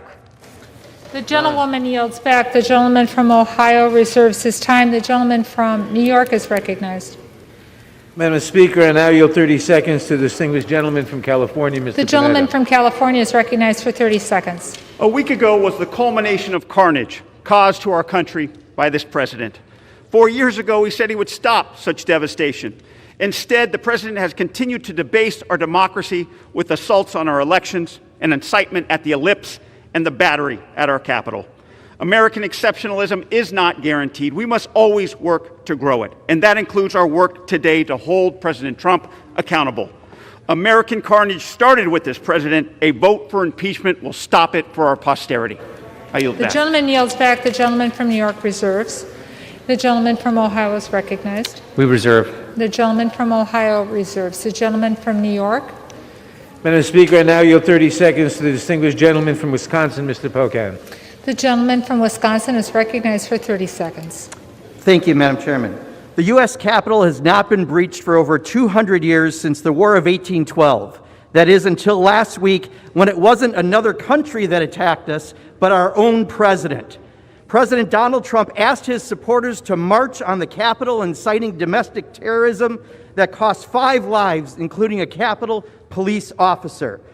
And we all know, whether you say it aloud or not, Donald Trump is responsible for inciting the attacks in our democracy, that he should have been the one person protecting it the most. And for that, he is unfit to be president, and we must impeach him. The gentleman's time's expired. The gentleman from New York reserves. The gentleman from Ohio is recognized. Madam Speaker, I yield 90 seconds to the gentleman from Texas, Mr. Roy. The gentleman from Texas is yielded 90 seconds. I thank the gentleman from Ohio. The President of the United States deserves universal condemnation for what was clearly, in my opinion, impeachable conduct, pressuring the Vice President to violate his oath of the Constitution to count the electors. His open and public pressure, courageously rejected by the Vice President, purposely seeded the false belief among the President's supporters, including those assembled on January 6th, that there was a legal path with the President. It was foreseeable and reckless to sow such a false belief that could lead to violence and rioting by loyal supporters whipped into a frenzy. Unfortunately, my Democratic colleagues drafted articles that I believe are flawed and unsupportable, focusing on the legal terms of incitement and insurrection. Even noting impeachment does not require meeting a certain legal standard, that danger for open speech and debate in this body and for the Republic is high if the House approves the articles as written. The language will be used to target members of this body under Section 3 of the 14th Amendment. It will be used to suggest that any statements we make are subject to review by our colleagues and send us down the perilous path of cleansing political speech in the public square. We must end this. Let us condemn that which must be condemned and do so loudly. But let us do it the right way, with deliberation and without disastrous side effects. We must end tearing apart our nation by social media and sound bites. Let us stop. Let us debate. Let us sit down and lead this nation together. I yield back. Gentleman yields back. The gentleman from Ohio reserves. The gentleman from New York is recognized. Madam Speaker, I now yield 30 seconds to the distinguished gentlelady from New York, Ms. Maloney. The gentlewoman from New York is recognized for 30 seconds. Madam Speaker, this vote is not about one man, one party, or even one day. It's about protecting our nation, preserving democracy, and the rule of law. The facts are clear and undisputed. President Trump used a litany of lies about a stolen election and willfully incited an armed insurrection with the intent of stopping the peaceful transfer of power. He attacked not just the Capitol, not just Congress, he even attacked democracy itself. That's why he must be impeached. The gentlewoman's time is and expired. I yield back. The gentleman from New York reserves. The gentleman from Ohio is recognized. Madam Speaker, we reserve. The gentleman from Ohio wishes to reserve. The gentleman from New York is recognized. Madam Speaker, I now yield 30 seconds to the distinguished gentleman from North Carolina, Mr. Price. The gentleman from North Carolina is recognized for 30 seconds. Madam Chairman, the President has engaged in conduct that is criminal, impeachable, and profoundly threatening to our democracy. He pressed state officials and members of this body to overturn an illegitimate election and to keep him in power. And he then invited and activated a violent mob to invade the Capitol and achieve his desired result by insurrection. If that is not impeachable conduct, I don't know what is. The President must be removed from office immediately and never allowed to hold office again. Our democracy The gentleman's requires time it. has expired. The gentleman from New York reserves. The gentleman from Ohio. Thank you, Madam Speaker. I would yield 1 minute to the gentleman from Texas, Mr. Fallon. Thank you, Mr. Chair. The gentleman's recognized for 1 minute. Thank you, Madam Speaker. Last summer, the Antifa and BLM riots swept all over our country. Cities were burnt, businesses destroyed, and lives violently stolen. And it wasn't just for an afternoon like those horrible hours we had on January 6th, but rather they went on for weeks and in some cases even months. So if there's any silver lining in this dark cloud, it's that our friends from across the aisle have come to realize that riots are bad. We conservatives have known this all along. This snap impeachment is a sham, and it didn't go through the Judiciary Committee, and it's not even about the President's actual words, but it's about how our Democratic colleagues want to interpret his words and fashion a particular meaning to them. Now, this is just political grandstanding at its worst. The American people desperately want us to move on and tackle the issues and find solutions to them forthwith. Madam Speaker, let's end this obsession and charade, and let's get to work. I yield back. The gentleman yields back. The gentleman from Ohio wishes to reserve. The gentleman from Ohio wishes to reserve. Yeah, we reserve. The gentleman from New York is recognized. Madam Speaker, I now yield 30 seconds to the gentleman from Illinois, Mr. Quigley. The gentleman from Illinois is recognized for 30 seconds. Madam Speaker, now we hear talk of the President's notion of a peaceful transfer of power, which apparently means what? Minimal casualties? Now we hear talk of healing after the criminal acts are completed. Never as a criminal defense attorney did I say, Judge, yeah, my guy completed the armed robbery, but let's heal now. No, there was accountability. There was accountability then, there should be accountability now, and there should be impeachment now. Thank you, and I yield back. The gentleman yields back. The gentleman from New York reserves. The gentleman from Ohio is recognized. Reserve, Madam The Speaker. gentleman from Ohio wishes to reserve. The gentleman from New York is recognized. Madam Speaker, I now yield 30 seconds to the distinguished gentlelady from North Carolina, a new member of the committee, Ms. Ross. The gentlewoman from North Carolina is recognized for 30 seconds. Madam Speaker, I rise today in support of the article of impeachment. The President's responsibility for the violence and insurrection that occurred last Wednesday cannot go unanswered. The President has had multiple opportunities to modify his behavior to bring this country together. Instead, he uses his power to further divide us. He is unrepentant. Congress must act for the good of this country. Madam Speaker, I yield back my time. The gentlewoman yields back. The gentleman from New York reserves. The gentleman from Ohio is recognized. Thank you, Madam Speaker. I would yield 1 minute to the gentleman from Virginia, Mr. Good. The gentleman from Virginia is recognized for 1 minute. Thank you. I stand today in support of President Trump and against the sham impeachment proceeding with literally 1 week, 7 days remaining in his term. This is merely the culmination of a 4-year effort to overturn the will of the people and the results for the 2016 election. This is simply a political action intended to tarnish the legacy of a highly successful president who led us to an incredible economy, energy independence, reduction of taxes for millions, regulatory relief for businesses, renewed peace in the Middle East, and stronger border security. This action will only serve to further offend the 75 million people who voted for President Trump and further deepen the division within our nation as we try to move forward with a peaceful transition of power. However, the Democrat majority has determined he's already guilty and there's no need of a trial, and they therefore move forward quickly with this phony impeachment charge. Today, I join my Republican colleagues in standing against this further effort to divide our nation. Thank you, and I yield back. And yields back. The gentleman from Ohio wishes to reserve. The gentleman from New York is recognized. Madam Speaker, I now yield 30 seconds to the distinguished gentleman from Texas, Mr. Cuellar. The gentleman from Texas is recognized for 30 seconds. Thank you, Madam Speaker. I rise in support of the impeachment. It's very simple. What we saw on January 6th was a person, the President of the United States, incite a crowd to come and attack the Capitol. We have to make sure that we stand up for democracy. If we don't do this, then what are we going to stand for? We stand for democracy, we stand for American values, and I stand for the impeachment of Donald Trump. I yield back the balance of my time. The gentleman yields back the balance of his time. The gentleman from New York reserves. The gentleman from Ohio is recognized. Madam Speaker, we reserve. The gentleman from Ohio wishes to reserve. The gentleman from New York. Madam Speaker, I now yield 30 seconds to the distinguished gentlelady from Pennsylvania, Ms. Scanlon. The gentlewoman from Pennsylvania is recognized for 30 seconds. On January 6th, President Trump launched an attack against the United States Capitol. I too urge my colleagues to unite, but to unite in love of country and to hold this president accountable. What unites our country is respect for the rule of law. Without accountability for those who would shatter the rule of law by overturning a presidential election, we cannot take seriously the cries of being a united people. This president remains a serious threat to our country and must be held accountable. The gentlewoman's time has expired. The gentleman from New York reserves. The gentleman from Ohio is recognized, and he chooses to reserve. The gentleman from New York is recognized.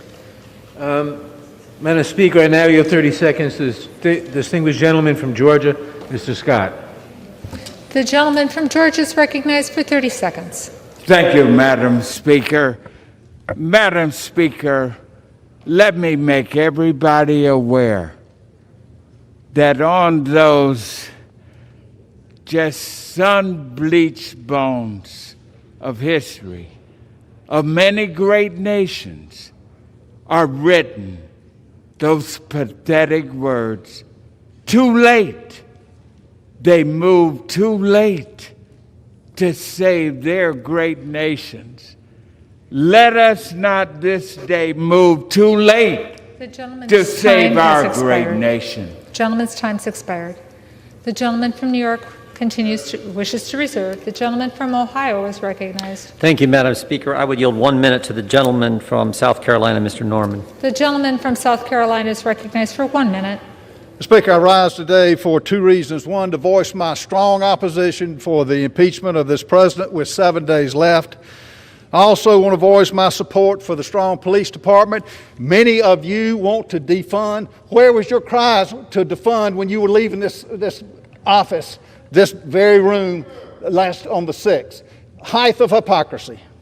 I yield back. Members are kindly reminded to remind yourself to address your remarks to the chair. The gentleman from Ohio wishes to reserve. We do, Madam Speaker. The gentleman from New York is recognized. Madam Speaker, I yield 30 seconds to the distinguished gentleman from California, Mr. Sherman. The gentleman from California is recognized for 30 seconds. Ironic. An administration begins by building an unnecessary wall on our southern border. It ends by making necessary a new wall around this Capitol. I introduced articles of impeachment in July of 2017 with one co-sponsor, Al Green, and again in January of 2019. And on Monday night, I joined with so many of us in introducing these articles. I've introduced articles of impeachment in the 115th, 116th, and The gentleman's time 117th has Congress expired. because Donald The Trump gentleman's has time continuously has posed a expired. danger to this The republic. gentleman from New York wishes to reserve. The gentleman from Ohio is recognized. Madam Speaker, I would yield 1 minute to the gentleman from Florida, Mr. Mast. The gentleman from Florida is recognized for 1 minute. Thank you, Madam Speaker. I rise with a very simple question. On January 6th, thousands broke the law by taking siege of our Capitol here with us inside. Has any one of those individuals who brought violence on this Capitol been brought here to answer whether they did that because of our president?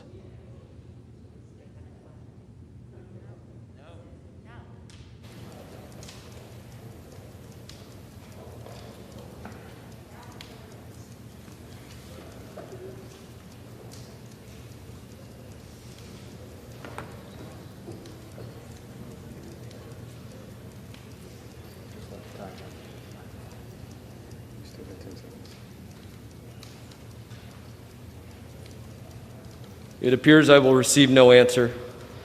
I will yield my time back to the gentleman from Ohio. Gentleman yields back. The gentleman from Ohio wishes to reserve his time. The gentleman from New York is recognized. I now yield 30 seconds to the distinguished gentleman from Arizona, Mr. Stanton. The gentleman from Arizona is recognized for 30 seconds. Donald Trump is the first president in the history of this republic to incite a violent insurrection against our own government, against our own people. It is a shocking betrayal of his oath of office and our American values.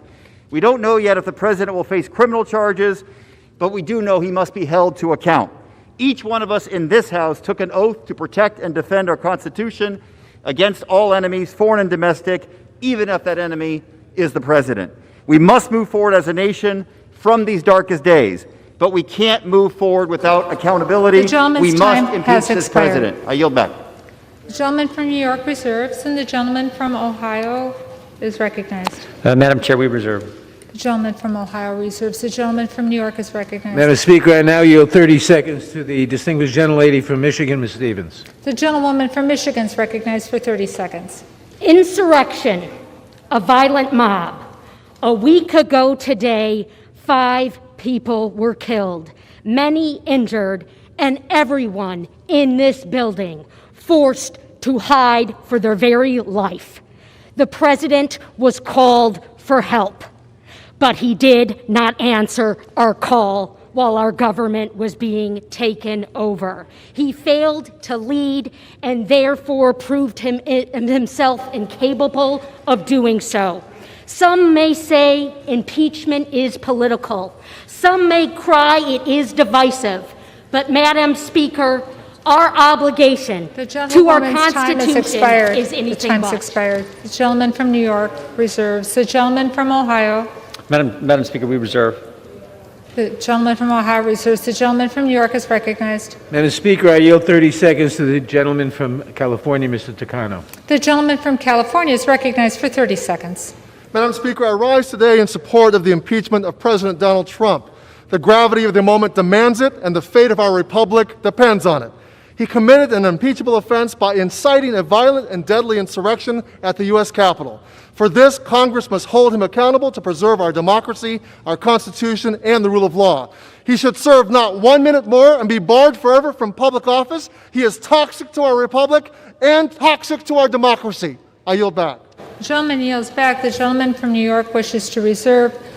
The gentleman from Ohio is recognized. Thank you, Madam Speaker. So Democrats can say, quote, I just don't even know why there aren't uprisings all over the country, while there are uprisings happening around the country.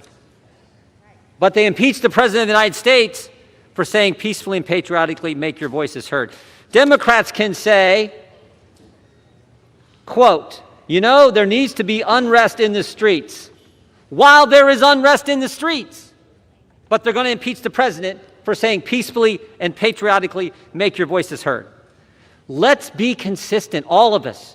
All of us need to be consistent and condemn the violence all the time. And with that, I yield 1 minute to the gentlelady from New Mexico. The gentlewoman from New Mexico is recognized for 1 minute. Thank you, Madam Speaker. I rise in opposition to these articles of impeachment. Political violence has no place in our constitutional republic, and those who assaulted police officers and forced their way into the Capitol are responsible for their criminal actions. Leaders in both parties have a responsibility to condemn such violence, whether in the halls of Congress or in the streets of America. I don't believe, Madam Speaker, that the American people have an appetite for this. They are expecting us to do the will of them, those who sent us from each state around the nation. Right now, Madam Speaker, we've seen this body impeach once before, trying to do it a second time. Two wrongs do not make a right.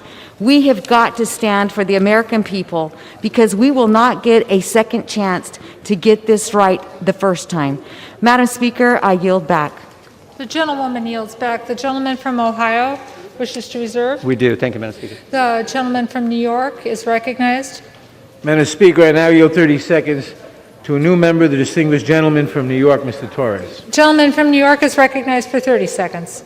Madam Speaker, the dangerous mob that Donald Trump unleashed on the United States Capitol represents a violent assault on the separation of powers and on the peaceful transfer of power that we have long taken for granted. The impeachment of Donald Trump is not politics but law, not passion but reason, not vengeance but justice. And we as the people's representatives must rise to the challenge of defending democracy in the face of its gravest threat, and we will. I yield back. The gentleman yields back. The gentleman from New York reserves. The gentleman from Ohio is recognized. Thank you, Madam Speaker. We reserve. Gentleman from Ohio reserves. The gentleman from New York is recognized. Madam Speaker, I now yield 30 seconds to the distinguished gentlelady from Massachusetts, Ms. Tran. The gentlewoman from Massachusetts is recognized for 30 seconds. Madam Speaker, I stand before you today in disbelief. Disbelief that after the President incited a violent mob to commit an act of insurrection and remained silent as police officers were assaulted, the Capitol was ransacked, and members of this body fled for their lives, that there are still members of his party who refuse to hold him accountable. It's because of that inaction that there is only one path forward to put an end to this presidency. Donald Trump must be impeached, removed from office, and barred from ever holding the office of the presidency again. Thank you, Madam Speaker. I yield back. The gentlewoman yields back. The gentleman from New York reserves his time. The gentleman from Ohio is recognized. Thank you, Madam Speaker. We reserve. The gentleman from Ohio reserves his time. The gentleman from New York is recognized. Madam Speaker, I now yield 30 seconds to the distinguished gentlelady from New York, Ms. Velasquez. The gentlewoman from New York is recognized for 30 seconds. Madam Speaker, I rise in support of this resolution because in America, we hold power to account. In America, we do not succumb to violent insurrections incited by a head of state. In America, we do not turn a blind eye to high crimes and misdemeanors. No, that is not who we are. So today, as a sworn defender of this nation's Constitution, I will vote in favor of impeaching Donald J. Trump. I yield back. The gentleman from New York reserves. The gentleman from Ohio is recognized. Thank you, Madam Speaker. Could I again inquire the time remaining for each side? The gentleman has 10 minutes remaining, and the gentleman for New York has 9 3/4 minutes remaining. The gentleman from Ohio is recognized. I thank you, Madam Speaker. I would yield 1 minute to the gentleman from California, Mr. Malone. The gentleman from California is recognized for 1 minute. Ladies and gentlemen, welcome to the second annual impeachment show extravaganza, brought to you by the censors and left-wing media, the fact-checked ministers of shutdown and big tech, and the Democrat Party. Today, the second annual impeachment of President Trump isn't really about actual words spoken out of rally. No. This is all about, Madam Speaker, the unbridled hatred of this president. You use any extreme language and any process to oppose the core of what he has really fought for. You hate him because he is pro-life, strongest ever. You hate him for fighting for the freedom of our religions to not be persecuted by unfair mandates and limitations on speech. You hate him for not subscribing and shackling us with the religion of climate change and one-sided Paris Accords. You hate him for Israel. You hate him for defending our borders.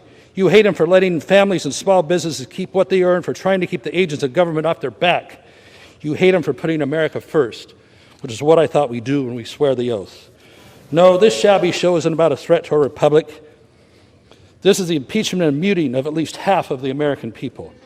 This is shameful and abuse of a process. Gentleman's time has expired. The gentleman from New I yield York. the gentleman additional 20 seconds. The gentleman from Ohio yields you Madam another Speaker, 20 seconds. 30. I pray people of all stripes wake up to this spectacle and exercise their rights to put a stop to it through free speech and through fair elections. I yield back. The gentleman yields back his time. The gentleman from Ohio wishes to reserve. The gentleman from New York is recognized. Madam Speaker, I now yield 30 seconds to the gentlelady from Florida, Ms. Wasserman Schultz. The gentleman from Florida is recognized for 30 seconds. Thank you, Madam Speaker. I rise to support the impeachment of President Donald J. Trump for seditious acts against America. To overturn the 2020 presidential election, Trump incited a violent assault on Congress, a treasonous betrayal of our nation. This criminal incitement left us with 5 dead, including a police officer, a desecrated Capitol, and a second constitutional crisis. His acts show contempt for the rule of law, the Constitution, and the foundation of any democracy, a peaceful transition of power. President Trump is a clear and present danger to American lives and democracy, and he leaves us no choice but to immediately remove him from office. Thank you. I yield back. The gentlewoman yields back. The gentleman from New York reserves. The gentleman from Ohio Thank you, Madam is Speaker. recognized. Yeah, thank you, Madam Speaker. I would yield 90 seconds to the gentlelady from Tennessee, Ms. Hirschberger. The gentlewoman from Tennessee is yielded 90 seconds. Thank you, Madam Speaker. I urge my colleagues to vote against impeachment of our sitting President, Donald J. Trump. You can tell the American people that this is a vote to impeach upon the grounds of inciting violence and insurrection, but the American people see a double standard. They see a standard implied to those on the left who commit violence, and they see a standard to those applied to the right who commit violence. The American people see this, and they understand it. I've been here all of 1 week, and what I see instead of lawmakers who are truth seekers, I see lawmakers who are power seekers. And that's never good, never good. What a shame, what a shame. The American people are watching to see how their elected officials respond at this moment in history. Will you vote to mend, or will you vote to further divide this country? I'm urging you to use this opportunity to be the leaders the American people are seeking for such a time as this. God help us as a nation, and I pray that God will keep his hand upon the greatest nation that the world has ever seen. I yield back. The gentlewoman yields back. The gentleman from Ohio wishes to reserve his time. We do, The gentleman from New York is recognized. Madam Speaker, how much time do we have, please?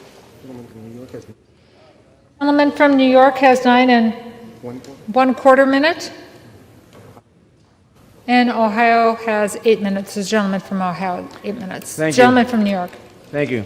Madam Speaker, I now yield 30 seconds to the distinguished gentleman from North Carolina, Mr. Butterfield. The gentleman from North Carolina is recognized for 30 seconds. Madam Speaker, President Trump's incitement to violently overturn the results of a free and fair election is an attack on our rule of law.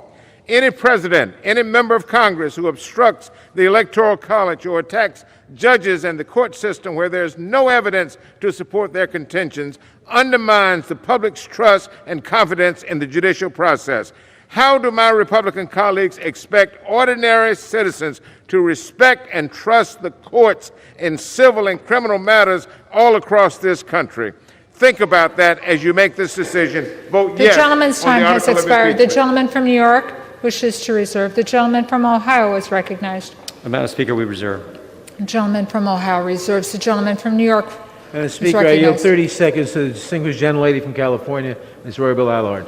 The gentlewoman from California is recognized for 30 seconds. Madam Speaker, I take no joy in voting to impeach President Trump, but this president has blood on his hands in the wake of this attempted coup. The fact remains no president of the United States is above the law, and this president has sadly violated his oath to support and defend the Constitution of the United States against all enemies, foreign and domestic. As members of Congress who have taken that same pledge, it is our duty to take this action and impeach this unfit and dangerous president. I yield back. Gentlewoman's time has expired. The gentleman from New York wishes to reserve. The gentleman from Ohio is recognized. Madam Speaker, we reserve. The gentleman from Ohio wishes to reserve. The gentleman from New York is recognized. Madam Speaker, I now yield 30 seconds to the gentleman from California, Mr. Cano. The gentleman from California is recognized for 30 seconds. I'm voting to impeach because, as Lincoln said, no grievance is a fit object of redress by mob law. But we must recognize that our hard work begins to address the real grievances and despair in left-behind communities, to be worthy of this capital that we hold sacred, to fix our broken windows and broken communities. Let's finally commit to investing trillions in creating good jobs in healthcare, in education, and infrastructure for communities and places that are hurting. The gentleman yields back. The gentleman from New York reserves. The gentleman from Ohio is recognized. Thank you, Madam Speaker. We reserve. The gentleman from Ohio wishes to reserve. The gentleman from New York is recognized.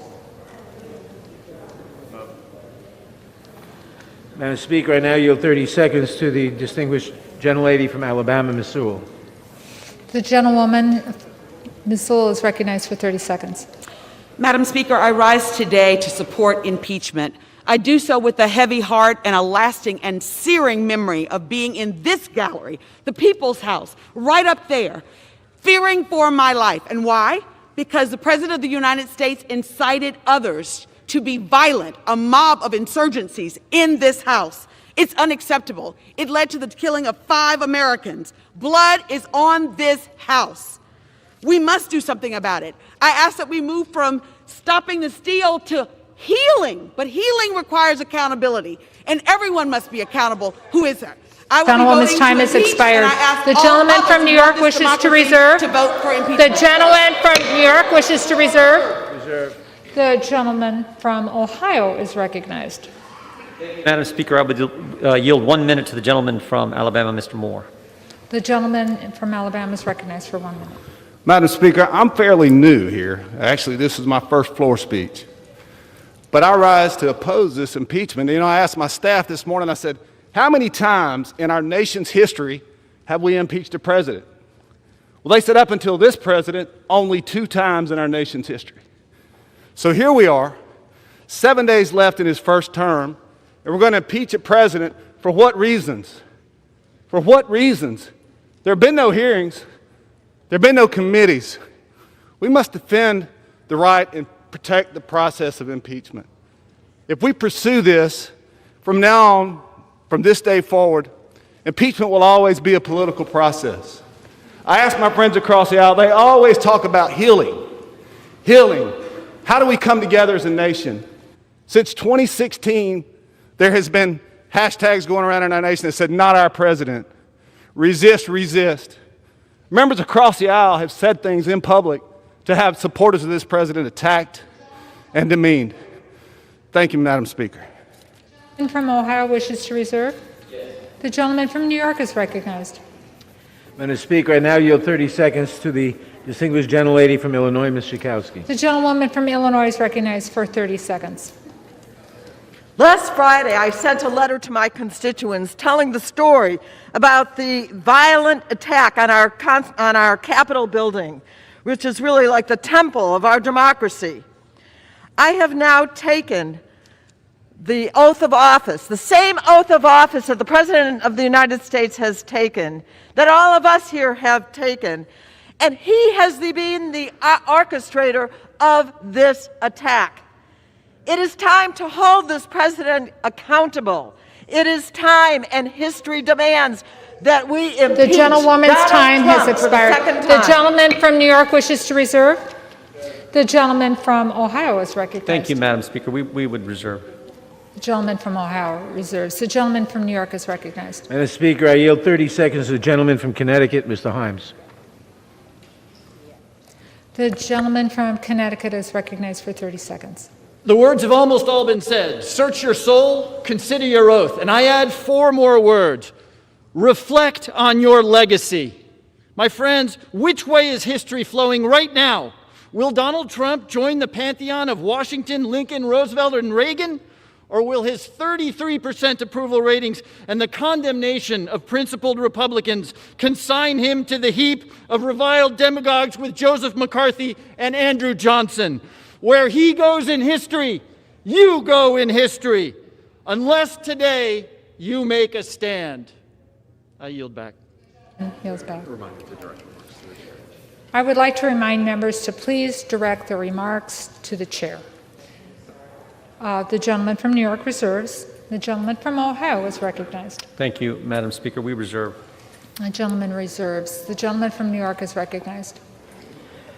Madam Speaker, I now yield 30 seconds to the distinguished gentleman from Hawaii, Mr. Cowan. The gentleman from Hawaii is recognized for 30 seconds. Madam Speaker, as a member of our armed forces, now a member of Congress, I have taken and given the oath of office many times.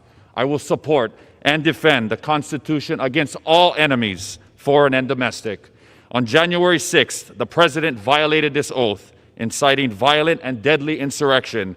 Our sacred oaths are hollow without accountability. We must hold this President accountable, remove him from office, ensure he can never hold public office again. I urge my colleagues to do the same. This oath has to matter. Mahalo, and I yield back. New York. Recognized. The gentleman from Ohio reserves. The gentleman from New York is recognized. The gentleman from Maryland, Mr. Sarbanes. The gentleman from Maryland is recognized for 30 seconds. Madam Speaker, this beautiful Capitol dome is a symbol of freedom and democracy, not just for Americans, but for people the world over. The action we take today, this impeachment, is a declaration to the world that when there is an attack on our democracy, whether it comes from without or whether, tragically, in this instance, it comes from within, we will respond to that threat and attack, and we will do what's necessary to strengthen our democracy. I yield back. The gentleman yields back. The gentleman from New York wishes to reserve. The gentleman from Ohio is recognized. Thank you, Madam Speaker. I yield 2.5 minutes to the distinguished gentleman from New York, Mr. Zeldin. The gentleman from New York is recognized for 2.5 minutes. Thank you, Madam Speaker. I'm sickened and angered by what we all had to witness last Wednesday and call for the investigation and prosecution to the fullest extent of the law. Every single person who participated in the violence and loss of life in this Capitol building last Wednesday. I, as a member, sit here listening to the entire debate, desperately need to better understand the two standards that are at play in this House. Why is it okay if a House Democrat calls for violence in the streets, but not if you're a Republican?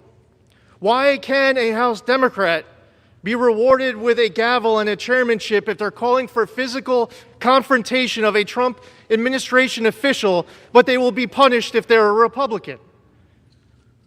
The double standards that we have seen time and time again, I need to better understand what the rules are of this House. Why is it that a committee chairman can lie to the American public about having more than circumstantial evidence that the president colluded with the Russians in order to win the 2016 election, but of course the Republicans can't and wouldn't lie to the American public about something like that? We need to better understand what these two standards are that are at play and to complete the record. Because the House Democrats are here to make President Trump the first president to be impeached twice. So I'll complete the record. First off, in the articles of impeachment, it's written that the president gave a speech and he told his supporters to come here and that he incited this riot. And one speaker after another here on the other side of the aisle have repeated that in the article of impeachment. But we all know that this was a pre-planned attack. We all know that there was pipe bombs being discovered while the president was speaking. We all know that the Capitol perimeter was being breached during the president's speech. We know that this was pre-planned and it started while the president was speaking. Why is that not in the articles of impeachment? Why is that not being incorporated into my colleague's remarks? To complete the record, if you want to make the president the first president to be impeached twice, well, we'll add something else to that. Thank you to the president for his efforts to defeat MS-13 in my district or to withdraw from the request 30 more seconds. Expired. The gentleman yields an additional 30 seconds. Did I hear correct? Yes. The gentleman has another 30 seconds. Thank you to the president for his efforts to move the embassy in Israel to Jerusalem and recognize Israeli sovereignty over the Golan Heights, and to take out Abu Bakr al-Baghdadi and Qasem Soleimani, to eliminate the ISIS caliphate, to enter into the historic Abraham Accords, to have an economy this time last year that was stronger than I ever remember in my entire lifetime. Yeah, we'll complete the record. And in all fairness, as the president leaves 1 week from today, let's be honest about the double standards that exist inside of this chamber, and let's also be honest that this president did a lot to make America greater than ever. The gentleman's time has expired. The gentleman from Ohio wishes to reserve. Thank you, Madam Speaker. The gentleman from New York is recognized.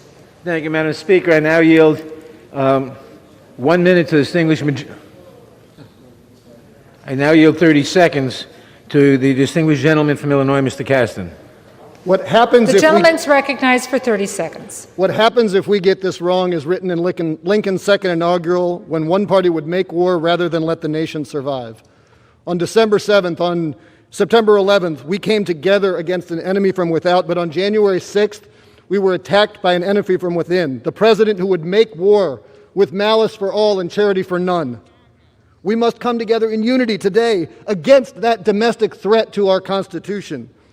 The alternative is too unbearable to contemplate. We must impeach, bipartisanly, unanimously, if you have the soul. The gentleman from New York wishes to reserve. The gentleman from Ohio is recognized. Madam Speaker, we reserve. The gentleman from Ohio reserves. The gentleman from New York. Madam Speaker, I now yield 30 seconds to the distinguished gentlelady from Texas, Ms. Fletcher. The gentlewoman from Texas is recognized for 30 seconds. Thank you, Madam Speaker. I rise today in support of the article of impeachment and in opposition to the gaslighting that is masquerading as debate in this chamber today. I was in this chamber when the president assembled and unleashed a mob to attack the United States Capitol and the United States Congress, the elected representatives of the people. By doing so, he incited an insurrection against our representative democracy itself. If that is not an impeachable offense, then what is? Thank you, Madam Speaker. I yield back. The gentlewoman yields back. The gentleman from New York reserves. The gentleman from Ohio is recognized. Madam Speaker, we reserve. Gentleman from Ohio wishes to reserve. The gentleman from New York is recognized. I now yield 30 seconds to the distinguished gentlelady from Michigan, Ms. Tlaib. The gentlewoman from Michigan is recognized for 30 seconds. Thank you, Madam Chair. In Michigan's 13th, we proudly speak truth to power, even in the face of a racist in chief. Those who incited an attack on the People's House do not get to talk about healing and unity. They have torn this country apart. They have stoked the fire and then handed the gasoline to Donald Trump. Dr. King once said, "True peace is not merely the absence of tension. It is in the presence of justice." Today, we must embody those words, and we must understand that peace must be centered in truth and action. We cannot sit, Madam Chair, sit idly by after a violent attempted coup and allow lies and hate to continue. Today, we stand up for our constituents who continue to be harmed by the suppressive wishes to reserve. The gentlewoman's time has expired. Donald Trump. The gentlewoman's time has expired. The gentleman from New York wishes to reserve. And the gentleman from New York has 3 3/4 minutes remaining. From Ohio has 4. And the gentleman from Ohio is recognized. Thank you, Madam Speaker. I'd yield 1 minute to the gentleman from North Dakota, Mr. Armstrong. The gentleman from North Dakota is recognized for 1 minute. Thank you, Madam Speaker. What happened last Wednesday is an absolute tragedy. And not only are we part of dealing with it now, we were part of it then. But when emotions are frayed and tensions are this high, process matters more. It matters more now than it did before. And the reality is this: there are serious constitutional questions about these articles. And Donald Trump is going to be president until January 20th. And on January 20th, Joe Biden's going to become president. But I'll end with this. I'm going to vote against impeachment, and that's going to give me credibility at home with my base. You're going to vote for impeachment, and that's going to give you credibility at home with your base. It's easy to point at me and blame me. It's easy for me to point at you and blame you. But on January 21st, we're all going to be back here. So use that credibility. Go back and talk some hard truths to your people. I'm going to do it, and we need to do a better job. And with that, I yield back. The gentleman yields back. The gentleman from New York reserves. The gentleman from Ohio reserves. The gentleman from New York. Madam Speaker, I now yield 30 seconds to the gentlelady from North Carolina, Ms. Manning. The gentlewoman from North Carolina is recognized for 30 seconds. Madam Speaker, this president has repeatedly lied to the American people about his election loss. He incited his followers to attack our democracy, resulting in 5 deaths. His dangerous efforts to derail the peaceful transition of power were a violation of his oath of office. This president is unfit to lead our nation and unable to discharge his duties of office. I call upon my Republican colleagues to speak the truth to their supporters and join me in holding President Trump accountable by voting to impeach. I yield. New York reserves. The gentleman from Ohio is recognized. Thank you, Madam Speaker. We reserve. The gentleman from Ohio reserves. The gentleman from New York is recognized. Madam Speaker, I yield 30 seconds to the gentleman from Indiana, Mr. Mervan. I didn't hear where he was from. The gentleman from Indiana is recognized for 30 seconds. Madam Speaker, since the events on January 6th, I spoke with a group of ministers from Gary, Indiana, and they told me how they are praying for unity and justice in our nation. It reminded me of the moment when those of us who were on the House floor on January 6th were huddled together in a secure room after the attack. The House chaplain, Kiblin, led us all in prayer. Let us remember that moment. Let us rekindle that prayer for those 3 minutes when we were all united to preserve our democracy and justice. I support the article of impeachment so that we can move forward to do the work that our constituents sent us here to do. With that, I yield back. Has expired. The gentleman from New York reserves. The gentleman from New York has 2 3/4 minutes remaining. The gentleman from Ohio has 3. The gentleman from Ohio is recognized. Madam Speaker, we reserve. The gentleman from Ohio reserved. The gentleman from New York is recognized. Madam Speaker, I now yield 30 seconds to the gentleman from Massachusetts, Mr. Moulton. The gentleman from Massachusetts is recognized for 30 seconds. Madam Speaker, there are more troops right now in Washington, D.C. than in Afghanistan.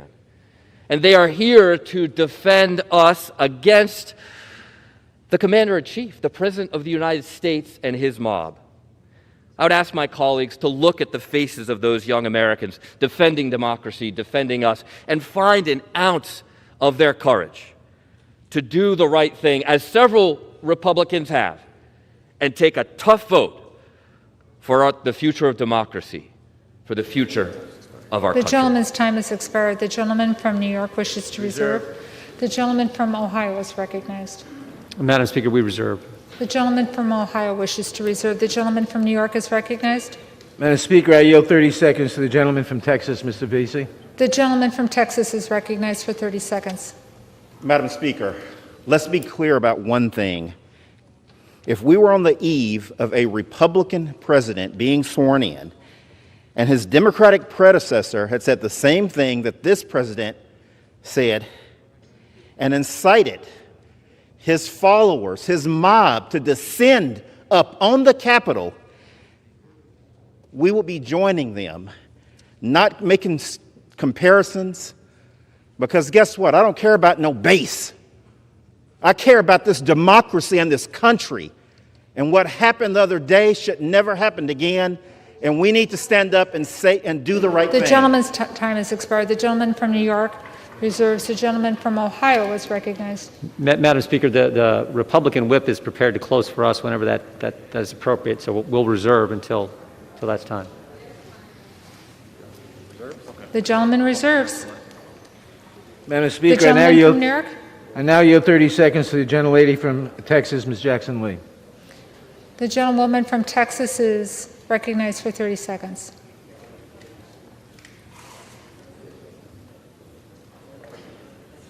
I was on that floor just 1 week ago, and so today the insurrectionist in chief will be impeached for insurrection. It is because he failed to defend this nation against all enemies, domestic and foreign, and he stood down near the White House and told a mob of domestic terrorists to go and show your strength, be strong. You can't gain anything because of weakness. We must hold him accountable. We can heal this nation, but he must be impeached today. We must impeach Donald J. Trump as Gentleman's time has expired. The gentleman from New York reserves. reserves. The gentleman from Ohio is recognized. Yeah, thank you, Madam Speaker. We reserve. The gentleman from Ohio continues to reserve. The gentleman from New York. Is the other side prepared to close? Yes. Then Thank you, Madam Speaker. Madam Speaker. Yes. I yield the 3 gentleman minutes. from Ohio. Thank you, Madam Speaker. I yield 3 minutes to the Republican whip, the gentleman from Louisiana, Mr. Scalise. The gentleman from Louisiana is recognized for 3 minutes. Thank you, Madam Speaker, and thank the gentleman from Ohio for yielding. Madam Speaker, our nation still mourns the unacceptable violence and anarchy that took place in this Capitol last week. As we speak, arrests are still being made, and the anarchists who stormed our Capitol are being brought to justice, as should be the case. Emotions are still high, but in this moment, we need to be focused on toning down the rhetoric and helping heal this nation as we move towards a peaceful transition of power to President-elect Joe Biden next week.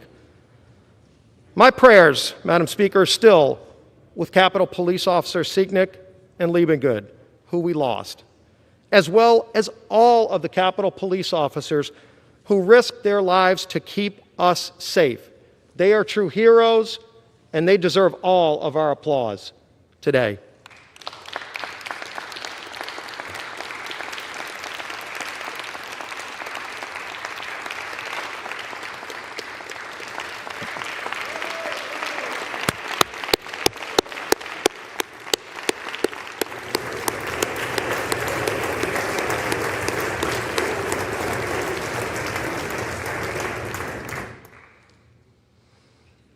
Madam Speaker, I've seen the dark evil of political violence firsthand, and it needs to stop. But all of us need to be unequivocal in calling it out every single time we see it, not just when it comes from the other side, brought forward without a single hearing. And by the way, the Senate will not even take this up until President Trump is out of office. So let's keep that in mind. It will only serve to further divide a nation that is calling out for healing. Madam Speaker, many speakers today have invoked one of our nation's greatest leaders, President Abraham Lincoln. Maybe we should follow some of Lincoln's wisdom that he's imparted upon us in moments like this. As Abraham Lincoln was giving his second inaugural address in March of 1865, Lincoln issued us a challenge.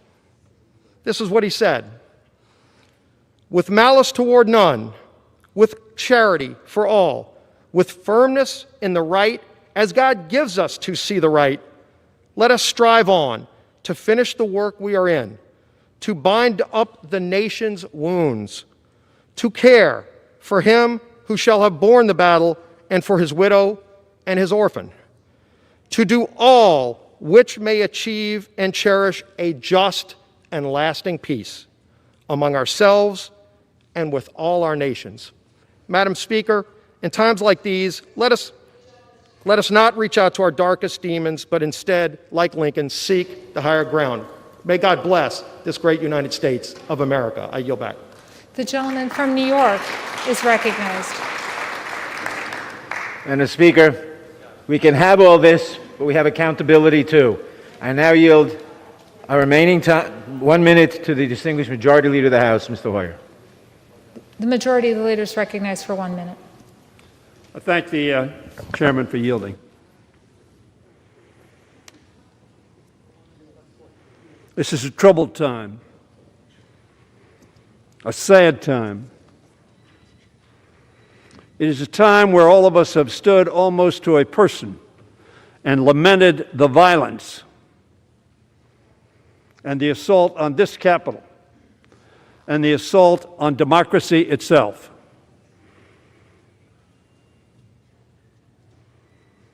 It was right to do that.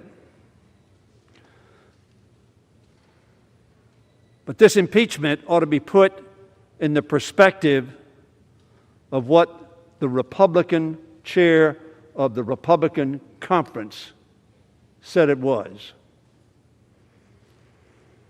She said the President of the United States summoned the mob,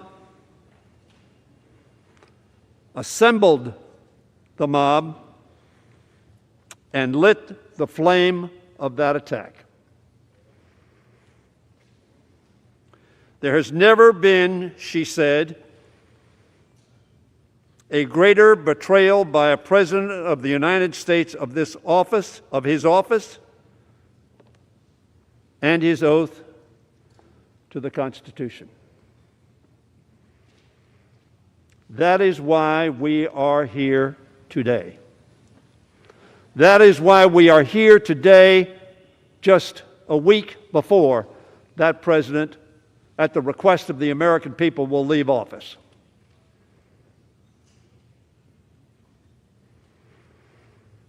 And the issue is, what do we do?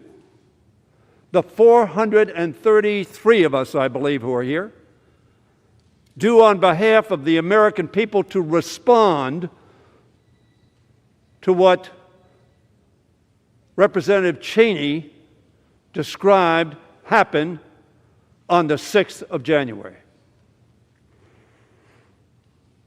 A mob assembled by, summoned by, and then spoken to light the flame of the attack. To stop the steal. As we sat here, exercising our constitutional duty, and to his great credit, the Vice President of the United States following the Constitution of the United States of America, notwithstanding the fact that he was opportuned by the President not to do so. That mob sent by the President to stop the steal did so for a few hours. Not the steal, but the constitutional duty that we had. And so we ask ourselves, what do we do? What is our responsibility? What should we say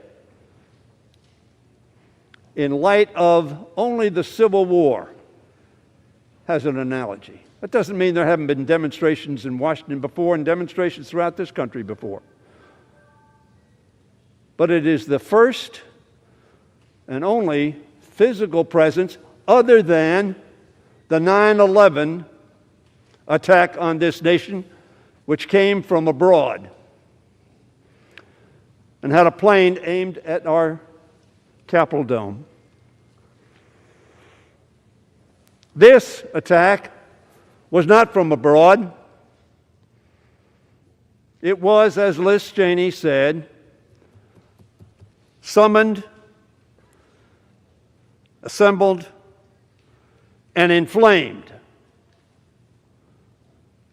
by the President of the United States of America, who, in Liz Cheney, said words that there has never been a greater betrayal by a President of the United States of his office and his oath to the Constitution.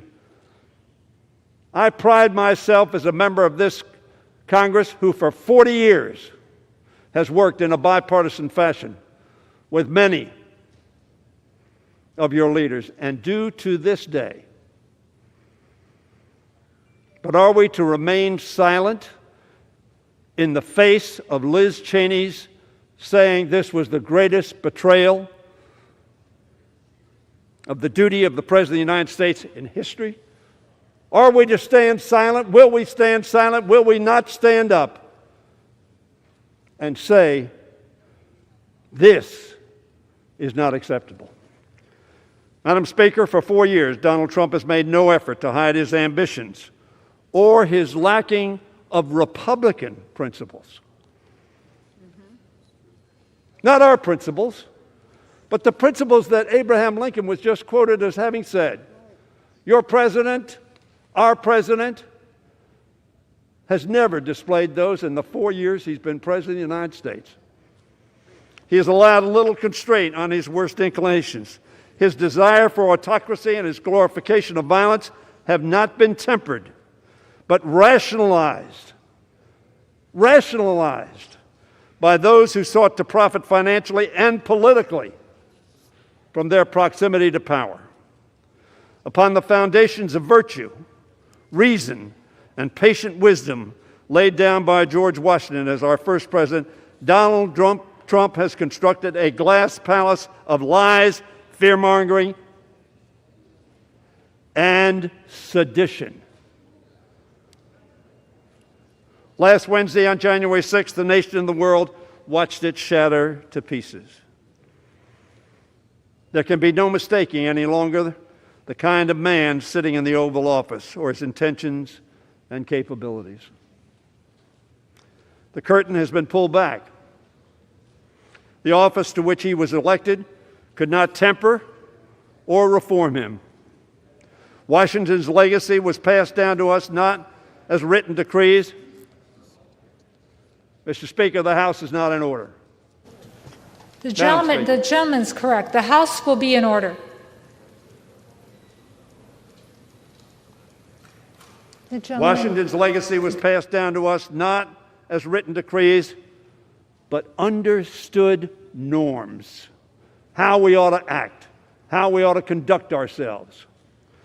Term after term, each occupant has observed those norms out of a recognition that our Constitution's articles are not the only preservative of our democracy. For more than 2 centuries, Madam Speaker, whenever those norms were tested and strained, good and virtuous citizens on both sides of the aisle found common purpose in reaffirming those norms. But memory fades, and from time to time it must be refreshed. Madam Speaker, as the framers emerged from the Constitution Convention, Benjamin Franklin was asked whether they had made America a monarchy or a republic. Probably all of us know this response. A republic, he answered, if you can keep it. That's the question today. If we can keep it.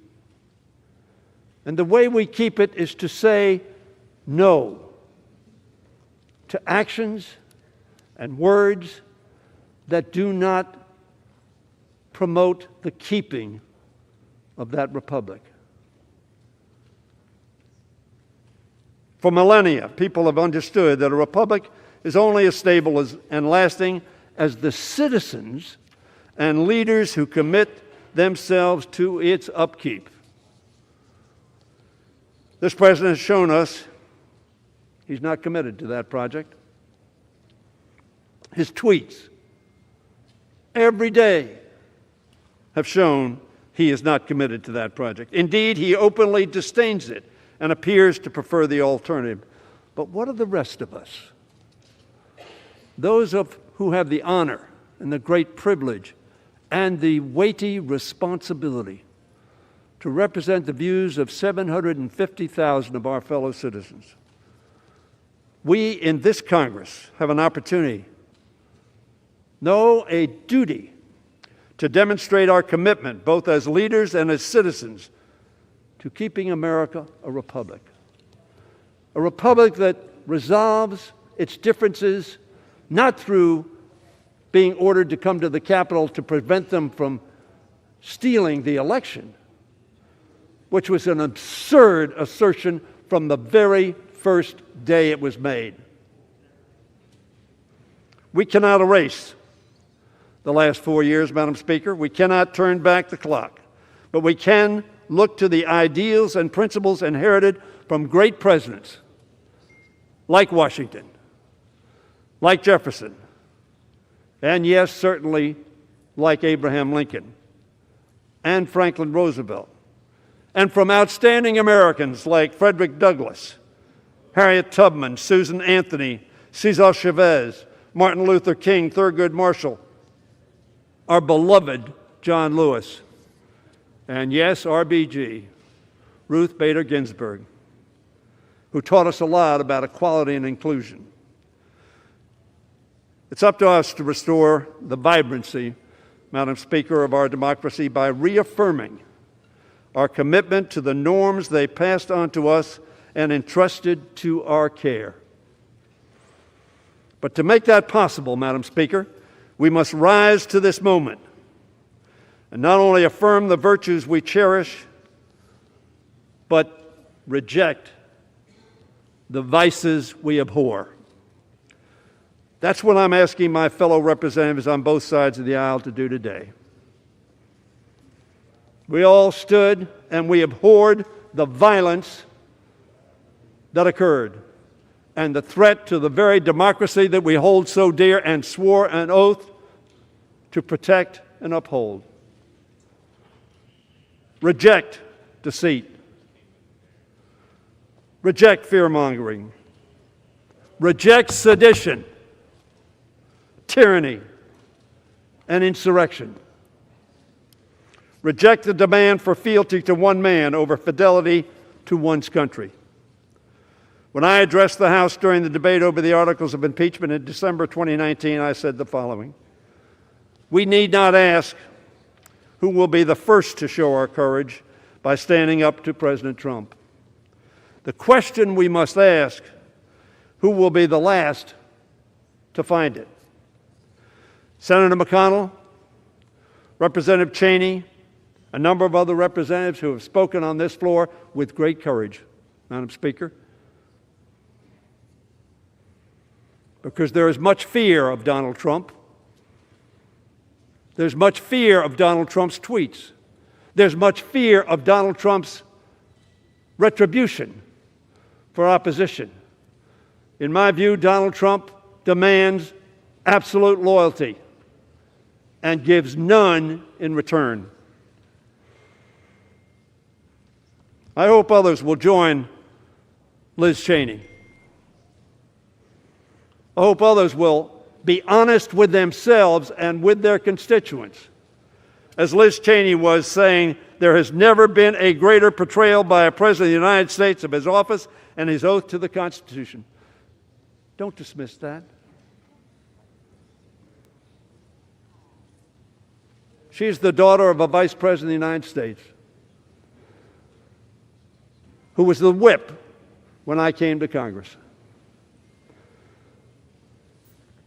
As she has taken a stand, I hope others will as well, Madam Speaker. Soon, the clerk will call the roll and ask for our votes. Make no mistake, this will be no ordinary roll call. This is about our country, our Constitution, and our democracy.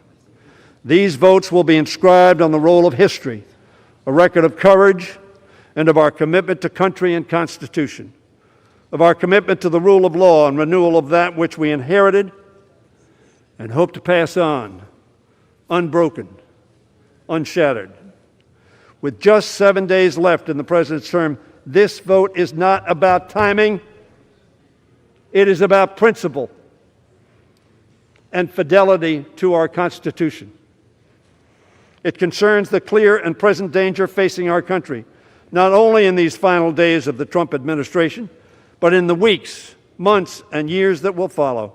It is about the necessity to demonstrate to this generation and to future generations the duty we share to protect our democracy every single day. Do not pretend, my friends, that it was simply those who came into the Capitol, encouraged by our President to stop the steal at any cost. And by the way, if the Vice President doesn't do my bidding and follows the Constitution, sweep him away. We know that this President would never emulate George Washington and give up his power for the good of our republic, even after losing an election. Somebody talked about a peaceful transition. There has not been a peaceful transition. I don't know what you're talking about. You're not living in the same country I am. It was just days ago that the president, after committing this terrible act, thought he had to admit that Joe Biden might, yes, be president of the United States. We know that this president neither recognizes norms nor reflects the rule of law. We know that this president is not a patriot. So I ask this House, who among us, Madam Speaker, will be recorded on the roll of history for their courage, their commitment, the Constitution, and their country? We do this today not for politics. We don't need this for politics. Georgia showed that. There was no mistake in this election. We do this today to preserve and protect this great democracy. We do it for the America we love, our America the beautiful, whose founders' sacrifices we praise in song. Oh, beautiful for heroes proved in liberating strife, who more than self their country loved, and mercy more than life. Sadly, Madam Speaker, as our current president, the appropriate words would be, who less than self his country loved, and victory more than truth. Vote for this, for America, for our Constitution, for democracy, for history. I yield back the balance of my time. All time for debate has expired. Pursuant to House Resolution 41, the previous question is ordered on the resolution. The question is on adoption of the resolution. Those in favor say aye. Aye. Those opposed say no. No. In the opinion of the chair, the ayes have it. The gentleman from Ohio is recognized. For what reason? Thank you, Madam Speaker. We'd ask for a roll call vote. Pursuant to Section 3S of House Resolution 8, the yeas and nays are ordered. Members will record their votes by an electronic device.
You ready, Don?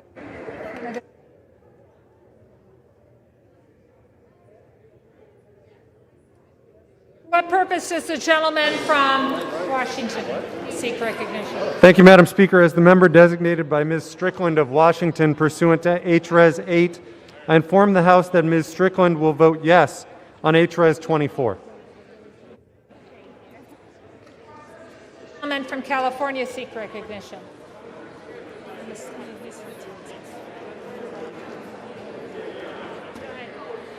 Madam Speaker, as member designated by Congressmember Napolitano pursuant to House Resolution 8, I inform the House that Congressmember Napolitano will vote yes on the H Resolution 24. And Madam Speaker, as member designated by Congressmember Costa pursuant to House Resolution 8, I inform the House that Congressmember Costa will also vote yes on H-Res 24. Gentleman from Texas seek recognition. Madam Speaker, as the member designated by Mr. Crenshaw, Texas, pursuant to House Resolution 8, I inform the House that Mr. Crenshaw will vote no on House Resolution 24. Gentlewoman from Maine seek recognition. Madam Speaker, as the member designated by Ms. Custer of New Hampshire, pursuant to H-Res 8, I will inform the House that Ms. Custer will vote yea on House Resolution 24. The gentleman from Tennessee seek recognition. Madam Speaker, as the member designated by Mr. Fleischman of Tennessee pursuant to H-Res 8, I inform the House that Mr. Fleischman will vote nay on H-Res 24. As the member designated by Mr. Desjardins of Tennessee pursuant to H-Res 8, I inform the House that Mr. Desjardins will vote nay on H-Res 24.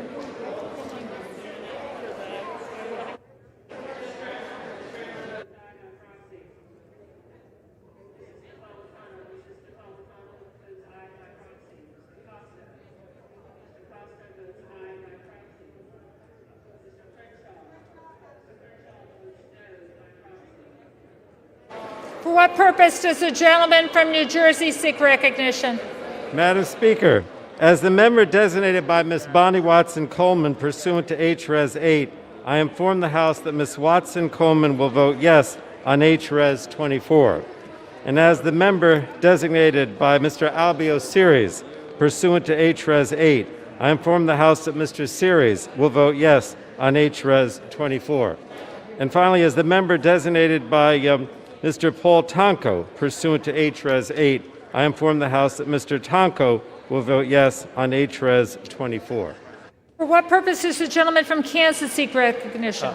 Madam Speaker, as the member designated by Mr. LaTurner, Kansas, pursuant to House Resolution 8, I inform the House that Mr. LaTurner will vote nay on House Resolution 24. For what purpose does the gentleman from Illinois seek recognition? Madam Speaker, as the member designated by Ms. Presley of Massachusetts pursuant to H-Res 8, I inform the House that Ms. Presley will vote yes on H-Res 24.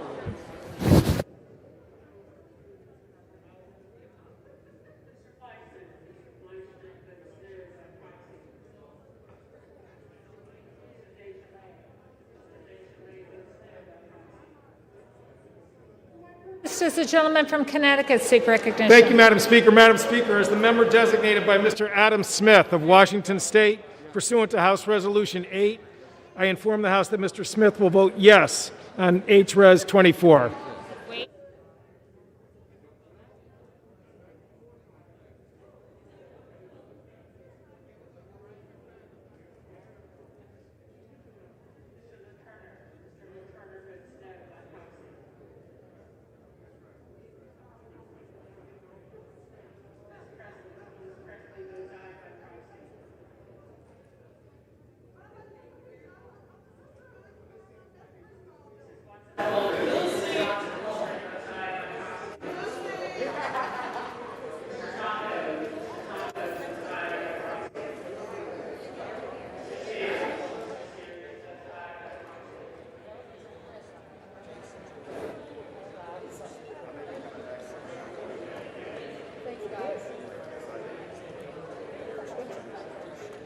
I'll let them do this.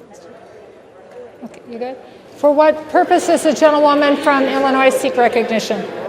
Madam Speaker, as the member designated by Mr. Carson pursuant to H-Res 8, I inform the House that Mr. Carson will vote yes on H-Res 24.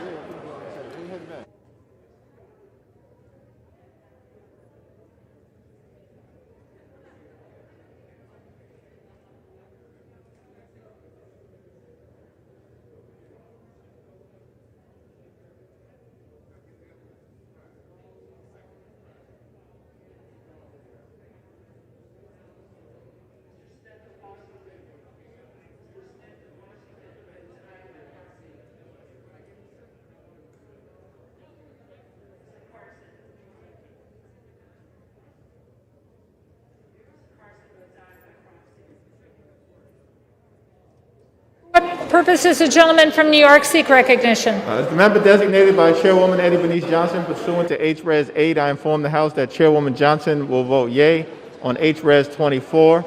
As the member designated by Congressman Brendan Boyle pursuant to H-Res 8, I inform the House that Congressman Boyle will vote yea on H-Res 24.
gentlewoman from Florida seek recognition?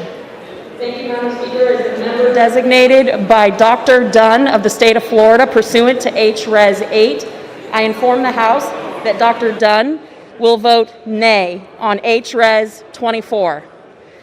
As the member designated by Mr. Buchanan from the state of Florida pursuant to H-Res 8, I inform the House that Mr. Buchanan will vote nay on H-Res 24.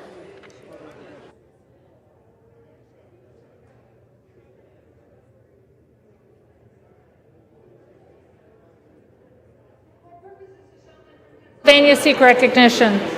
Madam Speaker, as the member designated by Mr. Lawson of Florida 5th Congressional District pursuant to House Resolution 8, I inform that Mr. Lawson will vote yes on H.R. 24.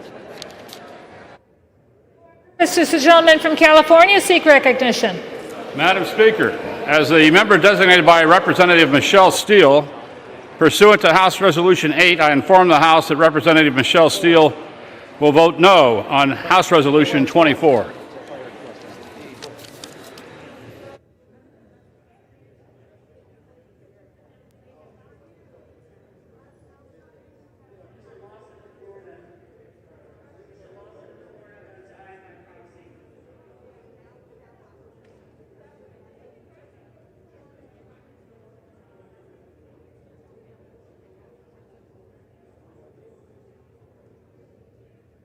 This is the gentleman from Nebraska seek recognition. Madam Speaker, as a member designated by Mr. Bill Rackus of Florida pursuant to H-Res 8, I inform the House that Mr. Bill Rackus will vote nay on H-Res 24.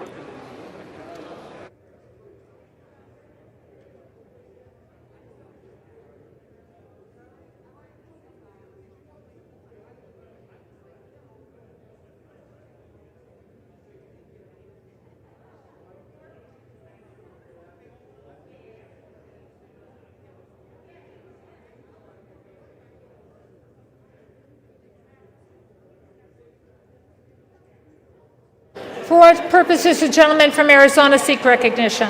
As a member designated by Representative Cardenas pursuant to H.R. 8, I inform the House that Representative Cardenas will vote aye on H.R. 24. As a member designated by Representative Kirkpatrick pursuant to H.R. 8, I inform the House that Representative Kirkpatrick will vote aye on H.R. 24.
This is the gentlewoman from New York seek recognition. Madam Speaker, as the member designated by Mr. Young of Alaska pursuant to House Resolution 8, I inform the House that Mr. Young will vote nay on House Resolution 24. Thank you.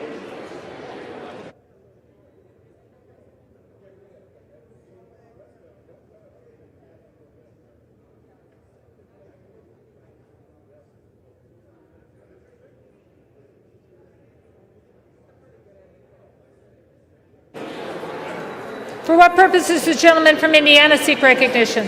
Madam Speaker, as the member designated by Mr. Baird from Indiana pursuant to HRes 8, I inform the House that Mr. Baird will vote no on HRes 24.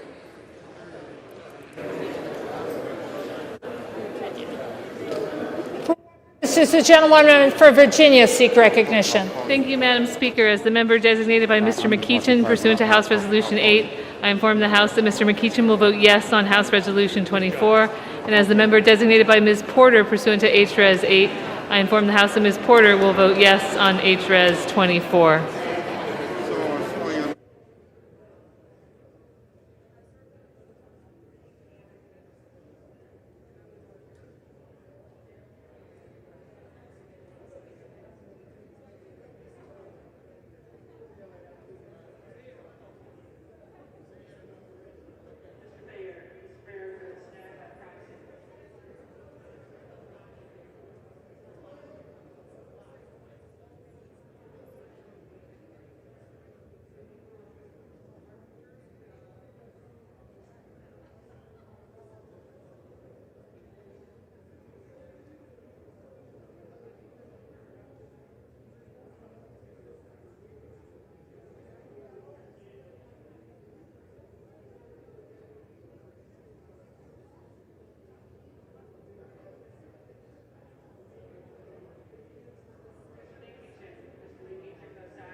For what purpose does the gentleman from Michigan seek recognition? Madam Speaker, as the member designated by Mr. Bergman, pursuant to House Resolution 8, I inform the House that Mr. Bergman will vote no on final passage HRev 24. As the member designated by Mr. Lamborn, pursuant to House Resolution 8, I inform the House that Mr. Lamborn will vote no on final passage HRes 24. For what purpose does the gentlewoman from Massachusetts seek recognition? As the member designated by Ms. Franco pursuant to HRes 8, I inform the House that Ms. Franco will vote yes on HRes 24. As the member designated by Ms. Bonamici pursuant to HRes 8, I inform the House that Ms. Bonamici will vote yes on HRes 24.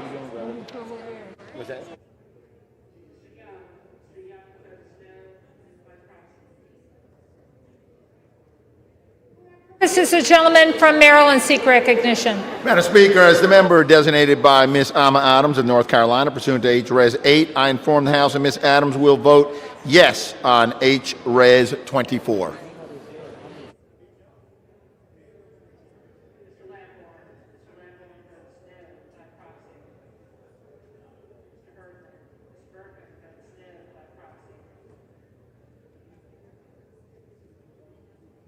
Purpose is the gentleman from Virginia seek recognition. Madam Speaker, as the member designated by Ms. Titus of Nevada, pursuant to HRes 8, I inform the House that Ms. Titus will vote yes on HRes 24.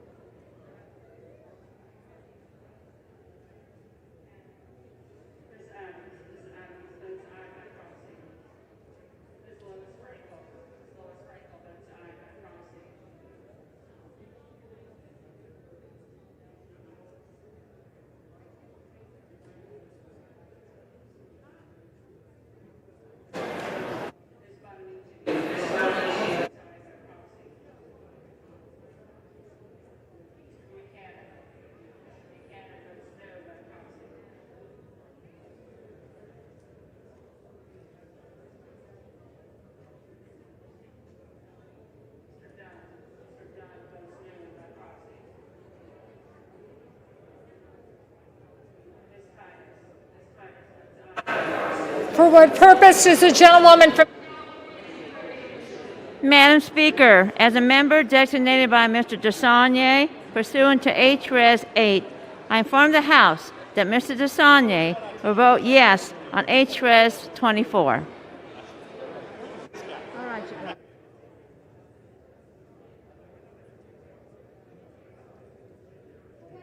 does the gentleman from California seek recognition? As the member designated by Congressman Jerry McNerney pursuant to H.Res. 8, I inform the House that Mr. McNerney will vote yes on H.Res. 24.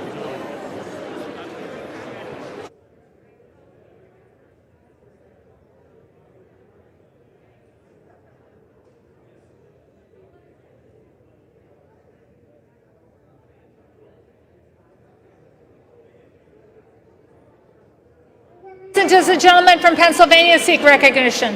Thank you, Madam Speaker. As a member designated by Mr. Doyle of Pennsylvania, pursuant to House Resolution 8, I hereby inform the House that Mr. Doyle will vote yes on House Resolution 24.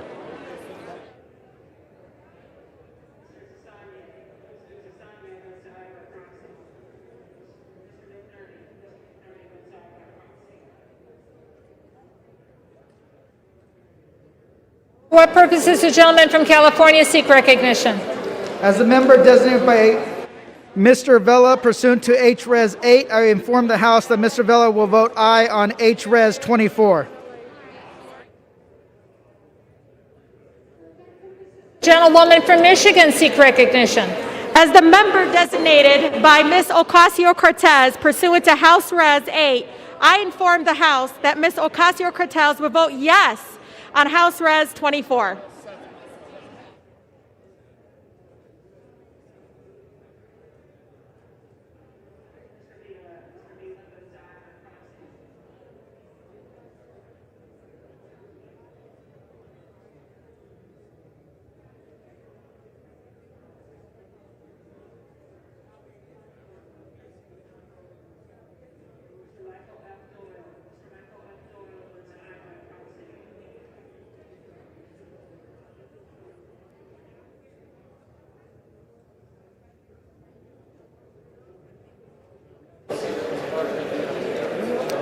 Purposes the gentlewoman from New Jersey seek recognition.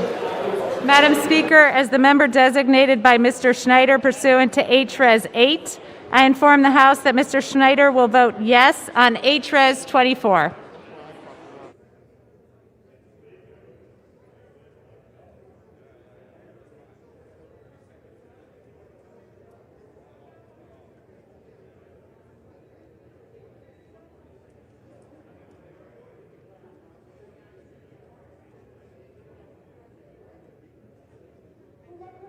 Gentlewoman from Michigan seek recognition.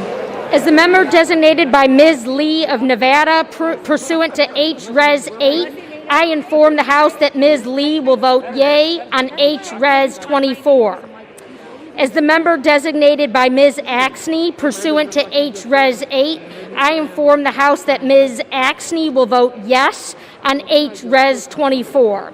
As the member designated by Mrs. Dingle pursuant to H.Res. 8, I inform the House that Mrs. Dingle will vote yes on H.Res. 24.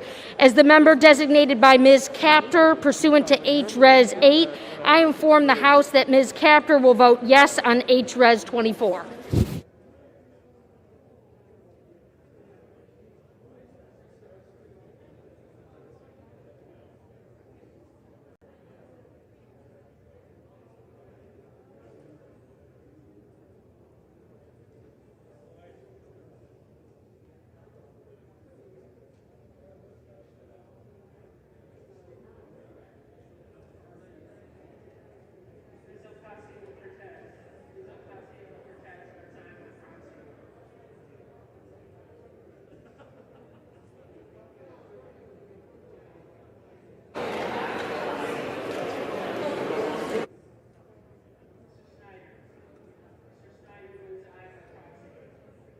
Purposes the gentlewoman from New York seek recognition. Madam Speaker, as the member designated by Mr. Deutsch of Florida pursuant to H.Res. 8, I inform the House that Mr. Deutsch will vote yes on H.Res. 24.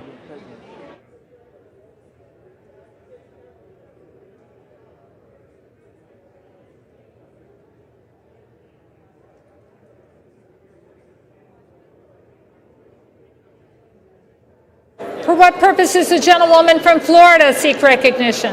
Madam Speaker, as the member designated by Mr. Hastings of Florida pursuant to HRes 8, I inform the House that Mr. Hastings will vote yea on HRes 24.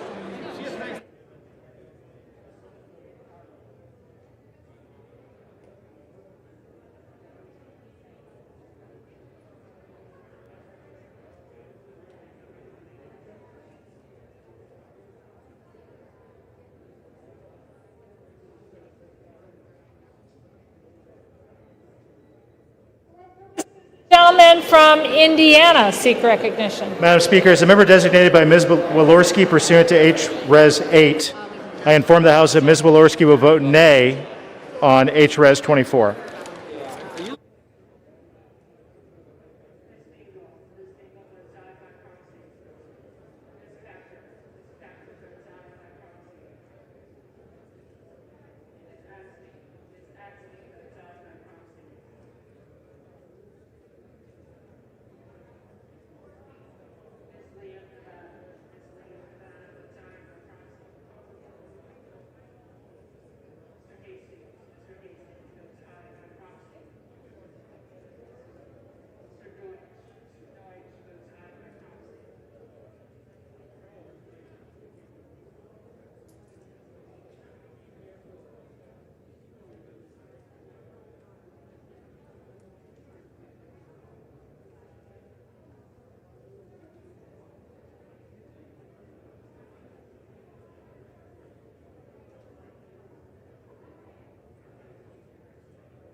For what purpose does the gentleman from Virginia seek recognition?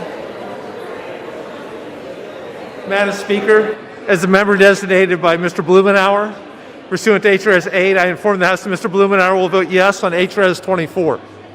As the member designated by Mr. Liu, pursuant to HRes 8, I inform the House that Mr. Liu will vote yes on HRes 24.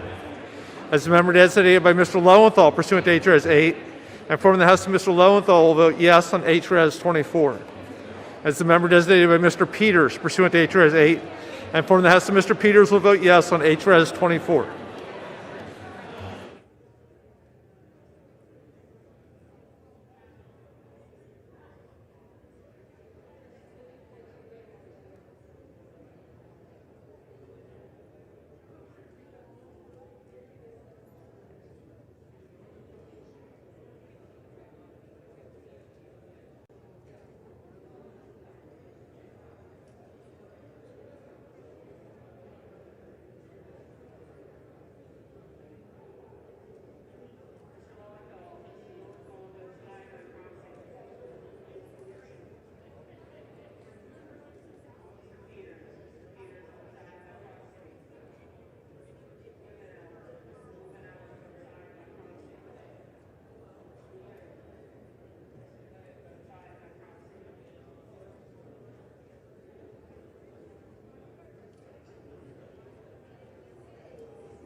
purpose does the gentlewoman from Connecticut seek recognition?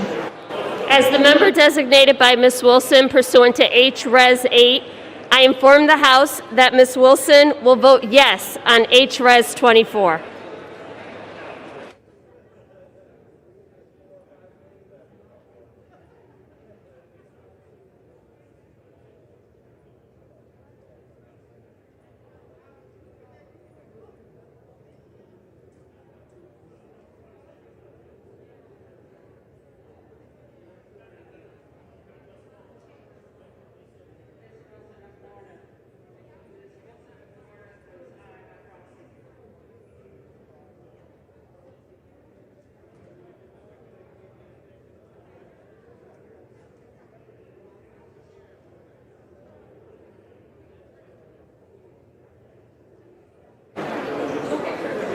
For what purpose does the gentleman from Maryland seek recognition?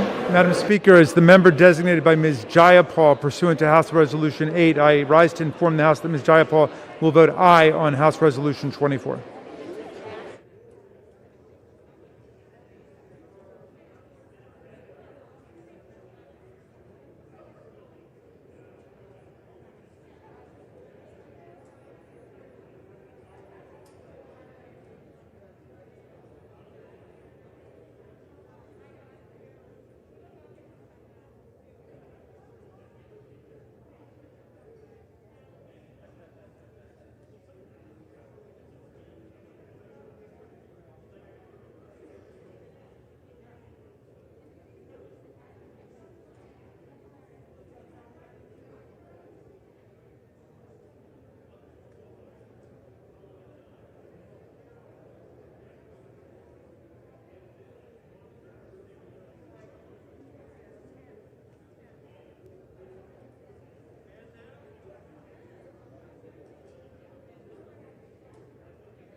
Have all members voted?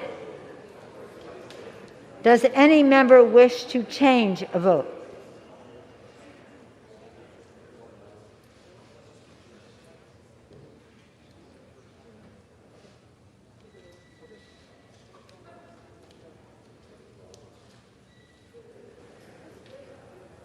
Is she coming from?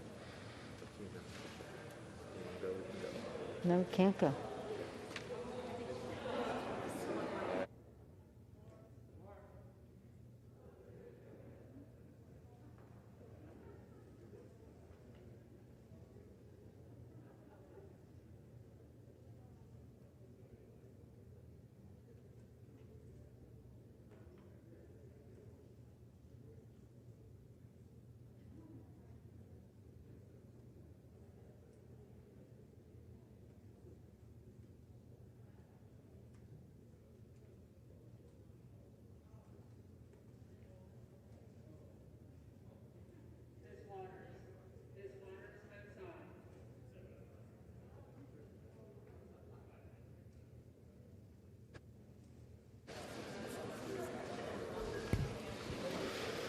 On this vote, the ayes are 232, the nays are 197.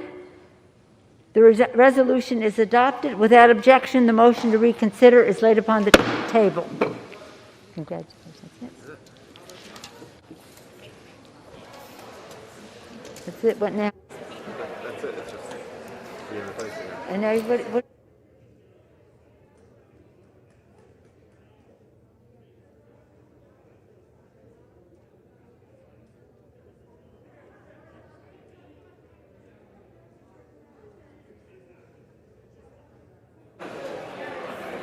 The chair announces that pursuant to Section 3A of House Resolution 41, the House Resolution 40 is hereby adopted. Stop right here. Stop after permanent. Stop. The chair announces the Speaker's appointment pursuant to Clause 11 of Rule 10, Clause 11 of Rule 1, in the order the following of the House of January 4th, 2021, of the following members of the House to the Permanent Select Committee on Intelligence. Mr. Schiff of California, Chair. Mr. Nunes of California. Let me just check it.